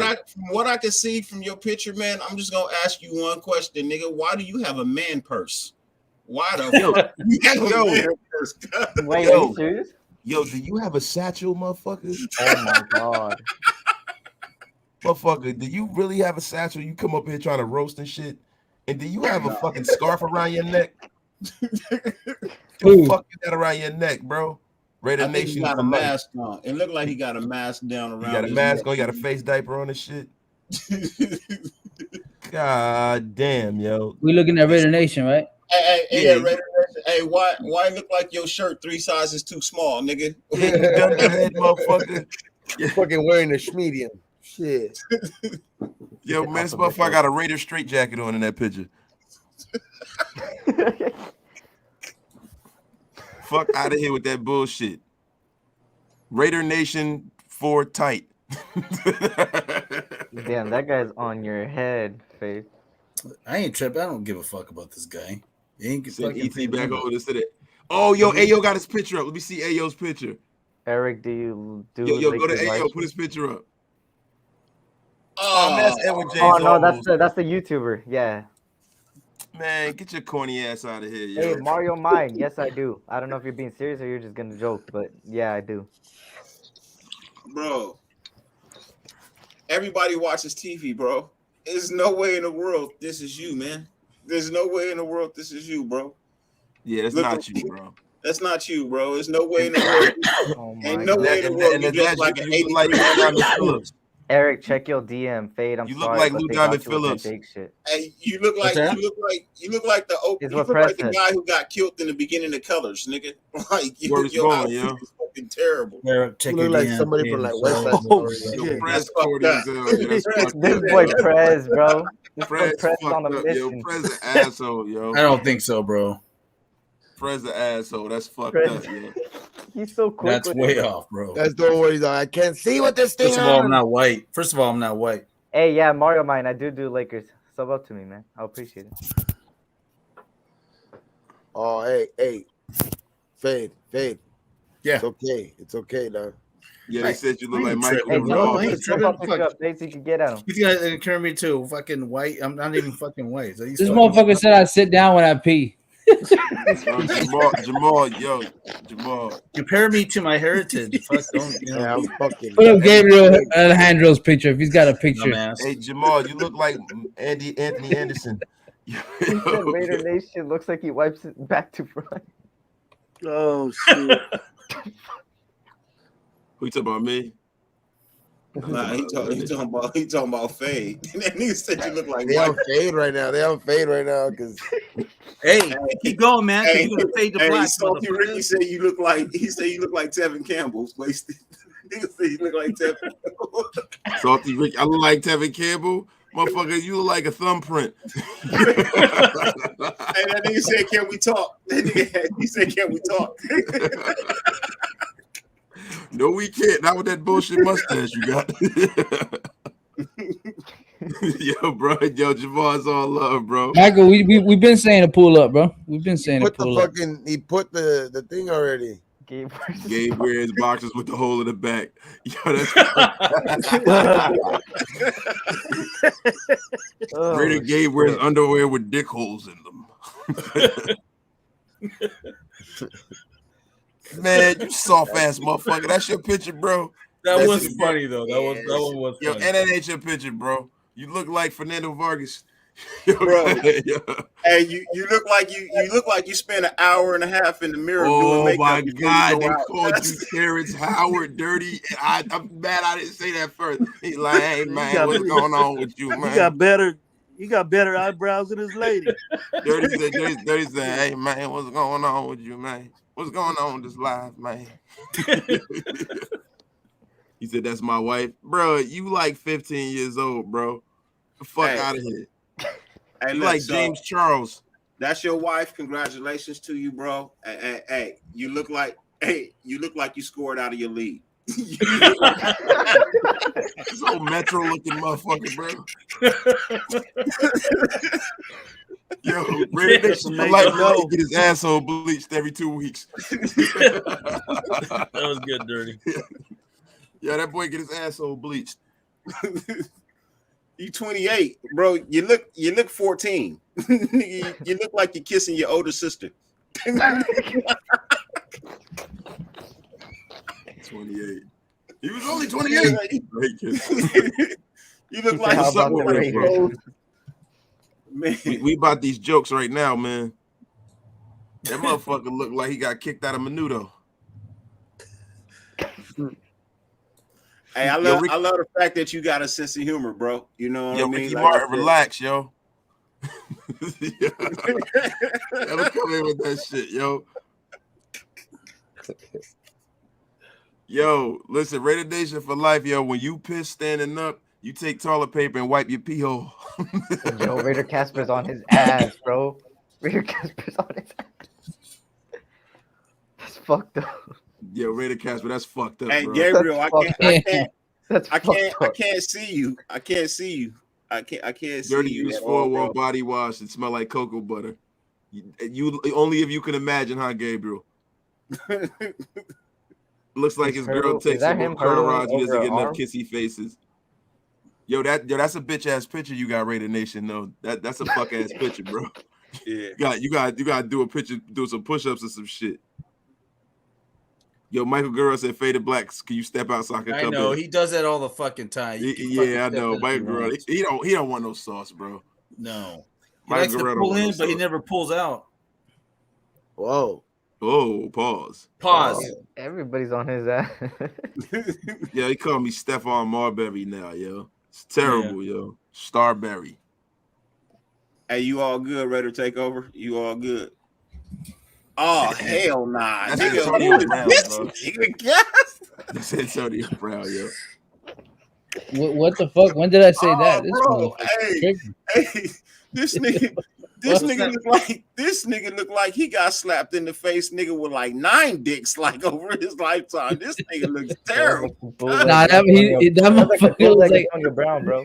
No, yeah, I was gonna say he looked like Antonio Brown. That is Antonio Brown. That ain't him.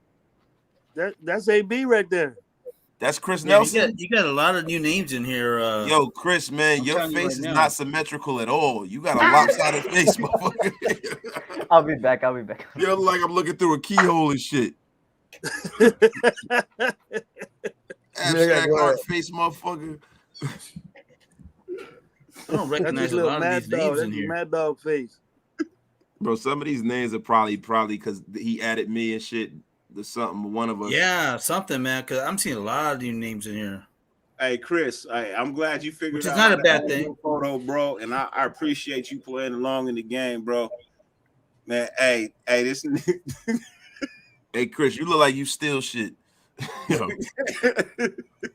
You say he look like a generic Keith Thurman and shit. Hey, what's up, fucking Mike? And why this nigga look like he taking a DMV photo? Like this nigga getting his license for the first time. Nah, man, that nigga like he stole some shit at What's the up, Michael? and he put his picture up on the wall. Hey, man, fuck you, man. Oh shit! You got a mask on and shit. I know your fit is trash though. That's you in that picture. Your fit is ass.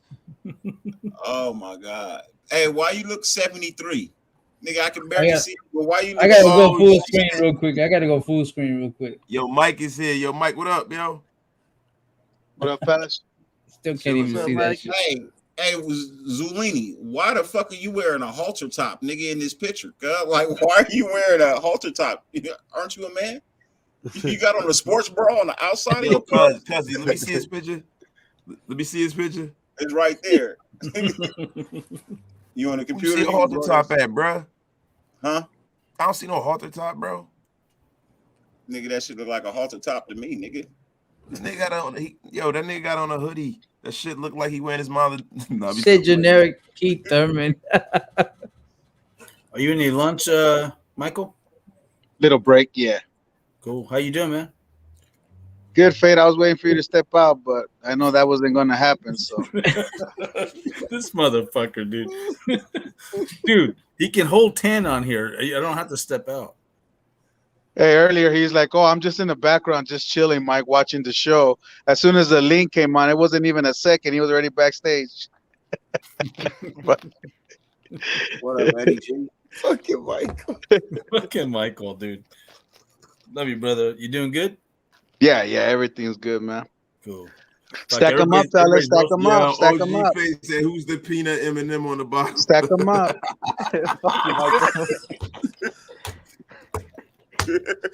Fucking everybody's roasting everybody right now. Hey, what's up, Gravy? Nice to meet you, man.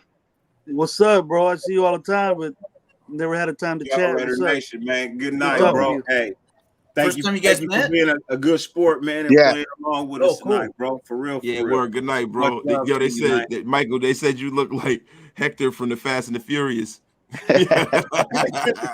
Michael, D-Bot don't even got a fucking picture up.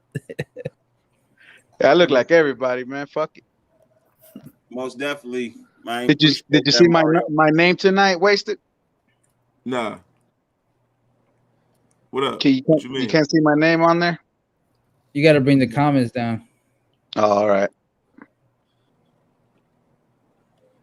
It just says Donnell Jones. You can smell my teeth. Yeah, weak. I can't even see you, bro. Are you M85? Nah. Oh, I can't see you, bro. It's on my screen, bro. Jones. That's funny as hell, man. Fuck you, bro. You look like Howard Hewitt.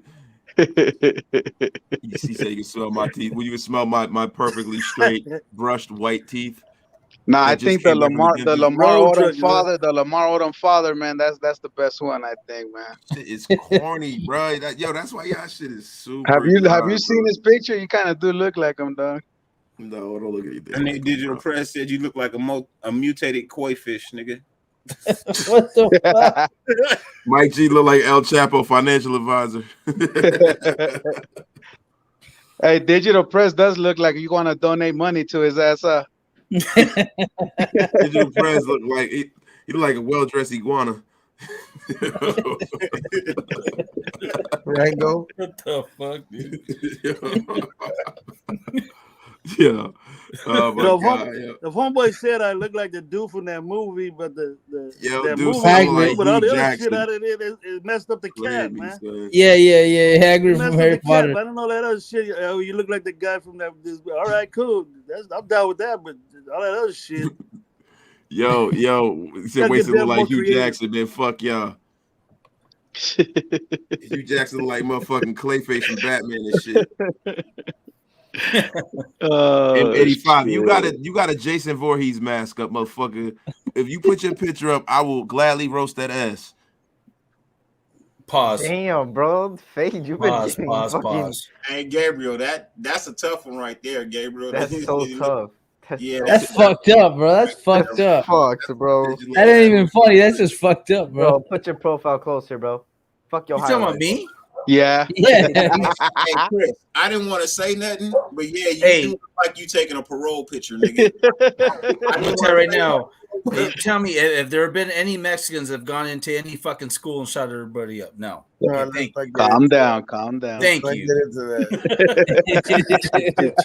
Fuck you. I don't even like that shit, man. That shouldn't even been put. You don't talk shit like that. Who got the Raider jersey? He made a mistake. Fade. Who was that? I'm gonna find out who that fucker was, man. No, that's I don't like that shit, dude. You don't tell me I'm gonna shoot kids up and shit. Oh yeah, no, that's not cool. No, fuck you, man. Who the fuck was that? That's not cool. That's not even fucking cool. Gabriel Alejandro, fuck you. Okay, you don't. Yeah, it's not even a roast. It's not even a roast. It's like. Tell me to shoot up a fucking school. Yeah, that right there, that's motherfucker. That one right there, bro. That's personal. That's personal. Yeah, that's personal, motherfucker. That's not even personal, bro. That's crossing the line on so many levels. I don't like that shit, dude. We can fuck around and play, but you don't talk shit like that. Yeah, you big mad though. Fuck you. You don't stack them up with those comments. You don't stack them up at all with those comments. Yeah, nah. And look, I'm gonna just say this, look, Gabriel. I know that you don't have no ill intentions. But that's a touchy subject for some people, bro. You know what I mean? So, I'm not gonna ask you to apologize to the man up here, but I will ask you to apologize to the victims. You know what I mean? Who lost their kids for that? You know what I mean? It ain't nothing personal, but that's just like, bro. You know what I mean? People lost their lives behind that, dude. You know what I mean? And that within itself is where the line got crossed. You know what I mean? I'm pretty sure. You know what I mean? Fade's got somewhat of a sense of humor. Yeah, if you want to roast him, yeah, but that one right there, yeah, you know what I mean? That's a tough one right there. Call him any character from any show, but not. Yo, M85, yo, dig. If you put a picture up, I'll gladly roast that ass. But being that you have Jason Voorhees as your avatar, it must be a nightmare to look at you, motherfucker. Put your picture up, and you get roasted like the rest. Bro. We ain't hurt. You can continue to crack jokes, but just let's just leave the school shooting shit out. Yeah, you know what I mean. Let people losing the live thing. Let's leave that part out. You know what I mean. Let's leave that part out. You know, it would have been better if you said something like, Faye looked like he ain't had a friend since he turned 32. You know what I mean?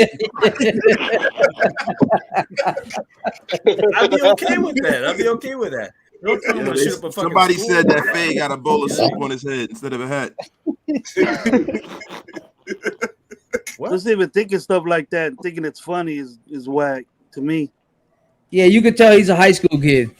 Yeah, I know. M85 is a high school kid, or he live in his mama's basement.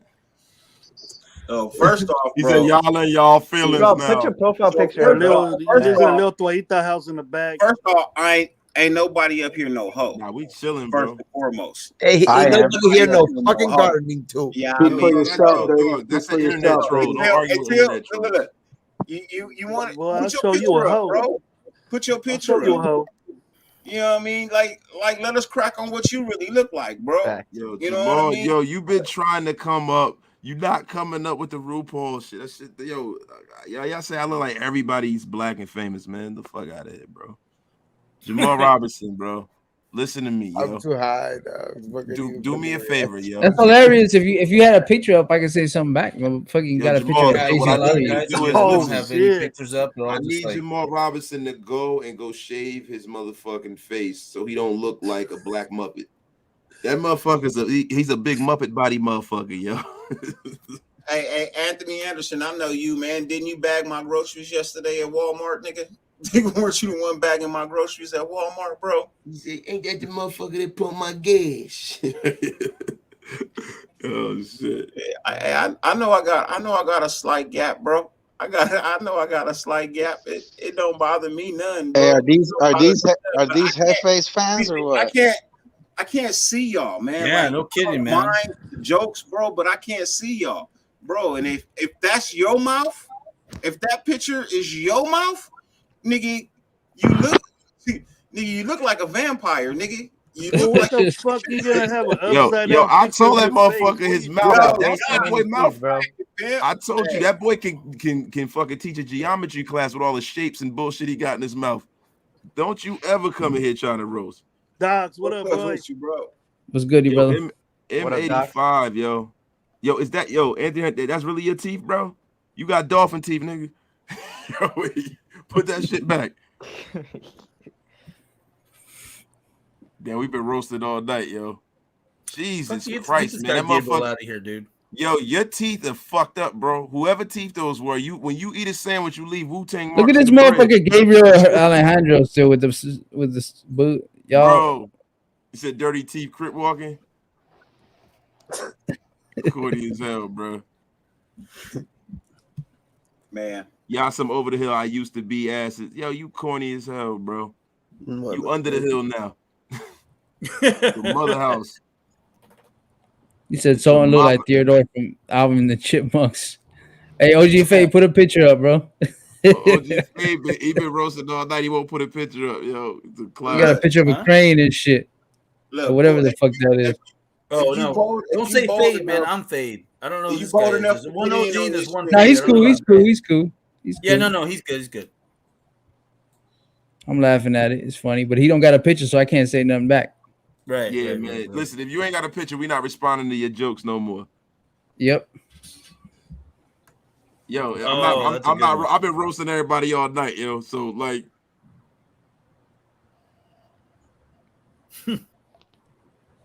He said, "Y'all wildin', I'm out."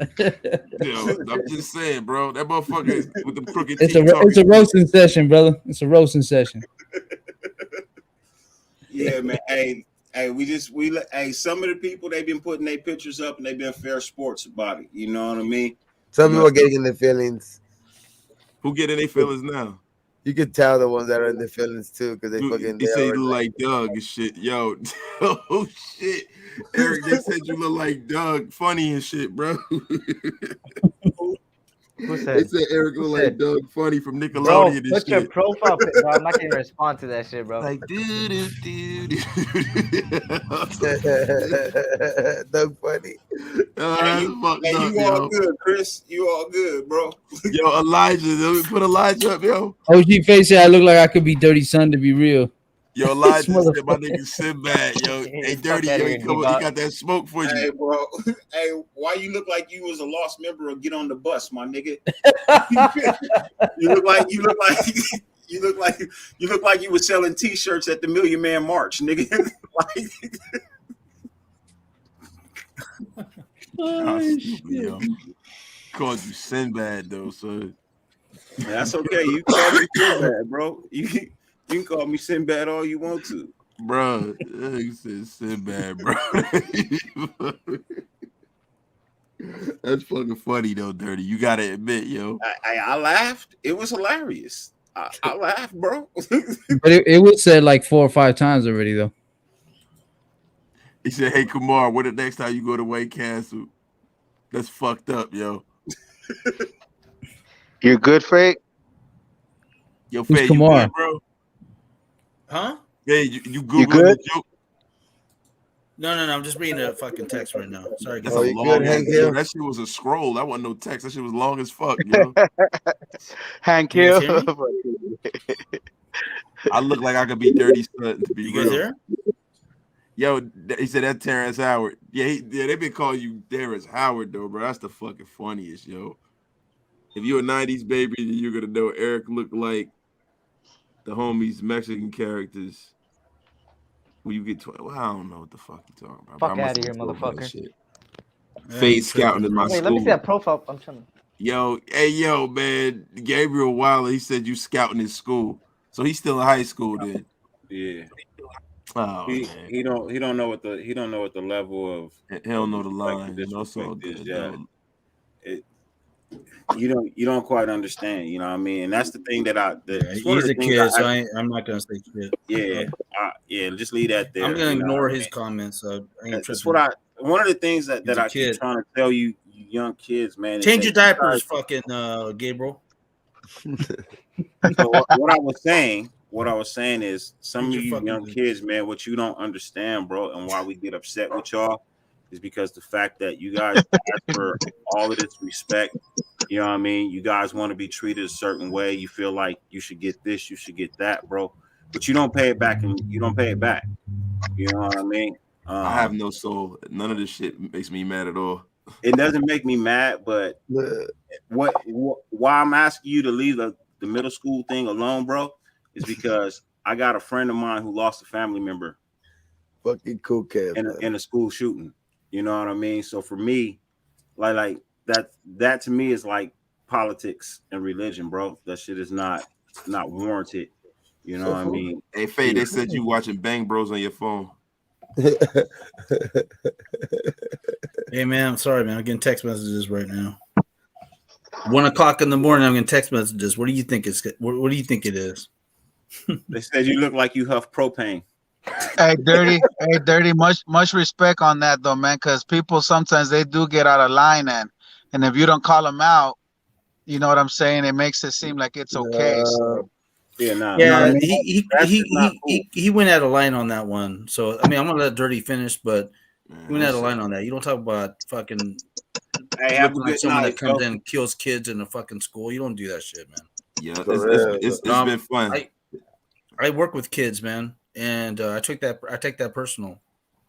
I just lost. I mentioned this on a show yesterday that I lost 2 kids that I used to coach. I coached for 20 years soccer, and lost 2 kids. There was 4 of them in a car, and the 3 girls that were in the car drowned. They went into the river, and the guy that was driving was drinking, and he got out alive, and the 3 girls died, and 2 of them I coached. And I know them for years. I know the family, so I take that personal, man. I love kids, you know, and to call me like a fucking tell me I want to fucking come in and shoot up a school. Fuck you. I'm sorry. I'm just saying. You don't even know me, so don't fucking talk to me like that. Yeah, look, man. I'm sorry. We gotta realize though, man. You gotta when you roasting this shit and motherfuckers is behind a TV screen or whatever, you gotta know that it's gonna be some inappropriate shit that happen. So you know what I mean. So for me, you can never let them see you sweat. You know what I'm saying? They say something, you roll off and say some other shit. The shit you can't let it go south with us, man. But you don't talk shit like that though. You can roast me all you want. Talk about me, whatever. I don't give a fuck. I know who I am, but don't talk. You know, like me telling you you're fucking a molester and shit like that, or a killer. That's now you're getting stupid and personal. You know, some people got dark humor though. You know what I'm saying? I got dark humor like that. So sometimes I do dumb shit like that too. And I'm older. You know, I have a dark sense of humor. You know what I'm saying? Like, I'm gonna give you an example. One of my homeboys was in Israel. He was showing me some video that the chick sent him. She's playing with herself, and I know his sister's a hoe, right? So when he sent me the picture, I typed back his sister's name. You know what I'm saying? Damn. Yeah, if that's not you, that's your sister, man. No, I'm kidding. No, I'm just saying. No, he sent me a picture when he was in Israel. It was some Ethiopian chick who was playing with herself that sent the video, so he sent it to me, right? I know his sister had just got somebody sent a picture of his sister dancing in a club. This is when we was younger. So they sent his sister was a hoe. They sent his picture dancing in a titty bar. So he sent me the picture of the girl playing with herself. I was like, Portia? And it wasn't funny. He was really mad. I thought it was fucking hilarious. I have a dark sense of humor too. You know what I mean? I do. I find a whole lot of shit funny. You know, everything is funny to me, bro. I'm like Tosh. You know what I mean? Like Tosh Daniels, bro. I find this shit to be hilarious, even though a lot of his shit is dark. I find a lot of his shit to be Daniel Tosh. You know what I mean? Like y'all know Tosh.0. Yeah. Like I find his shit is dark, but I find his shit to be fucking hilarious. I do. But you know, I can tell at the same time as my show states, please respect the people on the panel. If I feel like something is beyond the respect of somebody who's on my panel, I'm gonna say something, bro. You know what I mean? Because that's one of the things I ask for on my channel, because that's one of the things I want you guys to get in return in the chat is that respect. So if my dude feels like that's pushing the line and it's slightly disrespectful to him, I'm gonna ask you to knock it off, bro. Now the middle school shooting, I think that's out of line. Now, if you want to go old school with the postal shooting, you know what I mean, with that being so far outplayed, you know what I mean, I find humor in that. But that it's a respect thing, and my dude felt disrespected, so I felt like, you know, that was one of the rules that I have on my show is respect my panel, as we would like to give you the respect in return. So, you know what I mean? But for me, bro, I find everything fucking hilarious, bro. Like Daniel Tosh said, hey, is rape funny? No. But can I make a joke about it? Yeah. You know what I mean? And will the joke be funny? Probably. So that's all I ask. Just respect my guy right there. Crack on whoever the fuck else you want to talk about. But my guy right there, he felt a little, you know what I mean? So you can roast me all you want, brother. I don't give a fuck. But all right, this shit getting a little soft for me. Yeah, we'll let it go, brother. Let's move to the next. This shit is getting super soft. I appreciate you, Dirty, but let's go to the next. Let's talk about car then. Let's talk about car. We got 2 more hours. Super emotional. Talking about. Hey guys, well, on that note, you good, brothers? Yeah. Oh yeah, it's fucking 1 o'clock, man. So work, man. Gabe's out. Sure. You go to work at 4, right, Gabe? Yeah. Huh? You get up at 4, right? What time you get in? Nah, I get up. I'm shit. John Gruden has arrived.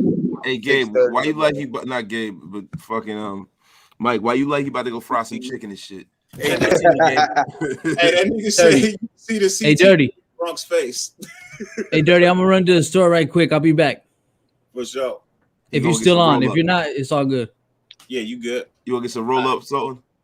Hey, What's up? So what we gonna do? Because we're gonna continue to have roast sessions, bro. But I will put in this disclaimer, bro. If you don't want to be roasted, you will have to leave the studio. Yo, the rules is you got to put your picture up. And you gotta put your picture up, bro. You don't put your picture up, bro. Let them roast me, bro. You gotta have your picture up, bro. I'm just surprised Wasted can hear us with them Dollar Tree headphones, man. I'm surprised.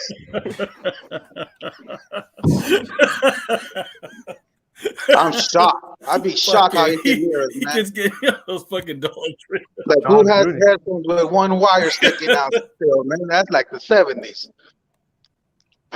Bro, that is so dry. That shit is drier than that fucking shower cap you got. About you. Thank God you're in the middle now, Gravy. They can talk shit about you now. Hey, if I post my arrest record, bro, y'all gonna be like, yeah, this nigga can't drive. That's all you gonna see in my arrest record, bro, is fucking driving offenses, bro. Like I've been arrested for street racing and some other shit, but it's all. Hey, Chris Nelson, you look gangster than the motherfucker. I don't never want to meet you. He's up later right now. I'm fucking around. Hey, Chris Nelson looked like somebody pit bull got out the fucking yard. Yo, why the fuck? Hey, Mike, what you covering with your fucking chrome dome head and shit, yo? Would you go get skin chips? I gotta follow the rules, my brother. I gotta follow the rules. You definitely didn't follow the rules of the kennel, looking like a goddamn pit bull. That's dry. That was dry. That was dry. Hey, that was the first one all night. You reaching. That was. Thank you, Dina. Appreciate that. Hey, that shit was dry like your wife's cooking. Yo, man. Fuck out of here, yo. This motherfucker running around with a fucking shower curtain on and shit.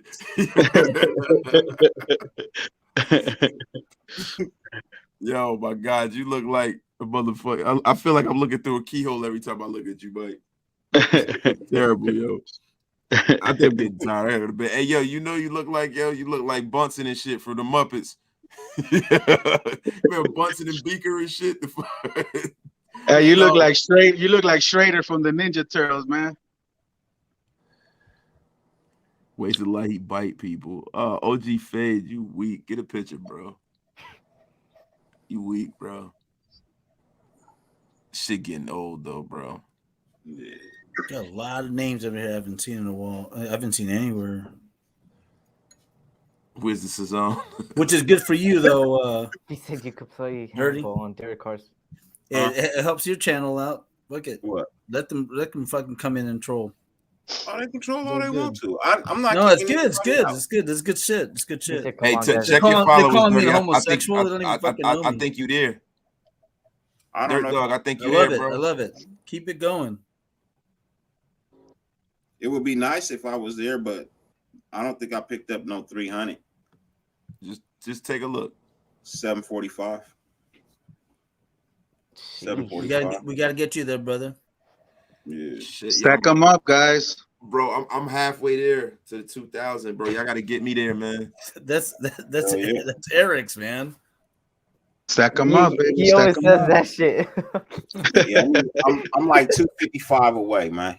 You know what I mean? I'm like, oh shit. No, I'm talking about that watch hours, yo. I need everybody in here to go watch my videos, leave them on. Bro, I'm telling you, man. That motherfucker sound like Donkey from Shrek. That's fucking hilarious. Dirty, you do bro. some daytimes and you'll get your numbers up, I believe, in my opinion, brother. Huh? If you do more daytime shows, your numbers will go up a little bit. Yeah, because I agree with you because he had like almost 200 people on one time, like close to 150, right? Yeah. Around there. The fuck? One day ain't got his picture up. If you put your picture up, you can get this roast. Even if you do an hour in the daytime, there's so much different people on there. Yo, ready because to take over. Do you have Bell's palsy? Like you got facial paralysis and shit, motherfucker. Hey, my break's over, fellas. I'll be in the background. All right, then. This nigga look like he look like the first place in Special Olympics, nigga. This nigga look like he took first place in the Special Olympics. This motherfucker got a soggy face. Rated Two-Face, what up? What up, Two-Face? What's cracking with you, Two-Face? Something going to the bodega to get a quarter of water at Funyuns. Yeah, word up, man. Hey, Funyuns. Yeah. Man, fuck Stephen A. Smith. I'm tired of his shit. Stephen A. Smith takes his hair off at night. Hey, Mario, it's hard to roast you when God did that when he gave birth to you, nigga. Motherfucking tadpole. Get the fuck out of here. What's up, Rated Two-Face? Hey, you look like you just got out the hospital getting Michael Jackson nose surgery, nigga. Yo, M85 said mental disability is not off the list, apparently. That's fucked up. M85 bringing the heat. Yo, is that you behind Jason Voorhees' mask? Yeah, Dina, go to bed. Heavy D and LL Cool J. No coming to a city DU. Boo. Heavy D. Hey, look, as I told you, M85 with me. When you talk to me, bro, there's nothing off limits with me, bro. With me, you know what I mean? It's not how a person feels. You know what I mean? It's not my personal belief. We're cracking jokes. We're roasting, right? I asked y'all to respect Fade, bro. Right. You know what I mean? I am the hater of the year, though, bro. I'm just telling you. I am. With me, I don't give a shit what you say, bro. You know what I mean? Like for real. I know it's all jokes. I grew up playing the dozens. Yeah, me too. You know what I mean? I was the king of that shit, bro. I gotta go to bed. You good, brother? I gotta go to bed, man. bro. I appreciate you being here, man. Yeah, I can't believe I stayed on this long. We're gonna have to throw something together, man. A nice little marathon for you to get them numbers up, bro. You know what I mean? Run your 12 hours or whatever. You know what I mean? And they need me to stop through and just fucking sit around for a couple of hours. Yeah, I got you. I appreciate you, bro. Yo, they said you look like you chew on gravel for lunch. Yo, Jamal Robinson been cooking you, bro. He been cooking you, dog. You can't let Hey, Jamal, I'm waiting for you to like I saw your shit earlier and you said you was gonna put up a better picture. I'm waiting for that shit, but trust me, bro, I got your ass, nigga. I got your ass. I got something coming for you, bro. I really can't see you right now. You know what I mean? Like, truthfully, I really can't see you, and I hate cracking on some shit I can't really see. He got a square emoji head. I just know, bro, like, For real. Like I've never seen a nigga blend into the background so well. I've Bro, never seen a they nigga said blend Dirty into the carried the torch at the Special Olympics with Kershaw swap meet. Oh my God, bro. Okay.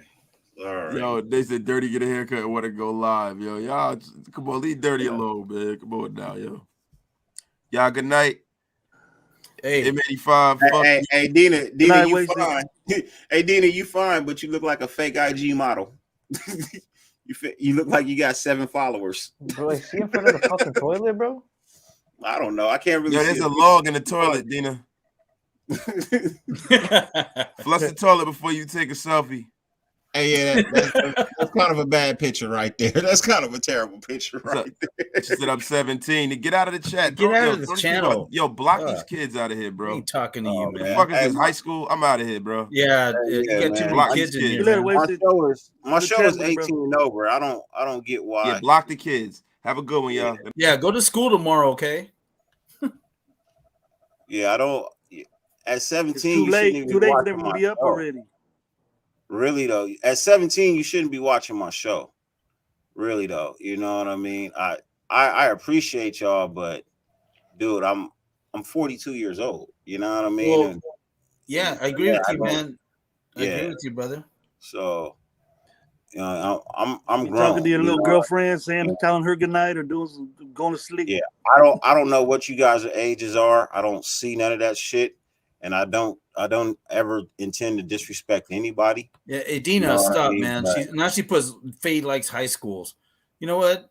Block her, man. Get her fucking out of here. She made a couple comments already. It's high school. I don't want to deal with kids. You know. That's what our generation is, bro. I'm not leaving. They're making me look like a fucking high school masker and shit. Fuck it. Yeah. And now she's talking shit too. Yeah, I'm not leaving. I think Hefe's got some boys and some people in here. I don't know. Yeah, just thanks for the hours, though, guys. Thanks for the hours. Hey, Mario. I don't know how old you are, Mario, but it's not for you. You know what I mean? I'm not talking to you. You've been a good sport. You've been cool. I'm not really fucking with you like that. But the ones that don't have, you know what I mean? The ones that don't know no better, yeah, y'all gotta go. You know what I mean? Yeah, you're good, Mario. Yeah, go to the under 21. And Mario, I seen your question earlier. I don't know when I'm gonna go live for a Lakers game. Maybe tomorrow against the Pacers. I'm not sure. So I don't know yet.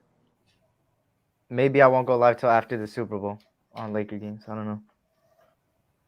Eric, are you doing a bump behind the microphone? What the fuck that mean?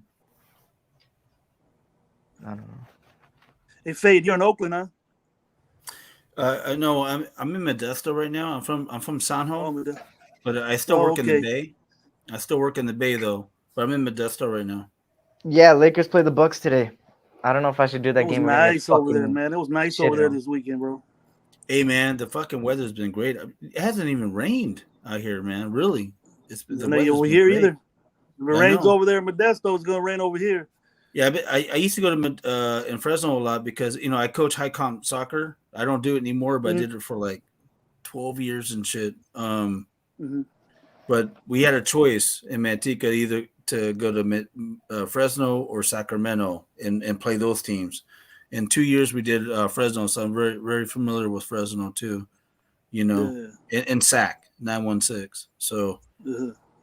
Yeah, we did really good though. We went out to Seattle and shit. And there was 2 teams in Northern California, that went out there, and we're one of them. So it's pretty good, man. They're all high school girls and shit. Yeah. So I guess I'm the only one that thinks that the Rams might win the Super Bowl, huh? No. I think they will win, but we want Cincinnati to win. Mm-hmm. You know what I'm saying? I mean, yeah. What do you got? Rams have to win, man. They invested so much into that team, right? Yeah.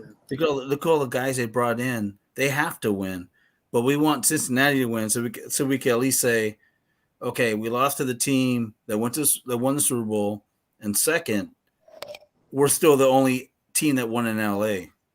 Or do you think we could turn it around? You know? I don't give a rat's ass if we were one play away from fucking go. We weren't there. We ain't there. Man. But I hear you, brother. I think the Rams are gonna win, and I think they'll probably win decisively, man. Far as I think they might get them. Lakers play the Bucks. Good game in the beginning, but I think at the end, it's gonna show. It's gonna show that how it's gonna really break down. I think Stafford's gonna have a good game. Burrow's gonna ball. And Ramsey's gonna be on what's his name, but it's gonna be a good Super Bowl, bro. I mean, they're both good teams. I mean, I think the two best teams are there right now. So, yeah, I agree with you, man. Yeah, Eric, do you think we could turn it? Dude, do I have something? I have something tomorrow. I forgot what it was. Oh, I don't know what to talk about though. Hey, Burrow is a soldier, man. Burrow is a soldier. You know what I mean? I like the way he plays, man. I like the way he plays. But I don't know. Two-Face. Hey, what up, baby dog? Good night. Appreciate you rolling through as always. You know what I mean? Much love. You know, keep it gangster. You know what I mean? Look, dude, it's been fun. Yeah, had a good time tonight. You know what I mean? Appreciate everybody coming through, hanging out. It's been 4.5 hours. You know what I mean? Yeah, it's been extremely cool. I'm gonna put some more shit together for. I don't think I'll be back tomorrow night. I think my little bro got something going. I think Sultan got his beats going tomorrow night. Yeah. Tuesdays, right? Yeah, Tuesdays. I'm not pulling for the Rams. I'm not pulling for the Rams at all. You know what I mean? I'm pulling for the Bengals. I wish the Bengals good luck. I wish them both good luck, bro. I do. I wish them all good luck. But good game. Yeah. I do definitely want a good game, man.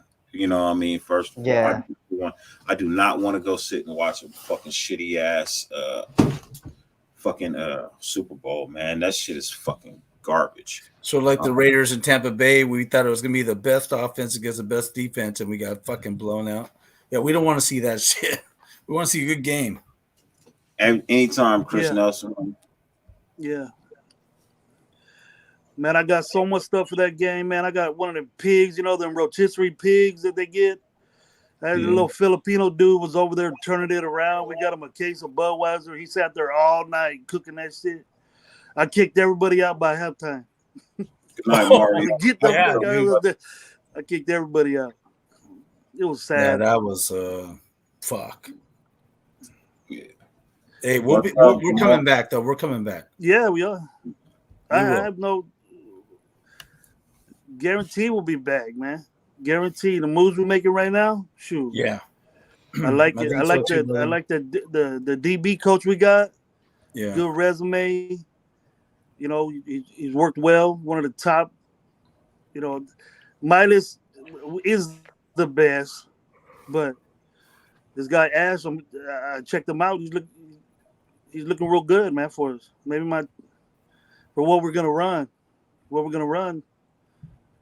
Looks like he's in the pan out.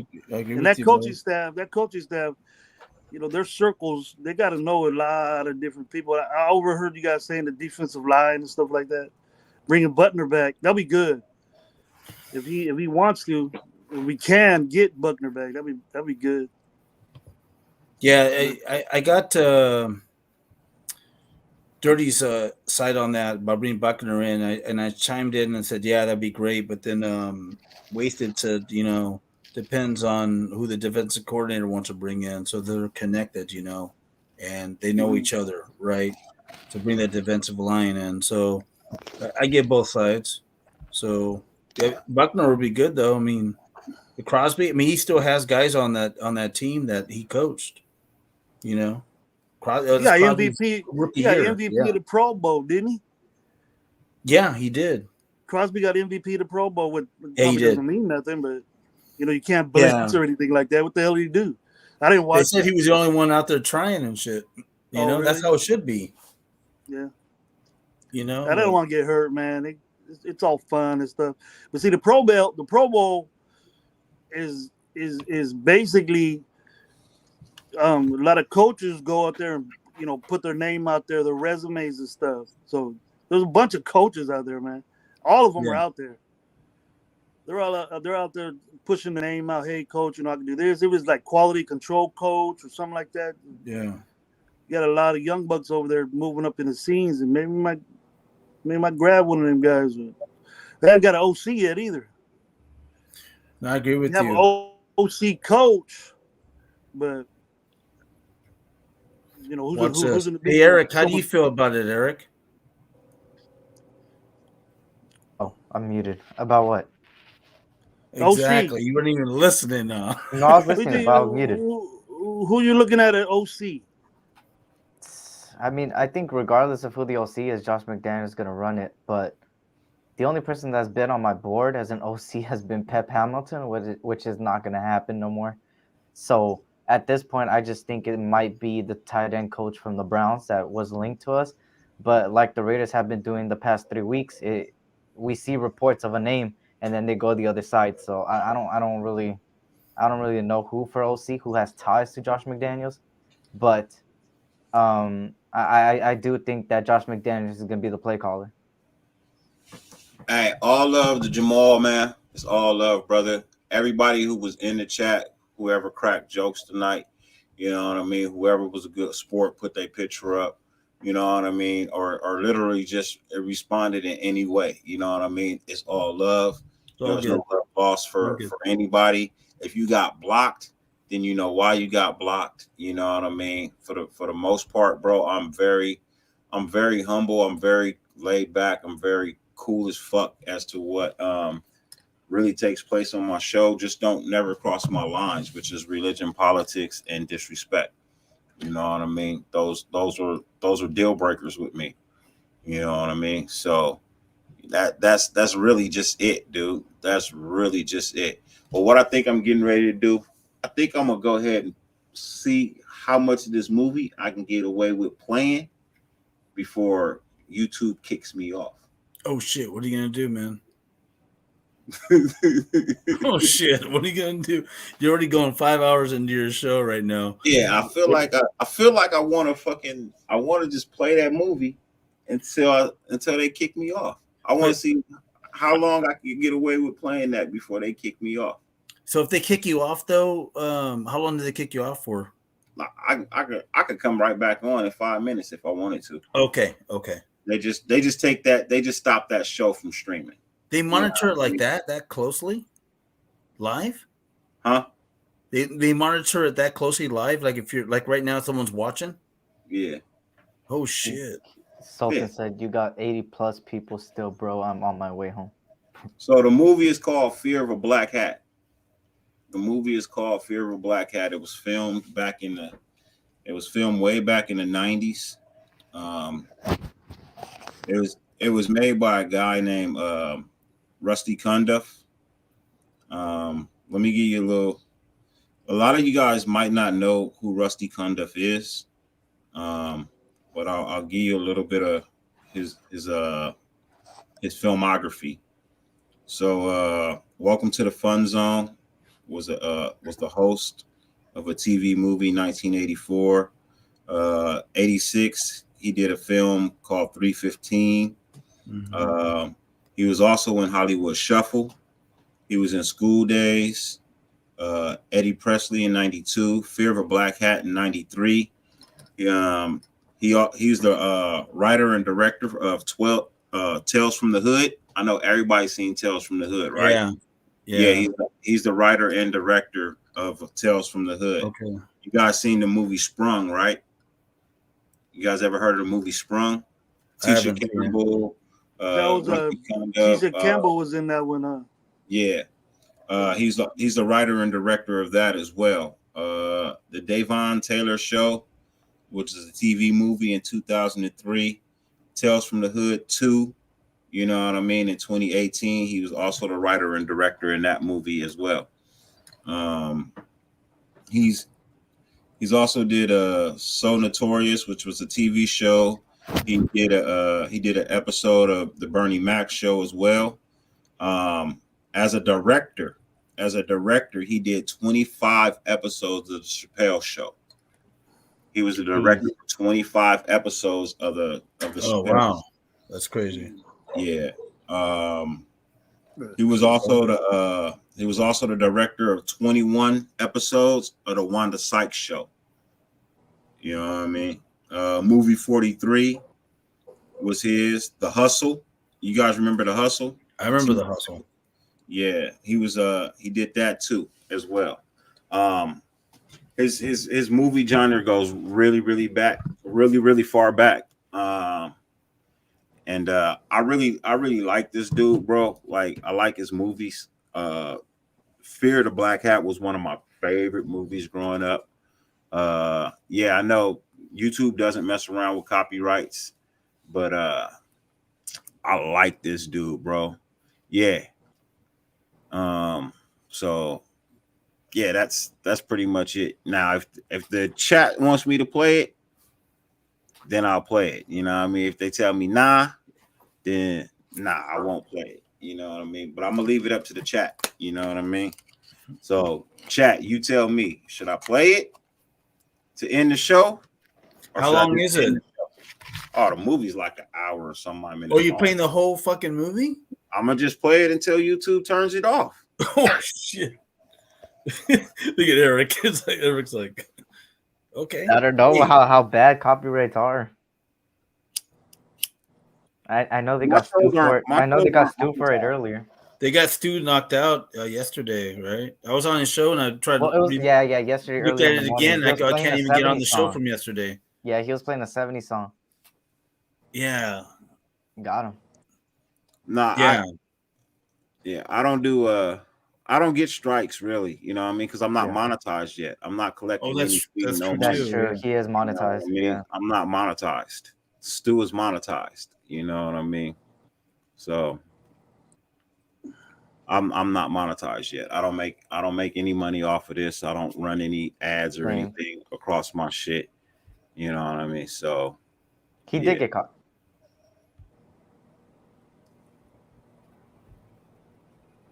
Yeah, tone deaf. Yeah, Cool Kev seen this movie. He know what I'm talking about. But I see a couple of yeses. You know what I mean? Well, I haven't really seen the no's. I know old Jims was fucking around. He was playing. But yeah, I think I'm gonna go ahead and just play the movie until they turn me off. You know what I mean? I'm gonna play it until they turn me off. Hey, peace, guys. In case I don't see you guys again. I mean, at least for the next couple of days.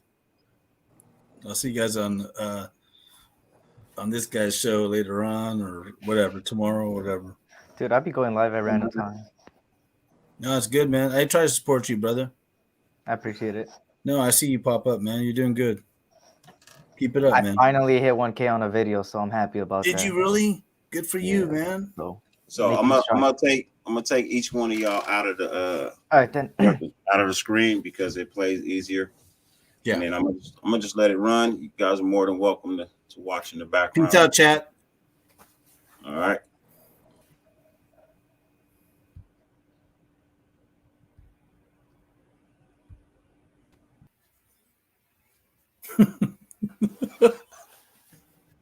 I got removed. Hey, you're killing me, bro. Hey, I'm gonna fucking pull that shit up, bro. It's already. Hey, man, that shit fucking killed. I was like, that's why I had to ask you right away. I go, what's the name of that movie, man? Fear of a Black Hat. Okay, that shit was fucking funny. They removed you that quick? Yeah. They can keep you online. They just take it off, right? Yeah. They got you dirty. Look at that. Everybody's laughing.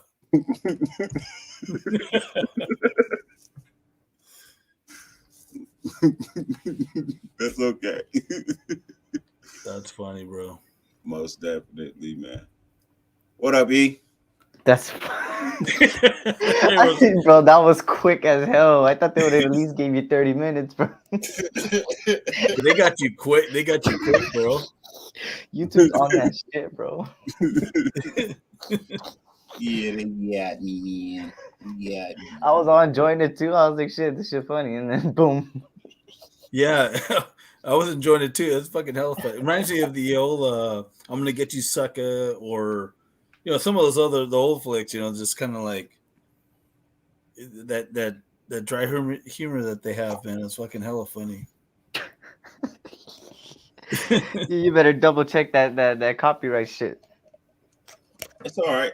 All I gotta do is drop that last part from my okay, shit. gotcha. When I go in to watch my shit, I just cut that last part off. He said after party at Sultan's. Hey, so if you replay your video today, will that be in there, or do you have to cut a part of it off? I'll cut a part of it off. Okay, and then you can replay it. Okay. Sultan said, "Never mind." What does that mean? Because he said after party at Sultan's, and he said, "Never mind."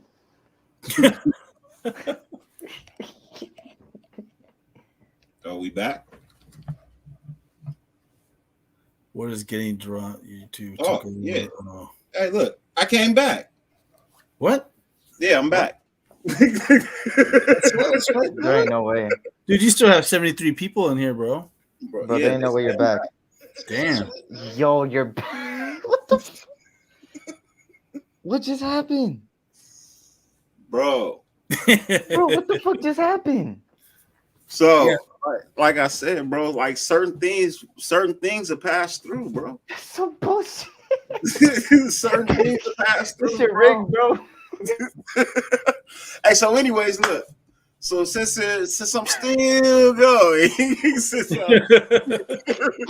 you're still live. Or said you're back. Hey, it's just gonna be a small blank spot, bro. It's gonna be. Is that Earn? Westside Sports Radio. That's Earn, right? Yeah. What's up, Earn? Pull up, brother. He said YouTube heard that, just finished rolling a joint. That's crazy. It really came back out of a. What the fuck? Yeah, man. It really came back, bro. I took it down. You know what I mean? Like I took the video down.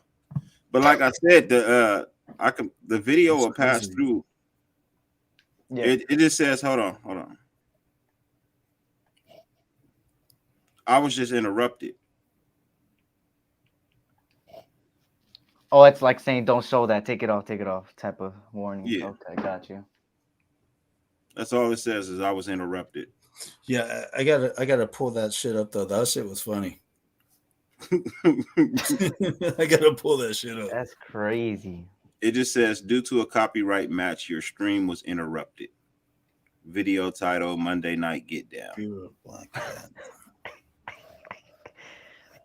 That's so crazy. And maybe half of the people that said good night all left. So what it says is, streams are interrupted when copyrighted content is detected. After copyrighted material is no longer being streamed, streams are automatically re-enabled. What? So if you just kick back for like 5 minutes, they'll put your shit back up. As long as you take the shit off the screen, they'll put your shit back up. He's like, it's still 66, motherfucker. That's crazy. Looking Sultan. That's crazy though. What the hell? I did not know that. For sure, Chris. We have to meet one day, brother. For real. I have 73 people in here. I don't know how I got 66, but I have 73. Oh, it delays. It delays. It comes back. I got 67 on this side. On my that's right. He's in the East Coast. Like 80. You know what I mean? So look, we back in this bitch. You know what I mean? I ain't left. I ain't canceled my shit. So what it is, you know what I mean? I'm gonna go ahead and throw the link back in there for anybody that wants to pull up. You know what I mean? There goes. Wait, so I have a question. Hey, Ray to Earn. If you ain't doing shit, Ray to Earn, pull up, bro. Let's talk some movies and some music and shit. Hey, Sultan, you too, bro. Let's pull up. You know what I mean? Let's talk some Warriors. Earn.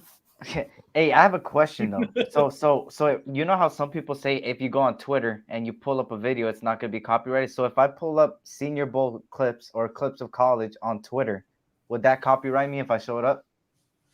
So the way you want to do your clips when you get it from, it's like I did the DC interview. The reason why it was able to play is because I made the when I did the editing on the film, you saw how none of his pictures were straight, and I flipped all of them backwards. You know what I mean? So yeah, I flipped everything backwards and I fucking obscured it. So if I actually took this video and just flipped it around, or if I change the angle to where it's not straight, I can get away with playing the whole thing. Okay, that's why they do that sometimes on YouTube. They kind of like turn it to the side. Okay, gotcha. Turn it to the side, yeah. Okay. So I may do that for Friday night, bro. Man, Sultan's always eating, man. I'll pull up, but I'm eating. That guy's. I don't want to break down film because that's not my style, but I just want to have some little pieces. But I'm serious, bro. If I might just take this film and flip it backwards. I may just flip it backwards and turn the screen just a little bit. You know what I mean? Yeah. And play it Friday night. Yeah. Bring your joints, your bongs, you whatever. You know what I mean? Friday night, I'm gonna flip this bitch around and we're gonna watch this shit. Friday night. Yep. Put it on. Friday night, movie night. Bring your joints. Popcorn. Bring your popcorn. Bring everything, man. You know what I mean? Put this bitch on your big screen TV in the living room, man, and kick back. And we're gonna watch a movie together on Friday night, man. Yeah, I'm gonna do some. Like I said, I reached out to the creator of this movie. I hope that he reaches back, bro. I really hope that he reaches back, man, because I would love to have him come on and just give us a little insight on this film as well. That'll be sick. You know what I mean? Yeah. You talking about the director? Yeah, the writer and the director of the movie. Yeah, Rusty Kondo. That's funny, man, because I'm down for like a lot of old school movies, but I haven't seen that one yet, man. I'm surprised. So I already like the way it started, so I already want to watch it. Yeah. So I reached out to him, bro. You know what I mean? I reached out to him on IG. I left him a message and told him that I would really love for him to pull up and have a conversation with us about it, you know. Yeah. That's cool though. You know, having something like that on your channel and shit. Mm-hmm. I'm telling everybody, man, I can't say much, but I'm gonna have a big month next month, man. That's all I can say. Yeah. That's all I can say for that. So what do you mean you have a big month? I can't say too much, but just know it's gonna be different than a lot of people. Oh, you mean with your channel? Yeah. Okay, that's good, man. So just stay tuned, man. Stay tuned. No, that's good. I like how you guys are all you guys aren't trying to be the same of all the other content creators. Yeah. You guys are coming outside the box, just like Dirty's done that. You're doing that. I mean, there's different things. I mean, I don't mind. I like going on different channels because they're all different, right? So that's good, man. You're thinking outside the box. You know, that's why I can pop in on you. I'm not even a Laker fan. I'll pop in just to support you and chime in on some of the games that you have, right? So I got my son a coming home fit. You know, when you have a baby, you got to have a coming home fit, right? The outfit for the baby to wear home fit, right? So this is what my wife bought, because I was like, man, little man needs a fit to come home, right? So this is what wifey bought little man to come home in. Who does that say? Oh, trying to play Raiders. Hell yeah. Yeah, nice. Hell yeah. Yeah. Starting them young. Yeah. So Sultan said cap on my stuff.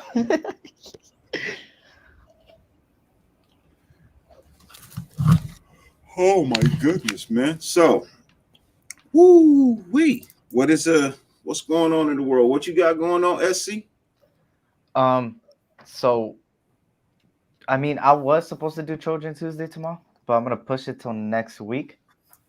And I'm gonna hit you up about something dirty because, you know, I would love to have you on, talk some Trojans. For sure. You know, that'll work. Have you talk about how you feel about the upcoming season. And then, yeah, but I don't think I'm doing it tomorrow. I think I'm pushing it till next week. And then I don't know about Laker games. I think I'll do the. I don't know. I don't know about that one either. But Raider streams, I might do more this week. Raider streams. Yeah. Nah. Yeah, that'll work. That definitely will work. You know what I mean? We'll definitely hook up and do something, especially since the football season and NFL is coming to an end. You know what I mean? Yeah. What up, Naomi? What's cracking with you? How you feeling? Hey, Naomi, what do you do? I feel like I just seen you at work. You know what I mean? I feel like I just saw you at your job. You know what I mean? For some reason, I feel like I just saw you at your job.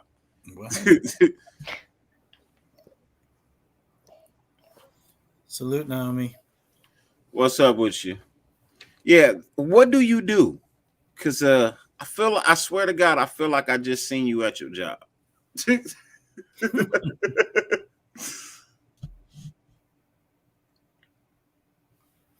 Lakers lose again, Eric, or no? Because Ricky's putting Lakers awful. They lose. Oh again? yeah, man, they're awful, bro. Yeah, we're horrible, bro. I ain't gonna lie. Yeah, they're awful, bro.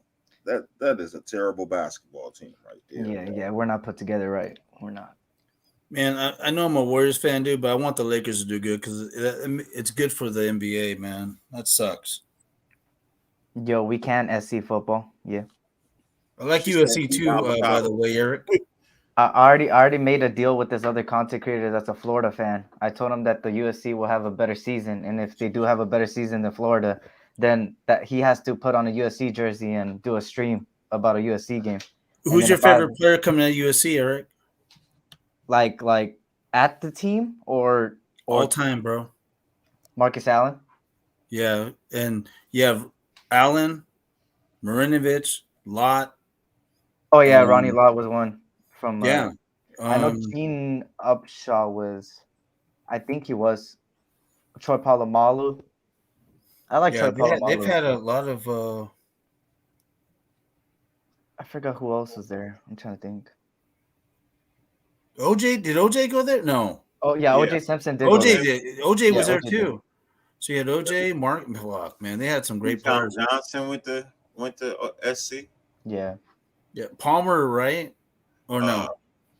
Carson Palmer. Yeah. He was the USC man. They've always had developed good players at UFC, but for some reason, everything but the quarterback, bro. I'll tell you that much. I know because what's his name? Mark. Sanchez. He was USC. Oh, yeah. I love USC, man. That's my team. I like Reggie USC Bush, and I like Michigan. I know East Coast and West Coast. I like Michigan because of Chris Webber and for football because of Charles Woodson, and that's when I was watching them. So I fell in love with back in the day. I was watching Woodson and Chris Webber played back in the day in Michigan. So I was wearing Michigan shit, but I've always been a USC fan. Because I used to go to that Coliseum when they were in LA, I'm hoping I could transfer there. That's one of my transfer targets. Oh, hey, man. If I could get into USC, man, that's going to be big. Oh, hey, man, I'll pray for you, brother. Thank you. I hope you get in there. Hey, Caleb Williams has the chance to be one of the top quarterbacks coming out of USC, man. I really. Junior Seau. Okay. Oh, Reggie Bush. Yeah, good call there, Ricky. That's right. That's the one I had in the back of my mind. I was like, there was one. I go, Reggie Bush. Good call, Ricky. Wait, Willie McGinnis went to USC? Yeah. I did not know. That one I did not know. Yeah, USC's had a lot of good players come out of there. Kev must have missed 5 Laker championships plus 1 facts.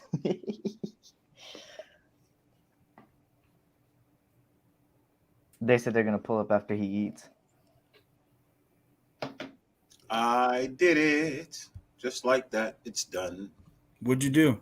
You flipped it? I flipped it. No way. That quick? Really? Yeah. Good shit, bro. Now I just got to wait for it to export. And it'll be fine.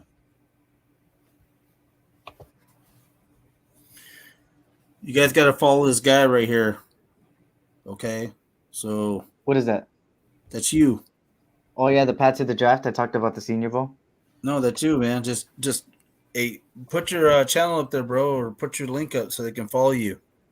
I think they do, don't they? And I don't know, dude. There's a lot of new names out here. There's a lot of new names I is. haven't seen. I'm on all the channels, dude. There's a lot of new names. And Wasted said he thinks that a lot of them came over this way, but Yeah, man. Trying to grind, man. Trying to grind.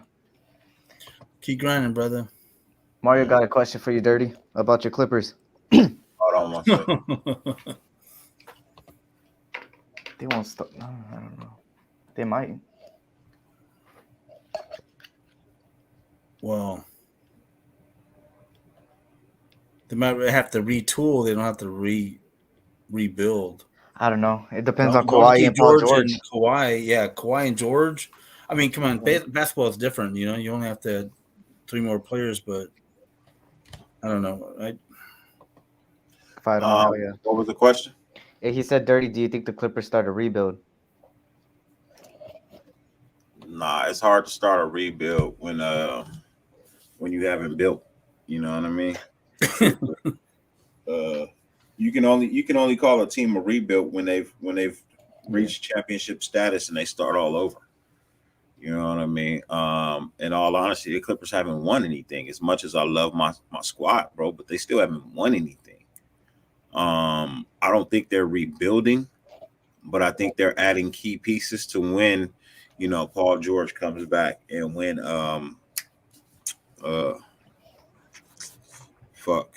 know what I'm talking about, Kawhi. When Kawhi comes back, you know what I mean? I think they'll be fine. You know, the Clippers could have won the championship last year had they had Serge Ibaka, and if they would have had Kawhi, bro, they would have fucking they would have ran through everybody. You know what I mean? We should have had 2 championships a long time ago, but Doc Rivers kind of fucked us on that.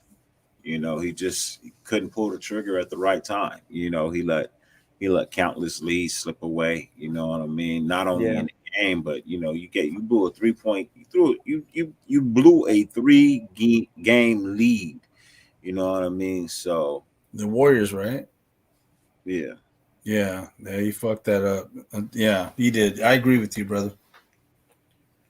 Look, they can trade all the people they want to trade, bro. You know what I mean? In the end, it comes down to who plays with heart, who plays with intensity. Yeah. Bro, they've been balling with what they have. You know what I mean? If you put Kawhi and Paul George back on this team, bro, like we're still a fucking beast. The only reason we're not a beast right now is because our 2 main stars are hurt. You know, but my role players are still playing roles and getting better without the 2 stars. So how much better you think we're gonna be next year?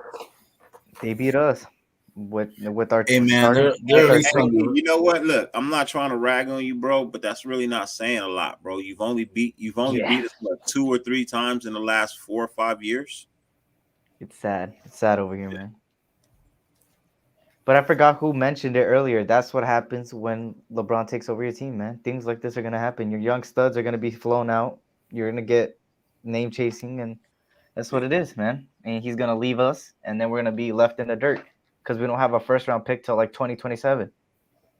Yeah. Hey, Kawhi got hurt last year, and we knew he wasn't going to play this year. Kawhi got hurt last year, and we knew he wasn't going to play this year. So hold on, you don't have a first round pick till 2027? I believe no. Oh my gosh, you guys are fucking done for some time. All that thing went to AD, man, and went to Westbrook. And wow, I'm probably mistaken, but I know we don't have that many picks no more. Yeah, you're talking 5 years from wow. Oh yeah, you guys got Eric Bledsoe in a trade. You guys hijacked the shit out of that team. That shit was crazy. Look,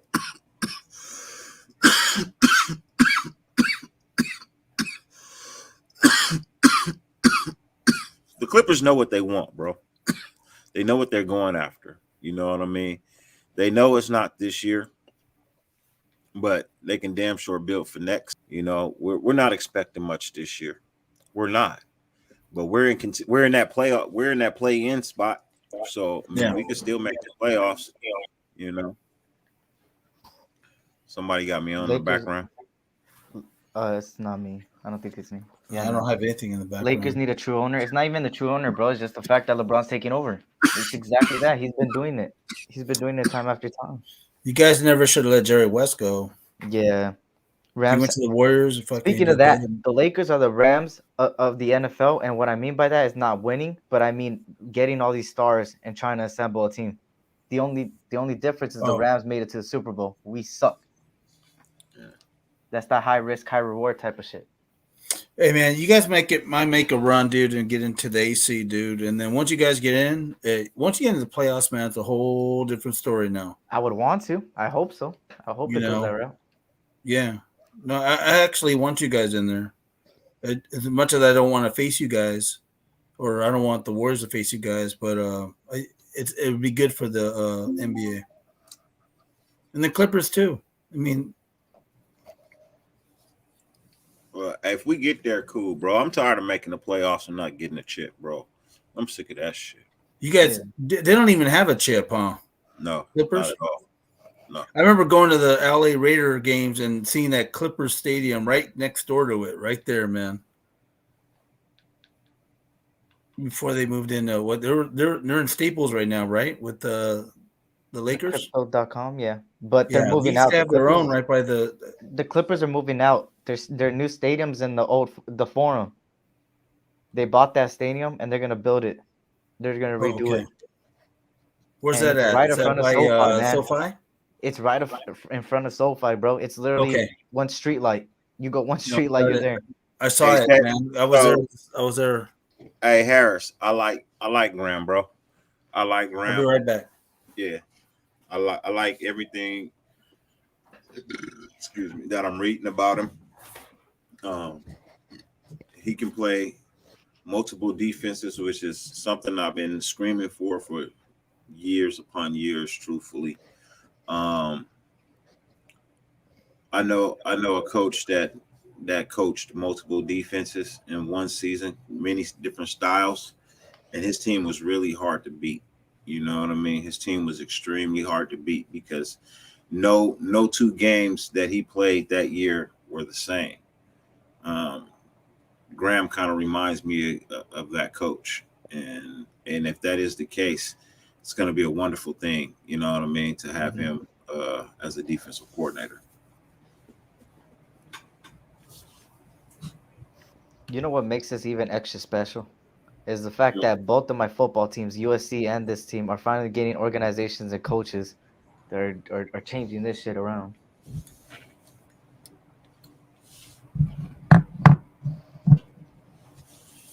When was the last three-man front on the Raiders defense, and who were they? Bro, you know, you got me stomped on this one, man. If I'm not mistaken, last time we played 3-4, was it Warren Sapp and them? Was it Warren Sapp and them the last time we played 3-4? I want to say was it Rob Ryan was the coach? I believe Rob Ryan was the coach, and we had Warren Sapp. What team? The Raiders. Yeah. When was the last three-man front on the Raiders defense, and who were they? I can't. I don't know. I'm thinking of fucking when Tom Cable was head coach, but that's was it. It either has something to do with Warren Sapp or Richard Seymour. I could double check for you. I think, if I'm not mistaken, yeah, I believe it was Warren Sapp and them. Mm-hmm. So.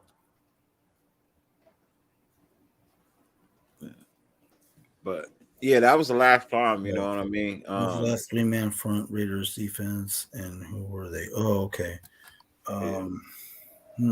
Yeah, I believe it was Rob Ryan, Rex Ryan. No, was it Rex? No, it was Rob. Rex Ryan didn't.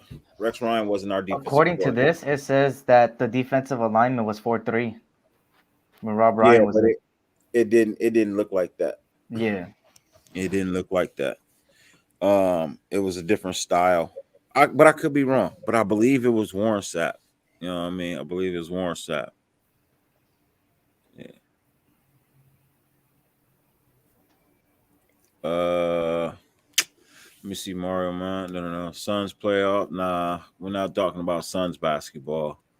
Laker fans. Laker fans delusional. I wouldn't say Laker fans are delusional. Most Laker fans I know are very, very they have a very large understanding that the fact that they suck right now. Yeah, they're used to having trophies and rings. When they have superstar names on their team, but they're fucking garbage. Me. Hey, look, bro. I'm just being honest, bro. I don't know why the fuck you guys have Westbrook. No, I said me. Like I'm the one that's calling us trash. Yeah, I'm calling my team trash. My team is. It wasn't gonna work. I don't know how the hell people think Westbrook coming here was the best idea for us. He's a good player. Eric, when he's alone. Eric, you were excited when he first came on board, though, right? I wasn't. You were? I wasn't. I was a Buddy Hield fan. Okay. And DeMar DeRozan because he's a USC guy. I wanted both of them. Okay. But they went Westbrook and Westbrook. You know what's crazy? He's a good player, just not in the system. It's just not in the system. He's better alone. He works better alone. The Lakers play a lot of iso ball.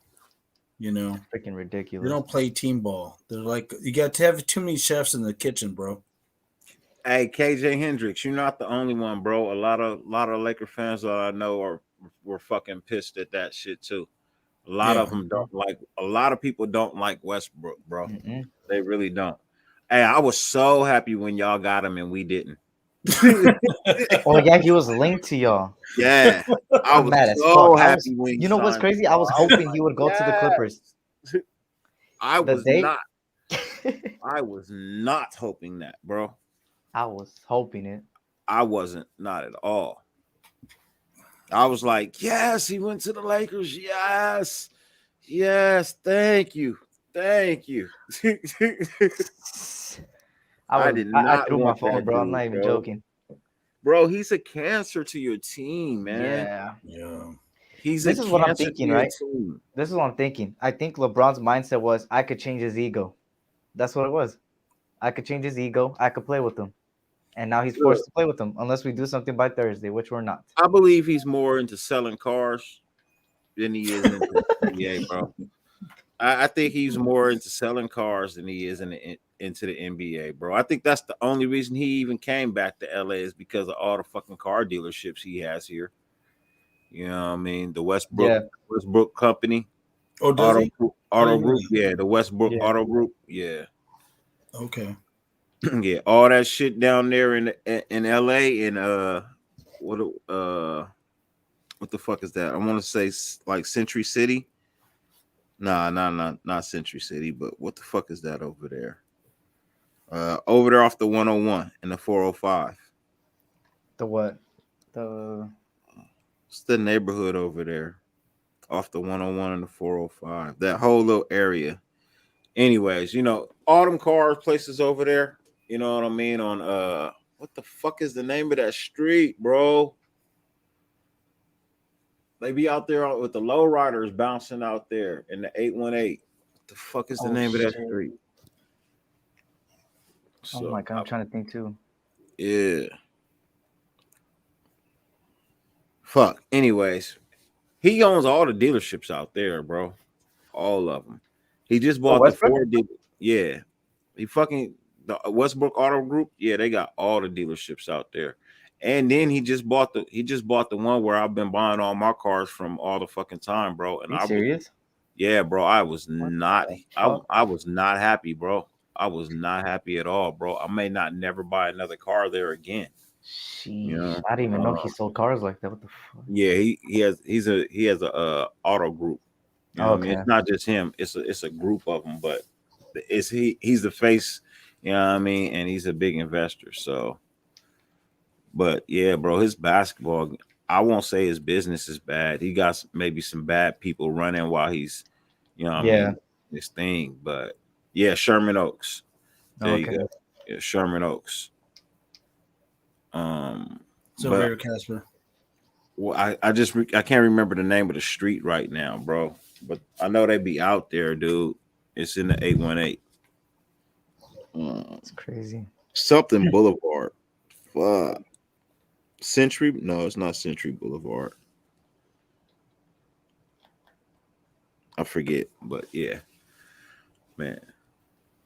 Let's see. DeMar Rosen saw in the East was trading Raptors. Lakers fans was yelling no when Westbrook was thinking about shooting a three. Oh, I'm glad he's getting booed now. It's about time. It took him 50 games just to get booed. Who? Westbrook. They barely booed him last game. No, he's been booed, no? No, they weren't. They were too nice to him, bro. Oh shit! What game was that? Was that last night? The next game, I believe. The next game. He shot it off the backboard. Well, hold on. Were they in New York or were they in LA? What do you mean? You said the Knicks game, right? Yeah.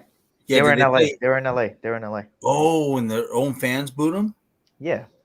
Oh, it's about time Laker fans finally realize this guy's not good for us. Oh, I gotta watch that shit. I went on around one of my lives. I forgot which one it was, and some people are like, "You're over dramatic," and I was like, "Watch," and look at what happened. Yeah, no shit. It's like, I know my team, bro. This is not the Laker way. Like, I call it the Laker way because shit.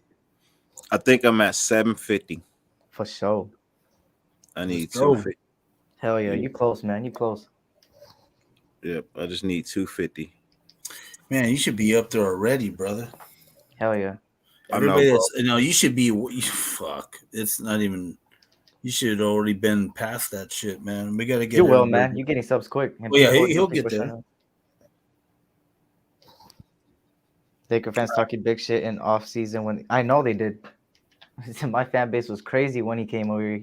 We're winning the chip. We're winning the chip. Westbrook's gonna be MVP. Fuck out of here. No fucking way. What happened?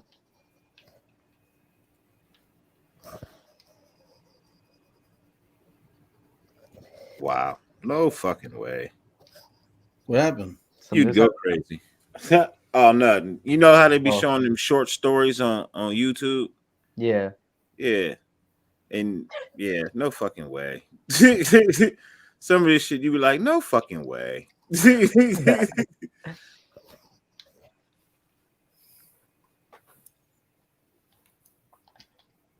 Oh my goodness. Anyways, man, it is 2 a.m. Yeah.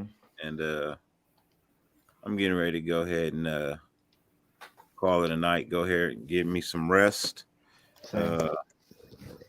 You guys have a wonderful, wonderful, wonderful evening. I appreciate everybody being here. Appreciate you, brother. Appreciate if you new, like and subscribe, bro. For real, for real. If you can, man. Hey, everybody, tell a friend to tell a friend to tell a friend to tell a friend to tell a friend to tell another friend. Yeah, I mean, will the man next to the man, next to the man, next to the man, next to the man, next to the man, next to the goddamn man that calls my Piccolo player a motherfucker stand up. So I'm up for 2 more hours if anyone wants to pull up. Sultan says he's gonna be up for 2 more hours if anybody wants to pull up. Look at him. Yeah, for sure. Yeah, go over there, support my brother, man. Yeah, I mean, give him some love. You know, yeah, I mean? And, anybody on the live right now, man, support my fucking brother right here. Dirty. Get him to 1,000. Raider Casper, shout out to you, Raider Casper. Your message just came across. You know what I mean? Your post just came across my phone, man. I greatly appreciate that, bro. For real, for real. Yeah, with that being said, man, got any final words you want to give to people before we roll up out of here? I just want to say thanks for having me, brother. And you know, it's all good. You know, we talk about football and we have fun and jokes and all. And no, I appreciate you. Thanks for having me. Yes, sir. Yeah, thank you for having me, man. You already know what I say. I mean, at the end of my life, I'm gonna say here: stay happy, healthy, safe, and blessed. Tell your loved ones you love them. Much appreciated. Thank you, Dirty, for having me on once again, man. Let's get them to 1,000, guys. It's about time. Let's go and eat your Lunchables. Eat your Lunchables. I definitely appreciate that. So yeah, Stack them. stack them up. Stack them Lunchables, brother. Y'all know how it is for me, man. No, we love you, Dirty. Yes, sir. Yes, sir. I greatly appreciate it. Y'all know what I do every time I leave up out of here. Actually, you know what? Let me see what the quote of the day is, man. Shit, there he goes. Hey, man, you almost did 6 hours. Let me see what the quote of the day is. Let me see what they got going on. Pull it up real quick. Let's see what we come up with, man. Yes, Sultan. Go Yankees, go Kings, go Brazil. Okay. Fade and Eric, y'all pulling up. Yeah, I'll come through, Sultan. How about you, Eric? You gonna pull up? Eric? He's muted. Okay. I'm a dumbass. Yeah, I'll pull up, Sultan. Yeah, we'll pull up, Sultan. I'll pull up. We'll talk some things, man. Yeah. Maybe you can throw some beats on for us, brother. I ain't gonna lie, I hardly fucking. So the quote of the day. Screwed. The quote of the day is going to be: curiosity will conquer fear even more than bravery will. That's the quote of the day. For sure. You know, other than that, bro, y'all know how I end my show. You know what I mean? No matter how much it rains, you can never stop the sun from shining. You know what I mean? Hey, YouTube, go get your motherfucking sunshine. We out.